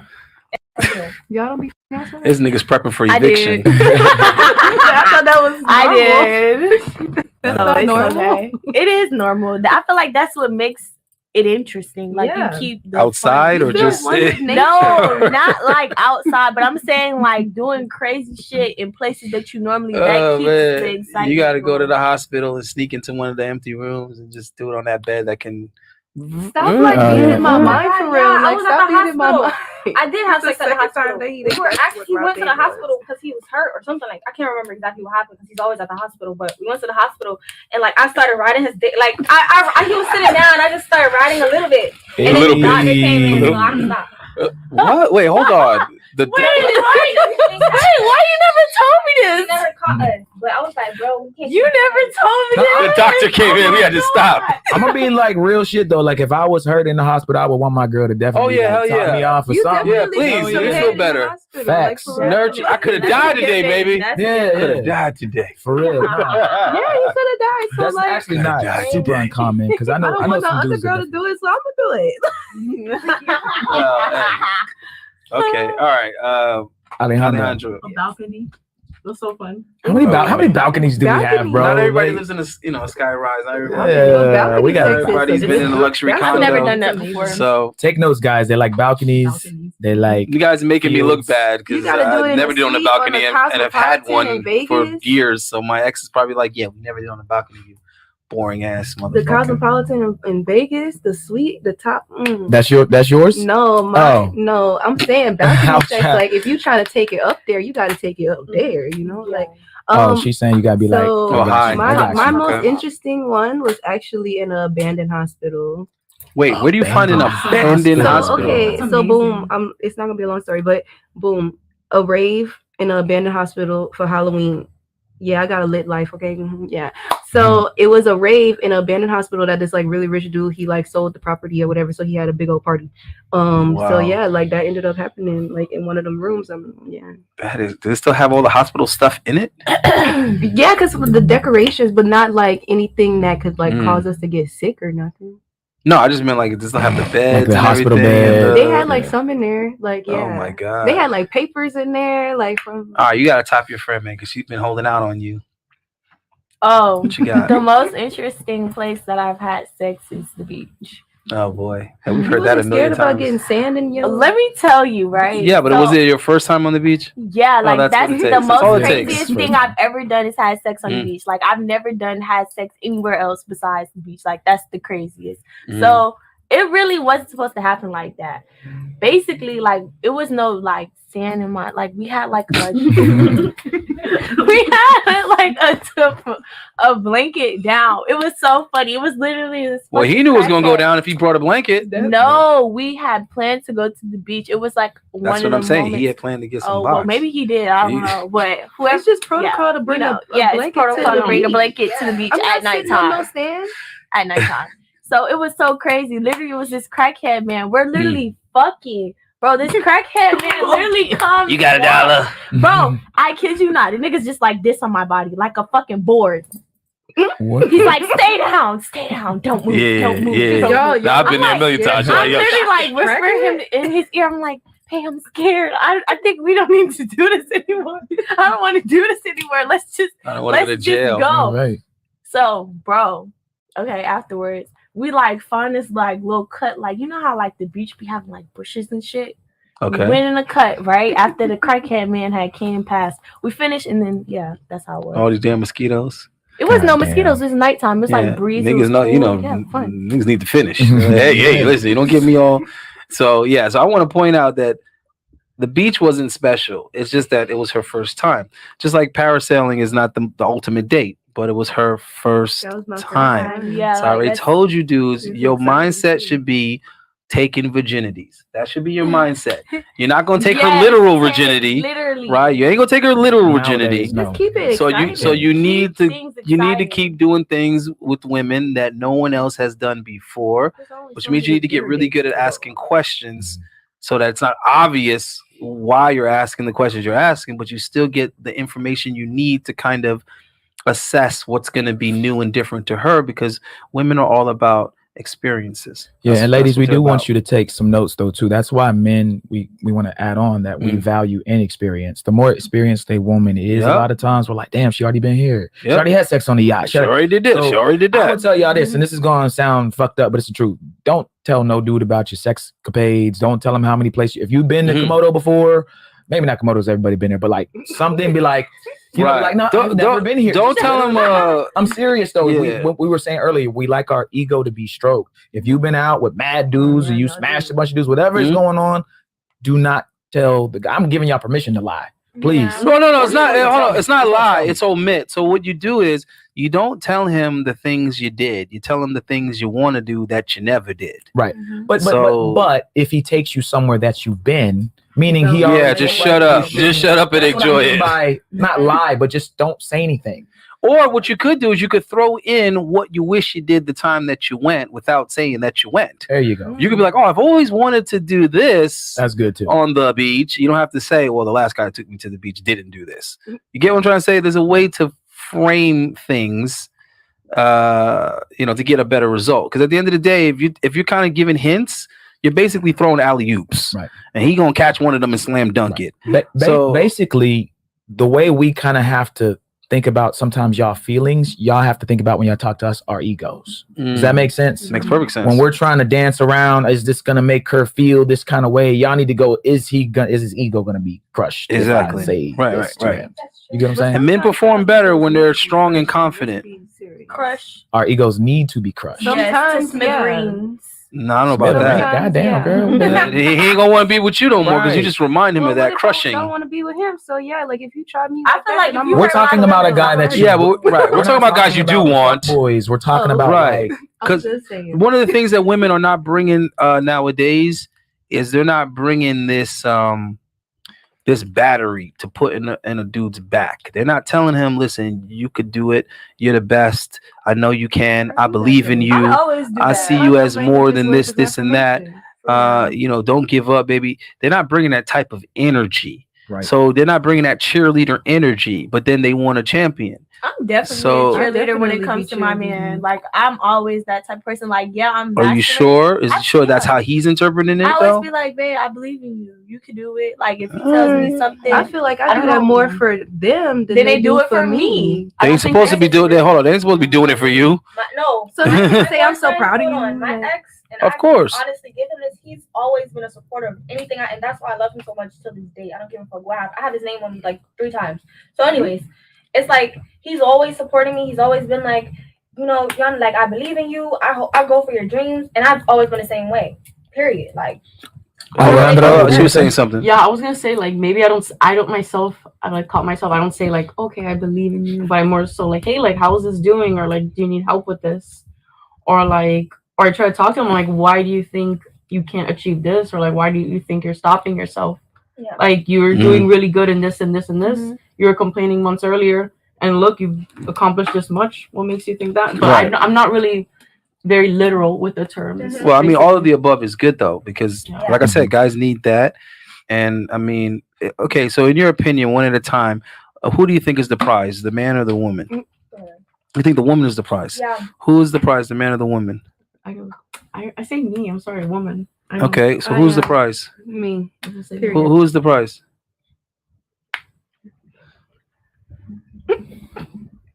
I want to say men, Well, men would have to be the prize. because they're giving you opportunities that you've never had before. They're showing you things that you've never seen before. I mean, that's one aspect of it, but But I'm If not you- gonna if- chase a man. yeah, but see, that's why y'all not gonna get them.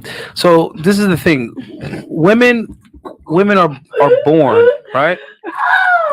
Listen to what I'm trying to say, so you understand why men have always been and always will be the prize, right? Men are the prize. Men are the prize to everyone. This is why in China they'll throw away that daughter in order to have that son. Girls are born with their value, right? When a girl's born, she ain't gonna get more valuable. I'm telling you right now. Once a woman goes through puberty, that's it right there. That's your value. And you can sit here and tell me about what you learned and where you graduated from and how much money you earn and all this other nonsense. Okay, I'm telling you right now why it's nonsense. Because everything you describe and a man can come and do. So and what? And he's not gonna sit here and pat himself on the back for doing it because it's basic shit, right? But what a woman coming with is she's coming with that youth, she's coming with the beauty, she's coming with a womb that can reproduce. That's where the value comes from. So yeah, some men got together and they built that skyscraper, but every single one of those men came out of a woman, which means we can't make more men like that without women, right? So they basically were given their value. It was just handed to them. It was just a fact of life, fact of nature. They grew into it, right? And what determines whether or not a woman is going to be a good woman or better than other women just simply comes down to her decision making. She can decide to be more supportive. She can decide to be loyal. She can decide to be a virgin until she's married. Those are just decisions, right? Now, a man, when he's born, he's a cute little boy and everybody wants to play with him and all that. Once he starts going through puberty, he becomes a fucking nuisance. He becomes a headache. And he's irritating people until he gains some type of value that other people can benefit from. He has to become good at something. He has to build himself up. He has to accomplish shit, right? He has to overcome all kind of hurdles, all kind of stuff. He has to prove that he can stand alone, that he doesn't need anybody's help or assistance. He doesn't need any handouts. So much so, he is expected to produce more than he himself consumes. That's the burden that's put on a man if you want to be valuable. If you want to be valuable, you have to produce more than you use so that other people could eat off of you and benefit off of you. By fucking definition, that would make a desirable man the prize. Whereas a desirable woman is just either single or she's not. There's nothing complex about her. There's desirable women everywhere. Either they're available or they're not. Either they're going to be loyal to you or they're not.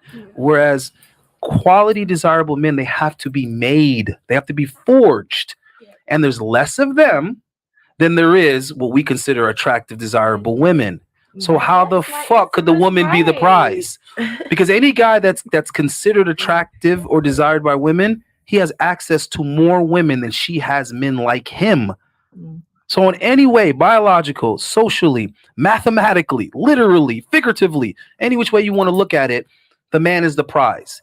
The only reason why women say stupid shit like I'm the prize is because there's an abundance of low quality men that are telling her that.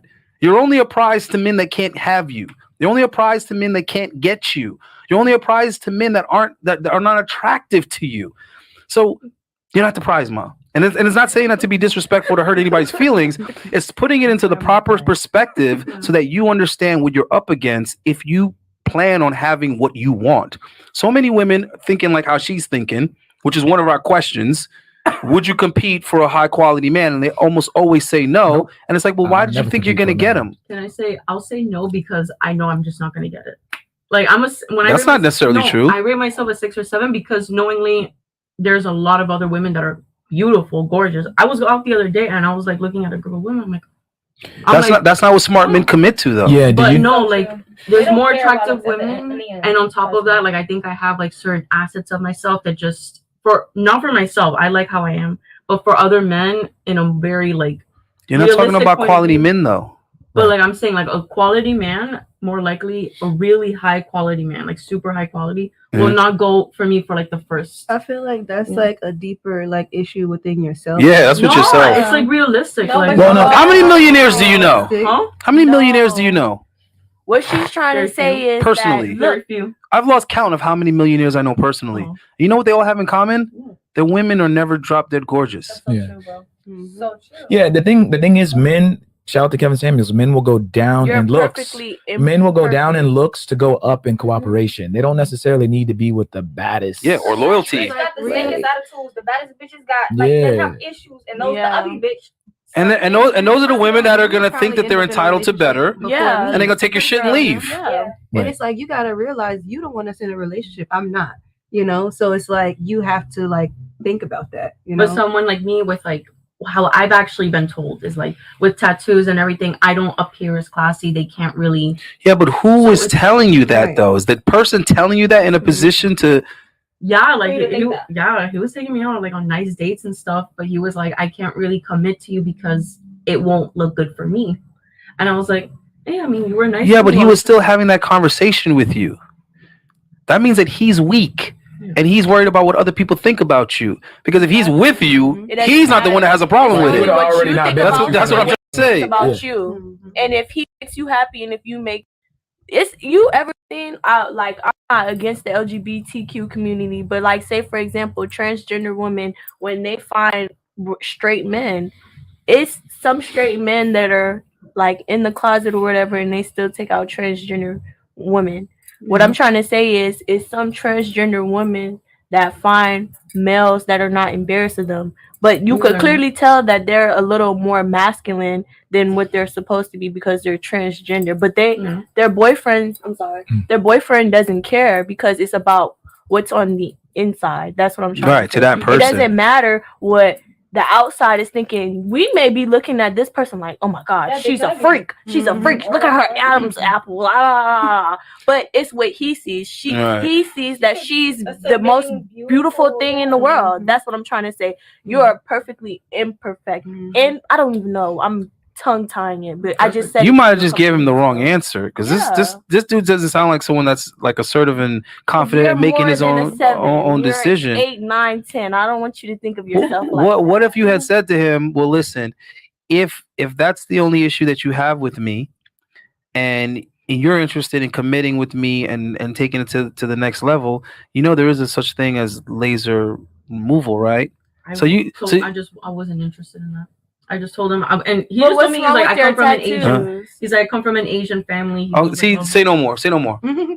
I was right the first time. My intuition is usually right, but I was right the first time. Asian guys especially have a very hard time with prioritizing what they think and what they want over what the outside people are going to judge them. They're always, because that's their culture. They're overly worried about what other people think about them. My grandmother was Chinese. I have a whole side of my family that's Chinese, and trust me, they're always worried about what somebody think or what somebody going to say because they were raised that the worst thing ever is to bring shame to your family. Yeah. So, but like I said, you just need to find the right guy that's like, listen, I don't give a fuck about that. And if that's the case, you can cover up before you're going to do said things. I mean, that's why my tattoos are where they are. So that when I need to, I can cover up. You see what I'm saying? All right. So yeah, I think we got through everything, right? Yeah. Wait, did everybody answer that last question? They did. Oh no, hold on. Wait. Yeah, I know everybody has sex. All right. What? Another one similar to this one? Should we jump to what one? What do you have? What's your favorite sexual position? That's what I thought we were going. Yeah, all right, let's do that. So what's your favorite sexual position and why? We're starting there now. Yeah. Oh my God. And why? Yeah, and why? The why is important. Y'all be like missionary and it's like why?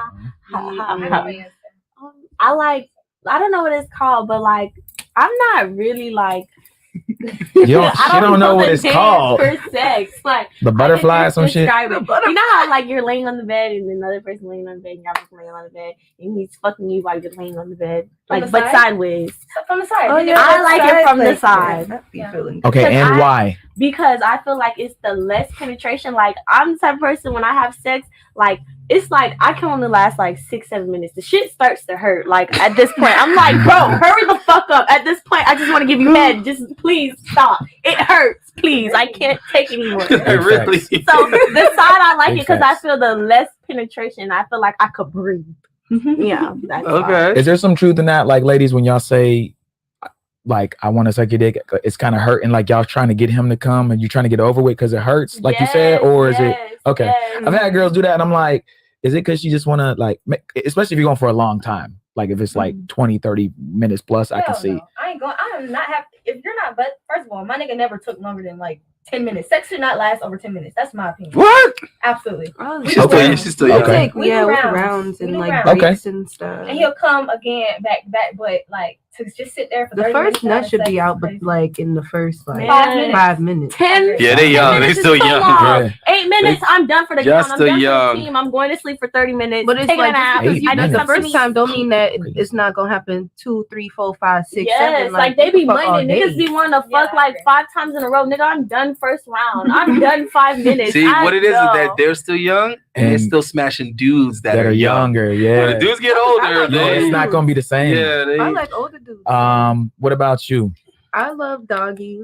doggy? Okay. Why? And why? She said, Animal. why? Yeah. She want to know why. Because Why, damn it? I'm a Scorpio, and I personally like to be fucked passionately, and I feel like I guess getting fucked like a dog makes me feel like you fucking me passionately. Yeah, I'm confused. I wouldn't associate Oh, wait. doggy Can we, with passion. can we ask though? Is it like pulling hair, smacking? Is this like? You gonna Is pull there a my certain way hair, you got to do it? You gonna No, pull my don't hair, do- you gonna don't choke OD me, it. you gonna yeah. Don't Yeah, there's a way OD to it. choke, guys, and we're gonna. Okay, don't crush I'm gonna my figure out how to diaphragm. demonstrate that. We gotta But there figure is it a out. way to choke Don't crush properly. my diaphragm because I will punch you. Oh Yeah. shit! That is okay with me, though. Like, I don't. She's like, that's okay. To crush your diaphragm? yeah, that's Don't fine. crush my diaphragm, but I have You're passed good. out Oh, before, God. and I have I have That passed choking thing is a thing, guys. You Yeah, might this is lose your good. girl if your choke game ain't right. You might lose Don't your chick. kill me. I just want to feel like you about to kill me. Yeah. Yeah, it's very confusing. Before I'm about to die, let go. As all things with women are, very confusing. I tap your head. Right when If I I feel go like this, look. If you take too long to make a move, it's a problem. But if you make a move too fast, it's a problem. Yeah. If you don't express your feelings, it's a problem. right. But if you're too emotional, Right. it's a problem. Right. If you're assertive, it could be a problem. But if you're not assertive enough, that's a See how problem. hard it is to just deal with y'all. With women, it's terrible. Right. If you text too often, it's a problem. But if you don't text Right. often enough, it's a Like, problem. That's Yeah. crazy because that's true though. Everything with women is like So, the women are very- perfect know. amount, or else you're wrong. Alejandra, favorite sexual position. Doggy. Hey, Y'all are we animals. got What's two wrong doggies. with Like, y'all? baby. super passionate. Like, Yes. With the You choking. Y'all are gotta look me in my eyes. You gotta put me down. Whoa. Whoa. That was a I punch. love you. That was definitely a I love punch. you, Bitch. Oh, that was an open hand. Okay. I love you, this is bitch. the choke. Where does this is the come neck from? And this is the choke. You heard me? You gotta see be how like this. I they love want you, the bitch. dominance in bed, but then outside of the bed, it's like. I don't know, man. Let me ask you a question. The guy that you're with, that you're saying is the mama's boy, is he good in bed? Yeah, is he dominant That's enough? Because you interesting. said that he was. That women Yeah. want a guy to choke him, I'm and then actually he's the like, more dominant one. So I choke Oh, him. God. I tell him to shut up. I tell him to open his mouth, and I I'm spit in not his laughing. mouth. Like, Are you- No! Y'all do that? Bro, I've never heard that one. I know how You guys like You golden tell hour him since we to- were talking about that? Listen, the women You ask like golden hour? to spit in their mouth, but a woman spitting in your mouth. Other Or- peas on or your a face, woman- unprecedented. peas What I'm on saying, you. I wanna try that once. even if a woman does it, Y'all know you like she golden tells hour? him open your mouth, like she commands him to do it. Because You I guys like golden personally, I hours? prefer being like Golden- dominated, but I could also hours, do like golden be the showers? dominant. I've like never that. heard Golden that shower? before. Why? I've never heard It's that there's one. actual term for it. It's called a dominatrix. It's not what I am, but like I've I understand that. I'm talking about the spitting in the mouth thing. I've No. never You heard heard that. me? Really no. No. That's so You like golden Shout out to showers? Puerto Rican Ralphie. He taught me that years ago. He is like, you got to spit in their mouth. And when he told me that, I was young. I was like 24 at the time. And I was like, Ralphie, what I look like spitting in on a her. woman's mouth? And he's like, bro, do it. Trust me. She's going to love it. Yeah. I'm like, No. what? So, of course, I Disgusting. immediately did it. though. And the chick was like, let me ask you something. She's like, why did you spit in my mouth? And I was like, oh, shit. I was like, hey, listen, I'm sorry. She's like, no, I loved it. But why did you do it? No one's ever done that. And I was like, haha. So I just got in the habit of spitting in every girl's mouth. Mm-mm. And it was interesting because even the ones that it caught them off guard, they still liked it. So I looked it up and I Maybe did some it's probably 'cause research. I've never had it done Yeah, it's before. kind of That's like why I say can't don't believe like he did one. it, but then they like it. Well, Kinda, there's a this first scientific time. reason. You can't I- ask me to do it. You just gotta do Yeah, it. just do it. Because the dude asked me to do it, and I was like, no, you're not spitting. No, that's what I'm saying. So I looked the shit up, and it turns out that there's a high concentration of testosterone in your spit, especially guys that have higher testosterone than others. So when you spit in their mouth, they instantly can absorb that testosterone, so it turns them on. Just like when a woman takes testosterone, it increases her sex drive. Because that's what's responsible for a woman's sex drive is testosterone, which is actually the opposite. Because on a man's end, it's actually the estrogen. Interesting enough. Yeah. But you need both to maintain Sure. the sex drive. If a guy's estrogen is too low, he can't maintain an erection. And if a female's testosterone is too low, then she won't be aroused. She won't be horny. So yeah, so there's a reason for why spitting and coming in their mouth turns them on. It's not me, it's biology. Last one. I don't think she went. What's your favorite So position? It's gonna be 3 for 3. I like back shots a lot, and I like it because I like to hear my ass clap back. Interesting. And I like, yeah. So guys, I'll be writing all this shit down, Right. because it's not going to be the same for every woman. So you got to write it all down, and you got to try it, and you got to check it off the list. You got to be like, yeah, she didn't like that too much. I just feel like Okay, she doggy is didn't like very, that. She Y'all loved the dominant choking. animals. I don't know. It's very I hate dominant that. though. I am Like, so that white fucking bread, back. but I do what I do because the women like it. But me, I'm Basic. extremely basic what I would like. But you know, you got to do all those things, guys. You got to throw all those. Bro, I'm not comfortable choking women, but you got to choke a bitch, right? So I mean, spit in their mouth is disgusting, but they like it. Like only choke me in bed. Like don't No. be trying Oh, yeah, to of choke course. me like and grab me up like No, I do it all the randomly time Walmart or some outside shit. of bed, Like, I but it's a don't know. little different. It's more like a neck. It's all love. It's more like a neck grab, Yeah, not a That's how you choke. gotta be. yeah. Yeah, in the bed it's from the front, Right. but anywhere else it's from the back. Right. Yeah. Yeah. I agree. And it's not Um, about cutting off the oxygen. It's just about her feeling your strength and your power. So I miss my man, y'all. Talk about it, please. Next. all right, last one's on you, SB. All right, let's I got end it 2 with minutes. a- I miss both. let's end it with something a little more deep. So let me ask the ladies, what qualifies This has been such an interesting podcast. what qualifies a woman as either girlfriend or wifey material? This What are is some of those deep. traits that you guys would say? I think we're starting here. Oh. So just list off a few, you know. I feel like what makes a difference between a girlfriend. Well, better Why than you the next speaking shit. low now? She was Like- speaking loud. like better than the next shit. I like doggy. I like. I never said I like that. Yeah. What was her? Yeah, see, I look, said I see what you got like experience that. with? Butterfly. Look what you got Side. experience with. Do your shit. Side, because I don't like that shit. I'm really not a sexual person unless it's like my boyfriend. Like if I'm with somebody, As it I'll should make be. myself have sex with them, but I'm Right. not really sexual. Like Right. I It's a just, duty. yeah, Right. it's a duty for me. So- I don't really like it. Right. So, what do you think qualifies a woman as like wifey material? You have to be nurturing. You have to be Mhm. caring. You have to. Since we're talking about, what did you say? What? Being more softer, being in your Feminine- soft girl. feminine. Why are you making that face like it's a bad thing? Jesus. I'm just saying, being in your soft. Be hard on the children. Don't be hard on your husband. Softer. Cooking, cleaning. Mhm. What else? I feel like that's the only thing I could think of. Like, What about the encouraging? Oh, What I about the just said forgiving? Because that's what you Yeah, need to that's work on is the forgiving. forgiving. Forgiving. Forgiving. Forgiving. Yes, I gotta forgive this nigga. Forgive. All right, because it goes a long way. You do realize that the dude, when a guy realizes that I have a woman that's forgiving, that makes him motivated not to hurt her in the first place. But if you're gonna act cray cray and not forgive him, then it's like, you know what?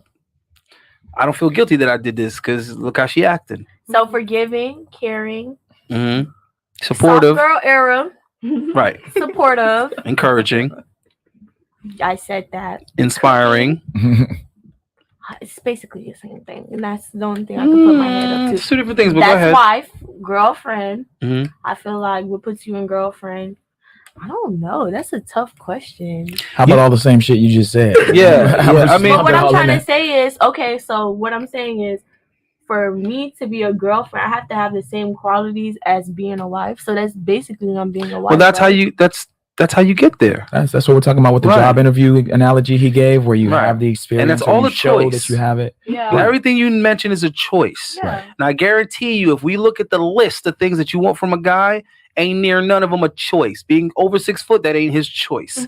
Being a high earner, that ain't his choice. He had to work for that. You see what I'm saying? Being a good man, having his values, his morals, integrity, being a good leader, all that shit is not a choice. You don't decide to do or be those things. You have to do the work to accomplish that. So women actually have the easier of the workload, but they're choosing things off brand, things off of that fucking list. They're choosing to justify being a thought. They're choosing to justify having a high body count and justify waiting until they're older to settle down. You're choosing to justify the opposite of what the guy wants. It's a waste of energy because the guy's going to say, you know what? I'm not going to waste my time trying to change this chick's mind. And I damn sure ain't going to get in a relationship with this and have to accept it and tolerate it. I'm going to get the hell up out of here and find somebody that already agrees with what I want. Your turn. Jay-Z. I feel like being a girlfriend is like the prerequisite to being a wife. Absolutely. But just like to piggyback off of what she said, I do feel like a wife is like supportive, but like I'm a supportive girlfriend too, you know. Like I just feel like you gotta step up to the plate and show this man that you worthy of being a wife while you a girlfriend, you know. Like, well, you gotta show him that life would be better. Yeah, with like you. you have to be an asset, not a liability. There you go. Yeah. Now you get And it. pick guys who you, like he said, Only gotta be ambitious. right? And Absolutely. Of pick- course, that's the first thing. A nigga that ain't even got time to cheat. Right. Yeah, like But a it- bum, like, you know. Yeah, and pick guys who you feel, because women wants to say he wasn't worthy of that. Like, pick guys that you actually want to be with. Well, It's I like think- some of y'all be messing with dudes that y'all don't even really. Really That's a like cope. for real. That's a Which is cope. weird. That's a cope a lot of times, and I'm gonna tell you why. Because, like I was mentioning earlier, women are they come into this shit with value, and they also come into this shit with a consistent support group. For a woman not to have a support group and a safety net, that's uncommon. I'm not saying that every woman got somebody that got their back, but by far most women got family, friends, and niggas that want to fuck. That's gonna create an infinite safety net, right? Guys don't have that. So a lot of times guys are on their own, whether they're a bum or they're successful, they're on their own, because even when you got people around you when you're successful, they only around you because you're successful and they try and get someone up out your ass, right?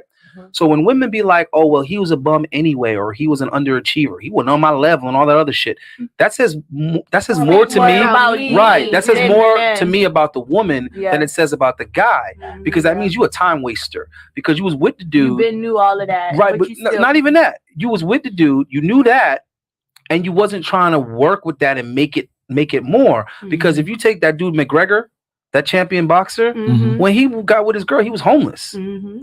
Then he became a champion boxer and making multi-millions. And he didn't become that by himself. So exactly. So it's two things happened there. Number one, she was able to see something in him that nobody else saw. And then number two, she was able to nurture it, support it, and encourage it and inspire it. That's not all the same things. That's all completely different. Nurturing is when you go out there and get your ass kicked.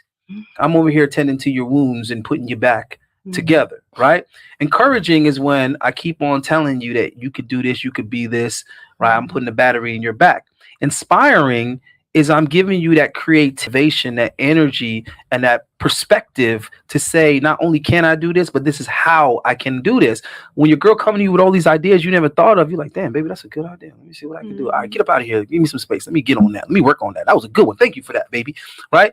So these are all different qualities that are going to make any and every man better than he is. I'm not saying it's going to take a dude from living on the street to living in a mansion, but it's going to take him from point A to point C or maybe D. Right. Another motherfucker might take him to Z. The point is, it's your job to better that man. If you're not bettering that man, you failed.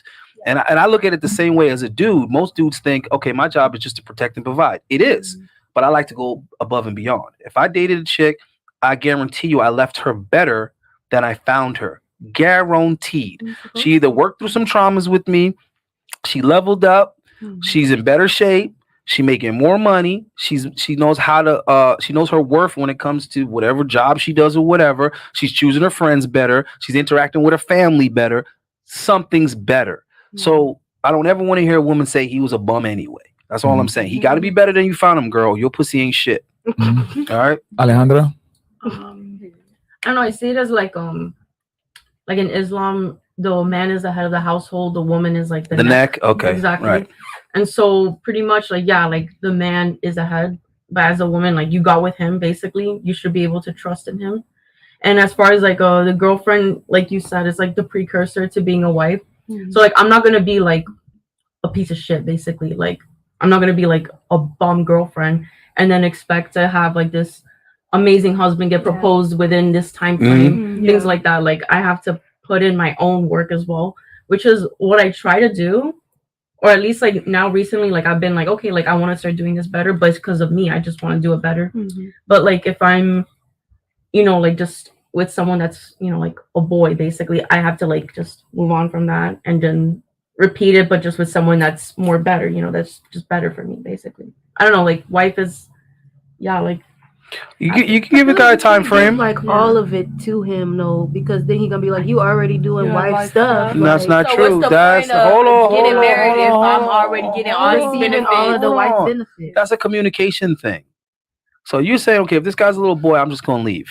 Well, if you're gonna leave anyway, why don't you give him an ultimatum? Since you've already decided you're willing to leave, now let him know. Say, hey, listen, if I don't get this, and this by this time, I'm gonna have to keep it moving. So you're forcing him to make a decision. So ultimatum: either you're gonna level up, or I'm a dip. But at least he knows what the hell is going on, right? And you're saying, oh, I can't give him everything, and then what? It's like, well, hold on. If you don't give him anything, he might not see the reason to stay with you or marry you. So you just got to put your contingency on it. You got to put the stipulations on it, girl. And I tell guys the exact same thing. It's nothing wrong with doing whatever the hell you want to do for a woman. It's not about what you do. It's about how you do it, when you do it, and why you do it. It's about the details. You could buy a woman flowers, but under what pretense? What's the intent? If you're just buying her flowers because you're trying to impress her, you failed. If you're buying her flowers because she nagged you to, you failed. If you're buying her flowers to make up to her for something you did, just be a better man, motherfucker. Stop trying to buy flowers, right? So it's the why did you do this? So if you're telling a guy, listen, I'm doing all these things for you, you just need to let him know why. I'm doing all these things for you because I love you, I believe in you, and I want to be your wife. Now he can't act like he ain't know. He can't like, I didn't. He can't act like he ain't know because you told him why he's getting this type of treatment, which is basically implying that, hey, listen, if I don't get what I want, the shit gonna stop, right? You guys got to understand, it's kind of like a contract. It really is about a deal. Where you're cutting a deal, even though people don't like to correlate relationships or love or whatever it is to deals, but everything is a deal, ladies. And what we tell men is that men a lot of times are taking a bad deal, and even some women are taking a bad deal. So you have to, like he's saying, you bought her flowers, well, because she nagged you to. Well, that's like, what did she do to get? You're training her. You're training her the wrong way, right? So it's a give and take. So I think that everybody needs to cut a deal that you're both comfortable with. My deal is not going to be the same as Allende's deal with his girl, right? But once you guys are on the same page with the deal, then there can be maybe a breach of contract after that. But if you have no deal and you're just expecting something, the relationship fails. It's a negotiation, man. A lot of guys are terrible at negotiating because they come into this shit trying to do all this extra mumble jumble bullshit, and then they wonder why the girl ghosted them. It's because what you confirmed is that you're not good enough and you need to do all this extra stuff to win her over, and she decided that she doesn't want that. She don't want you. Right. She don't want a nigga that need to compensate. She want a dude that can do all of these things, but for a woman that deserves it and who is genuinely interested in him. So you gotta learn how to pace your resources, guys. So I tell dudes all the time, there's nothing wrong with doing things for women, but you do things for women under your terms, not under their terms. The moment a woman comes to me for something, you done fucked up, right?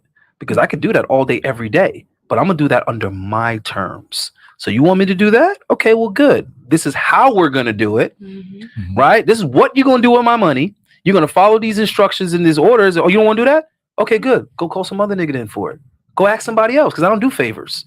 I do things for people. I don't do favors, right? So many guys are over here doing all this stuff for the girl just to be around her. And then they get mad afterwards when they get nothing out of it. It's like, whoa, did you meet her? Yeah, I met her. Did you go out with her?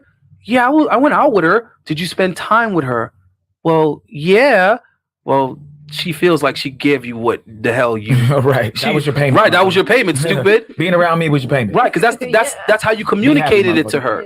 That's how you communicated it to her. You didn't say, if you're my woman, I'll do all these things for you. If I'm sleeping with you, these are the things I'm gonna do with you. That's not what you said. You said, just to go out with me, I'm willing to do these things.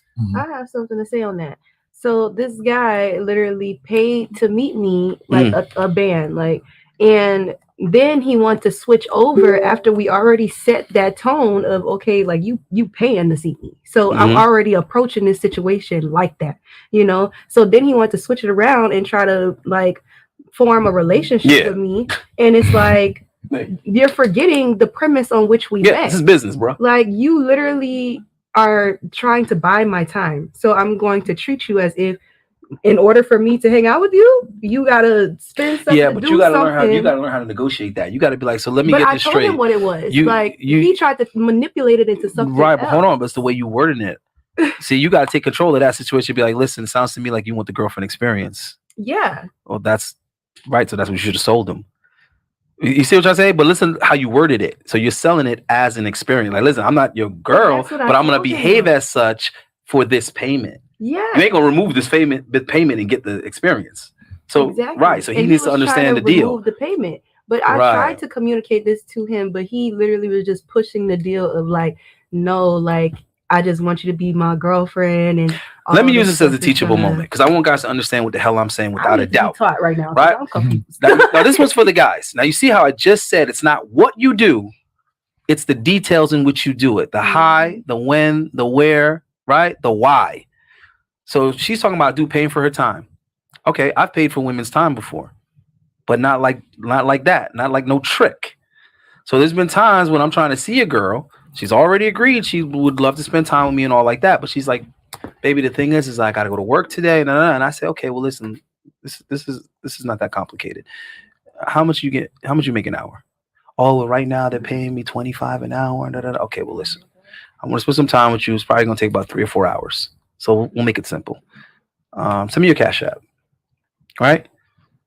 So now I'm going to send the $250 or send the $3 or send the $5. And then there's simple math now. Right, I want you to divide that by 25. Mm-hmm. That's how many hours of your time I'm entitled to. And I'm not going to take up that much time, but it's going to put her at ease now. She can call in and say, yeah, I'm sorry, Miriam. Oh, my God, I'm so sorry, man. I woke up with a little something. I hope it's not COVID, but I don't think I should come in because it wouldn't be responsible to be around other people like this. I don't want to get anybody else sick, Miriam. Okay. I'll call you after the weekend. Okay, I'm so sorry about it. Okay. Hey, what's up, baby? Yeah, I called out. I'm gonna come see you. Right. So now, what am I paying for box? Am I paying? No, I'm not. That's big dick energy. She had an issue that interfered with what I wanted. I made that issue go away so I could get what I want. Yeah. Right. So it's how you do things, guys. Because he was just paying to see me. So my presence was a present, like not his presence being a present to me. And he established that by propositioning you like that. He need to level himself up. Shit, spend $1,000 on a trainer like me. Get you some abs. Sonny, you're the last one. Podcast, period. That too. What makes a girl a woman girlfriend or wifey material in your eyes? How you gonna keep that nugget when you get him back? How you gonna keep him? No, I agree with everything everybody else said on the channel. Yeah, I feel like if you're a girlfriend, you're kind of building into being I feel like it's the same. Like it really is technically the same. It's audition. You're just not at the courthouse or whatever the fuck. Yeah, I agree with y'all. It's not much to say. I agree with y'all. Y'all said everything. Y'all covered every basis. So yeah. All right. Well, ladies, we appreciate y'all coming. If y'all have any final questions for us, we'll answer them. But otherwise, do we have any homework for the ladies? I think we gave them. Well, they each got some damn homework. I got a question. How can I get my nigga back? Somebody's at the door? I got it. Yeah. Do we know what that is? No clue. Oh. Actually. Wait, what were you saying? How do I get my nigga back? Like, what you recommend I do? I'm missing him now. This relationship. Wait, let me preface This podcast really. I did curse him out real bad because I had a situation where, like, I was carrying his baby, lost the baby. So I just felt like he didn't give a fuck about me. I felt like he was very, like, fuck you type of vibe. Well, the question is, how are you communicating? I mean, I wasn't there, so I need all the, you know what I mean? Did you come at him like you don't need him and then you cursed him out? Or was it that he neglected to be there for you and you cursed him out? No. Like, yeah, exactly. Because he might not be ready to be a daddy. No. You said this dude was only a year or two older than you. Yeah, he was. So that's going to be an issue moving forward. No, yeah, he's young for sure. I think that he's just very, I don't know what I think. I mean, he's not at that age right now. That's the thing. That's true. He's not at the age. So, I mean, even if you were ready to be a wife right now, is he ready to be a husband is the question. I don't think your stars are aligned. I think you need to be looking a little bit older, somebody that's more established and ready to go. Yeah. Ready to put you in a house. I have a question. Okay, so I feel like I'm like the oldest one out of everybody. Which no shame in that. I feel like I'm. Wait, how old are you? I'm 26. Okay, that's not old. That's just. But I'm older than everybody. Right, you're still in your prime, though. Go ahead. Yes, period. You should be setting an example, girl. Go ahead. Black History Month, by the way. We should have more months. More like 6 or 7. Black History Month. Every damn day is Black History Month. This is our country. What are you talking about? This is we built this. Built it. We were the first people here. I need to get this reparation for real, like Indian. No, they could just give us back our country. That would be better. But you know, and the Caribbean. So my go ahead. question to you, being like that, I'm closer to 30. Mm. Oh, that's scary. But what do you feel I should do to go about like getting married up the relationship like process? All right. Well, look, this is what happens, right? We are what we consume, whether that be content, whether that be food, air, water, the people we hang around. We are going to become a product of what we come in contact with. So you hang out with single. You got single friends? All of my friends are married except for my best friend. Okay, well, that's what you do. First of all, you need to only be associating with married people or engaged people. The next thing is you got to start consuming content that is indicative of where you want to be, where you see yourself being. So content created by married women, content that's about femininity, right? That's about being a helpmate, about how to understand your man, how to cater to your man, how to communicate with your man. That's the type of content. I want to hear you listening to Gorilla. No, I want to hear you listening to Cardi B and all this bullshit. You can't be watching Desperate Housewives and all this bullshit. Oh, because I don't want to be desperate. Right. You need to only or Basketball Wives of Atlanta, whatever nonsense y'all watch. It's all nonsense. So you need to police your content. Right? I'm only absorbing content that's going to rub off on me in a way that I want to be represented moving forward, right? Next thing it is, by hanging out with married women and stuff like that are married to professional men, quality men, you're going to start putting yourself in those circles. You see how Kevin Samuels created a Facebook group and you had to be approved to even be in said Facebook group, but you already knew that all the men that were previously in that group were going to be successful men, making a certain amount of money, having a certain type of level of education and accomplishment. You already knew. You already knew every man in here, he had to get over some type of bar of entry to be in here. So we already know that, which would help you conduct yourself in the most respectable manner. Because a lot of women talk to all men the same, especially sisters. This is a big problem that sisters have. They talk to all black men like they on the same damn level, and it don't work like that, right? Men need to be addressed with the level of respect that they've earned based on who they are. If you don't know what that is yet, you need to be humble until you figure that out.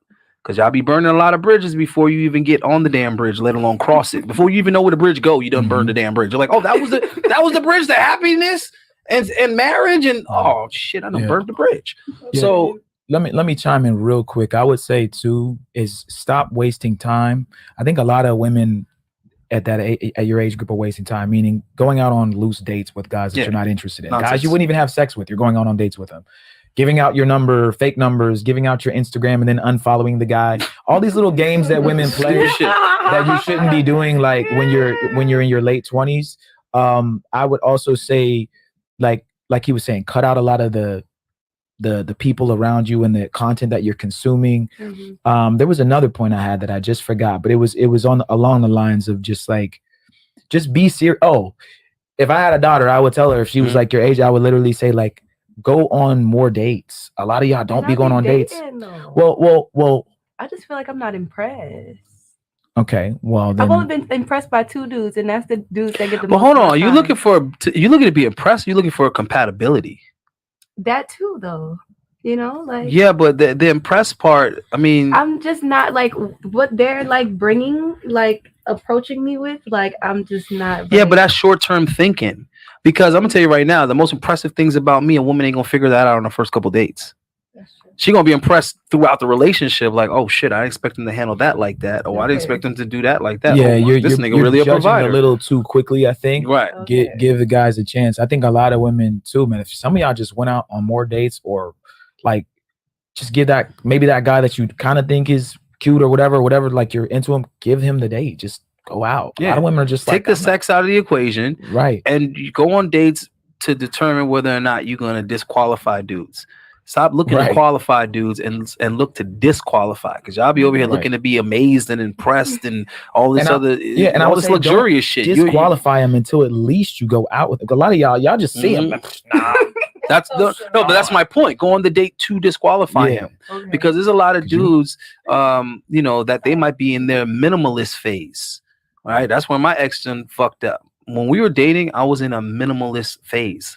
Like I literally started to eliminate things out of my life, liquidate stuff, get everything out of my way that wasn't part of my overall goal and my passion.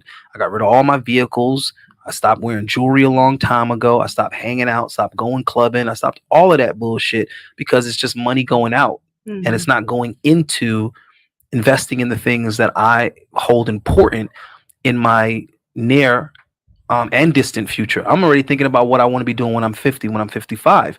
And that has a lot to do with the decisions that I make now. If I know I want to be teaching children in my 50s, then I know there's certain things I cannot get involved with because it's going to make it an issue when I want to be trusted with people's children. So if a guy is thinking like that and a woman come in with all this like in the moment thinking, I want to be impressed, I want to be this, I want to show me that, that's like, I ain't the nigga for you, because I'm building for a future. I'm looking for a wife that wants to be part of a legacy, not a woman that wants me to spend $600 on dinner to impress her. $600? That don't listen, this me, camera is $900. What I look like spending $600 to take you to dinner when I want more cameras, just in case something breaks? That actually doesn't impress me. Like a $600 like dinner date, like that don't impress me. Like I'm talking more like an energetic like thing, like what you got going for yourself, like your ambitions, your goals, like, and that just hasn't been like, I'm a very driven individual, like, so I want somebody to like match that energy, like. Well, you saying you using these? Hold on, you using these words now. If you meet a guy that could throw all of that at you, you mean to tell me that you can be an asset to that? You're gonna somehow make that better? You're gonna get on board and be part of that program and improve it somehow? Yeah. Because that's what would be impressive to that guy. I know. Like, and that's the energy that I want to come into my life. Well, you got to put yourself around those people. You sound to me like you waiting to see who's gonna come to you, which is what a lot of women do. They wait around thinking they're gonna get picked. I've been going on dates and stuff. Yeah, I'm not talking about going on dates. I'm talking about environments. Around them environments where there's multiple successful men. Yeah, the men that you're describing. Right, there's high quality men all through this motherfucker, and they might be a motherfucker perfect for you, but he just overweight. He fat, and you get in his life, and next thing you know, he losing weight. Girl, I lost 45 pounds, and I'm still losing. You laughing, but you would have secured that man though. And all you had to do was just be a little bit understanding that he overweight, but he everything else is on point. So if he lose some weight, I start to see this nigga cheekbones, I might be in love. So you see what I'm trying to say? Because a lot of women be looking for somebody that's perfect, not realizing, girl, you ain't perfect. Right? You gotta get in where you fit in. Right. Too. Period. All right, y'all. We appreciate you ladies coming through. Any last always. Closing thoughts, Ajena? No, man. I just want guys to know that we keep all the promises that we make. So we gonna be doing a lot of incredible things that you haven't seen done anywhere at all in the space. We are gonna be putting guys and girls on dates. They're gonna be virtual at first, but we're gonna be putting guys and girls on real dates. So we're gonna be playing some matchmaker. Also, we're gonna be having mansion parties soon as we figure out whose locations we're gonna use. We're talking to a few guys. If any of you guys got mansions, we can talk about it, regardless of what state you're in, preferably in Florida. But if you're not in Florida, we can still make that happen.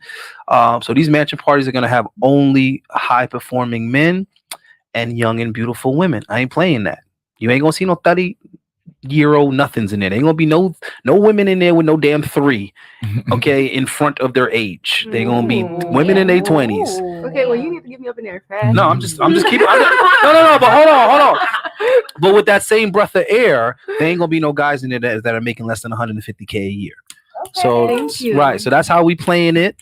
I'd rather have women that might have children but are still in their early 20s, mid 20s, than have women who are in their 30s with no children. So we'll figure that out, guys. But the point is that we do keep our promises. There's going to be hella upgrades to the studio, even though we already have an amazing. Oh, we already have an amazing studio. When I tell y'all, we got some crazy shit that we're gonna do to this studio. Things you haven't seen nowhere else. I promise. Yeah, we upgrading everything, so we're gonna need your support on that. But you're gonna see where every dollar is going. We're gonna be fully transparent with it, authentic as always. And this is gonna be a safe space for men and women. No disrespect will be tolerated. Expulsion will be brisk. So that's a major point, because the women are gonna be respected as well as the men. So I don't want no disrespect going either way, but we will be treating ladies like ladies, because chivalry is a thing. So we are in full support of that. So yeah, man. So just look forward to it, guys. Be very supportive. You are going to be satisfied with the channel. I can promise you that. Maybe one of y'all out there, my husband, who knows? That too, man. That too, guys. Get that too, guys. Positive feedback, respectful feedback is what we're looking for.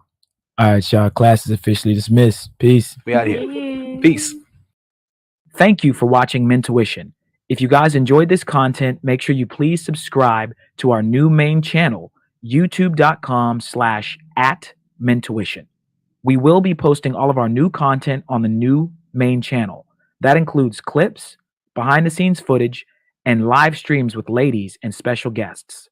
We live stream from Miami's Design District every Monday and Tuesday at 8 p.m. Follow us on TikTok at Mentuition Academy and on Instagram at Mentuition Academy. Class is dismissed.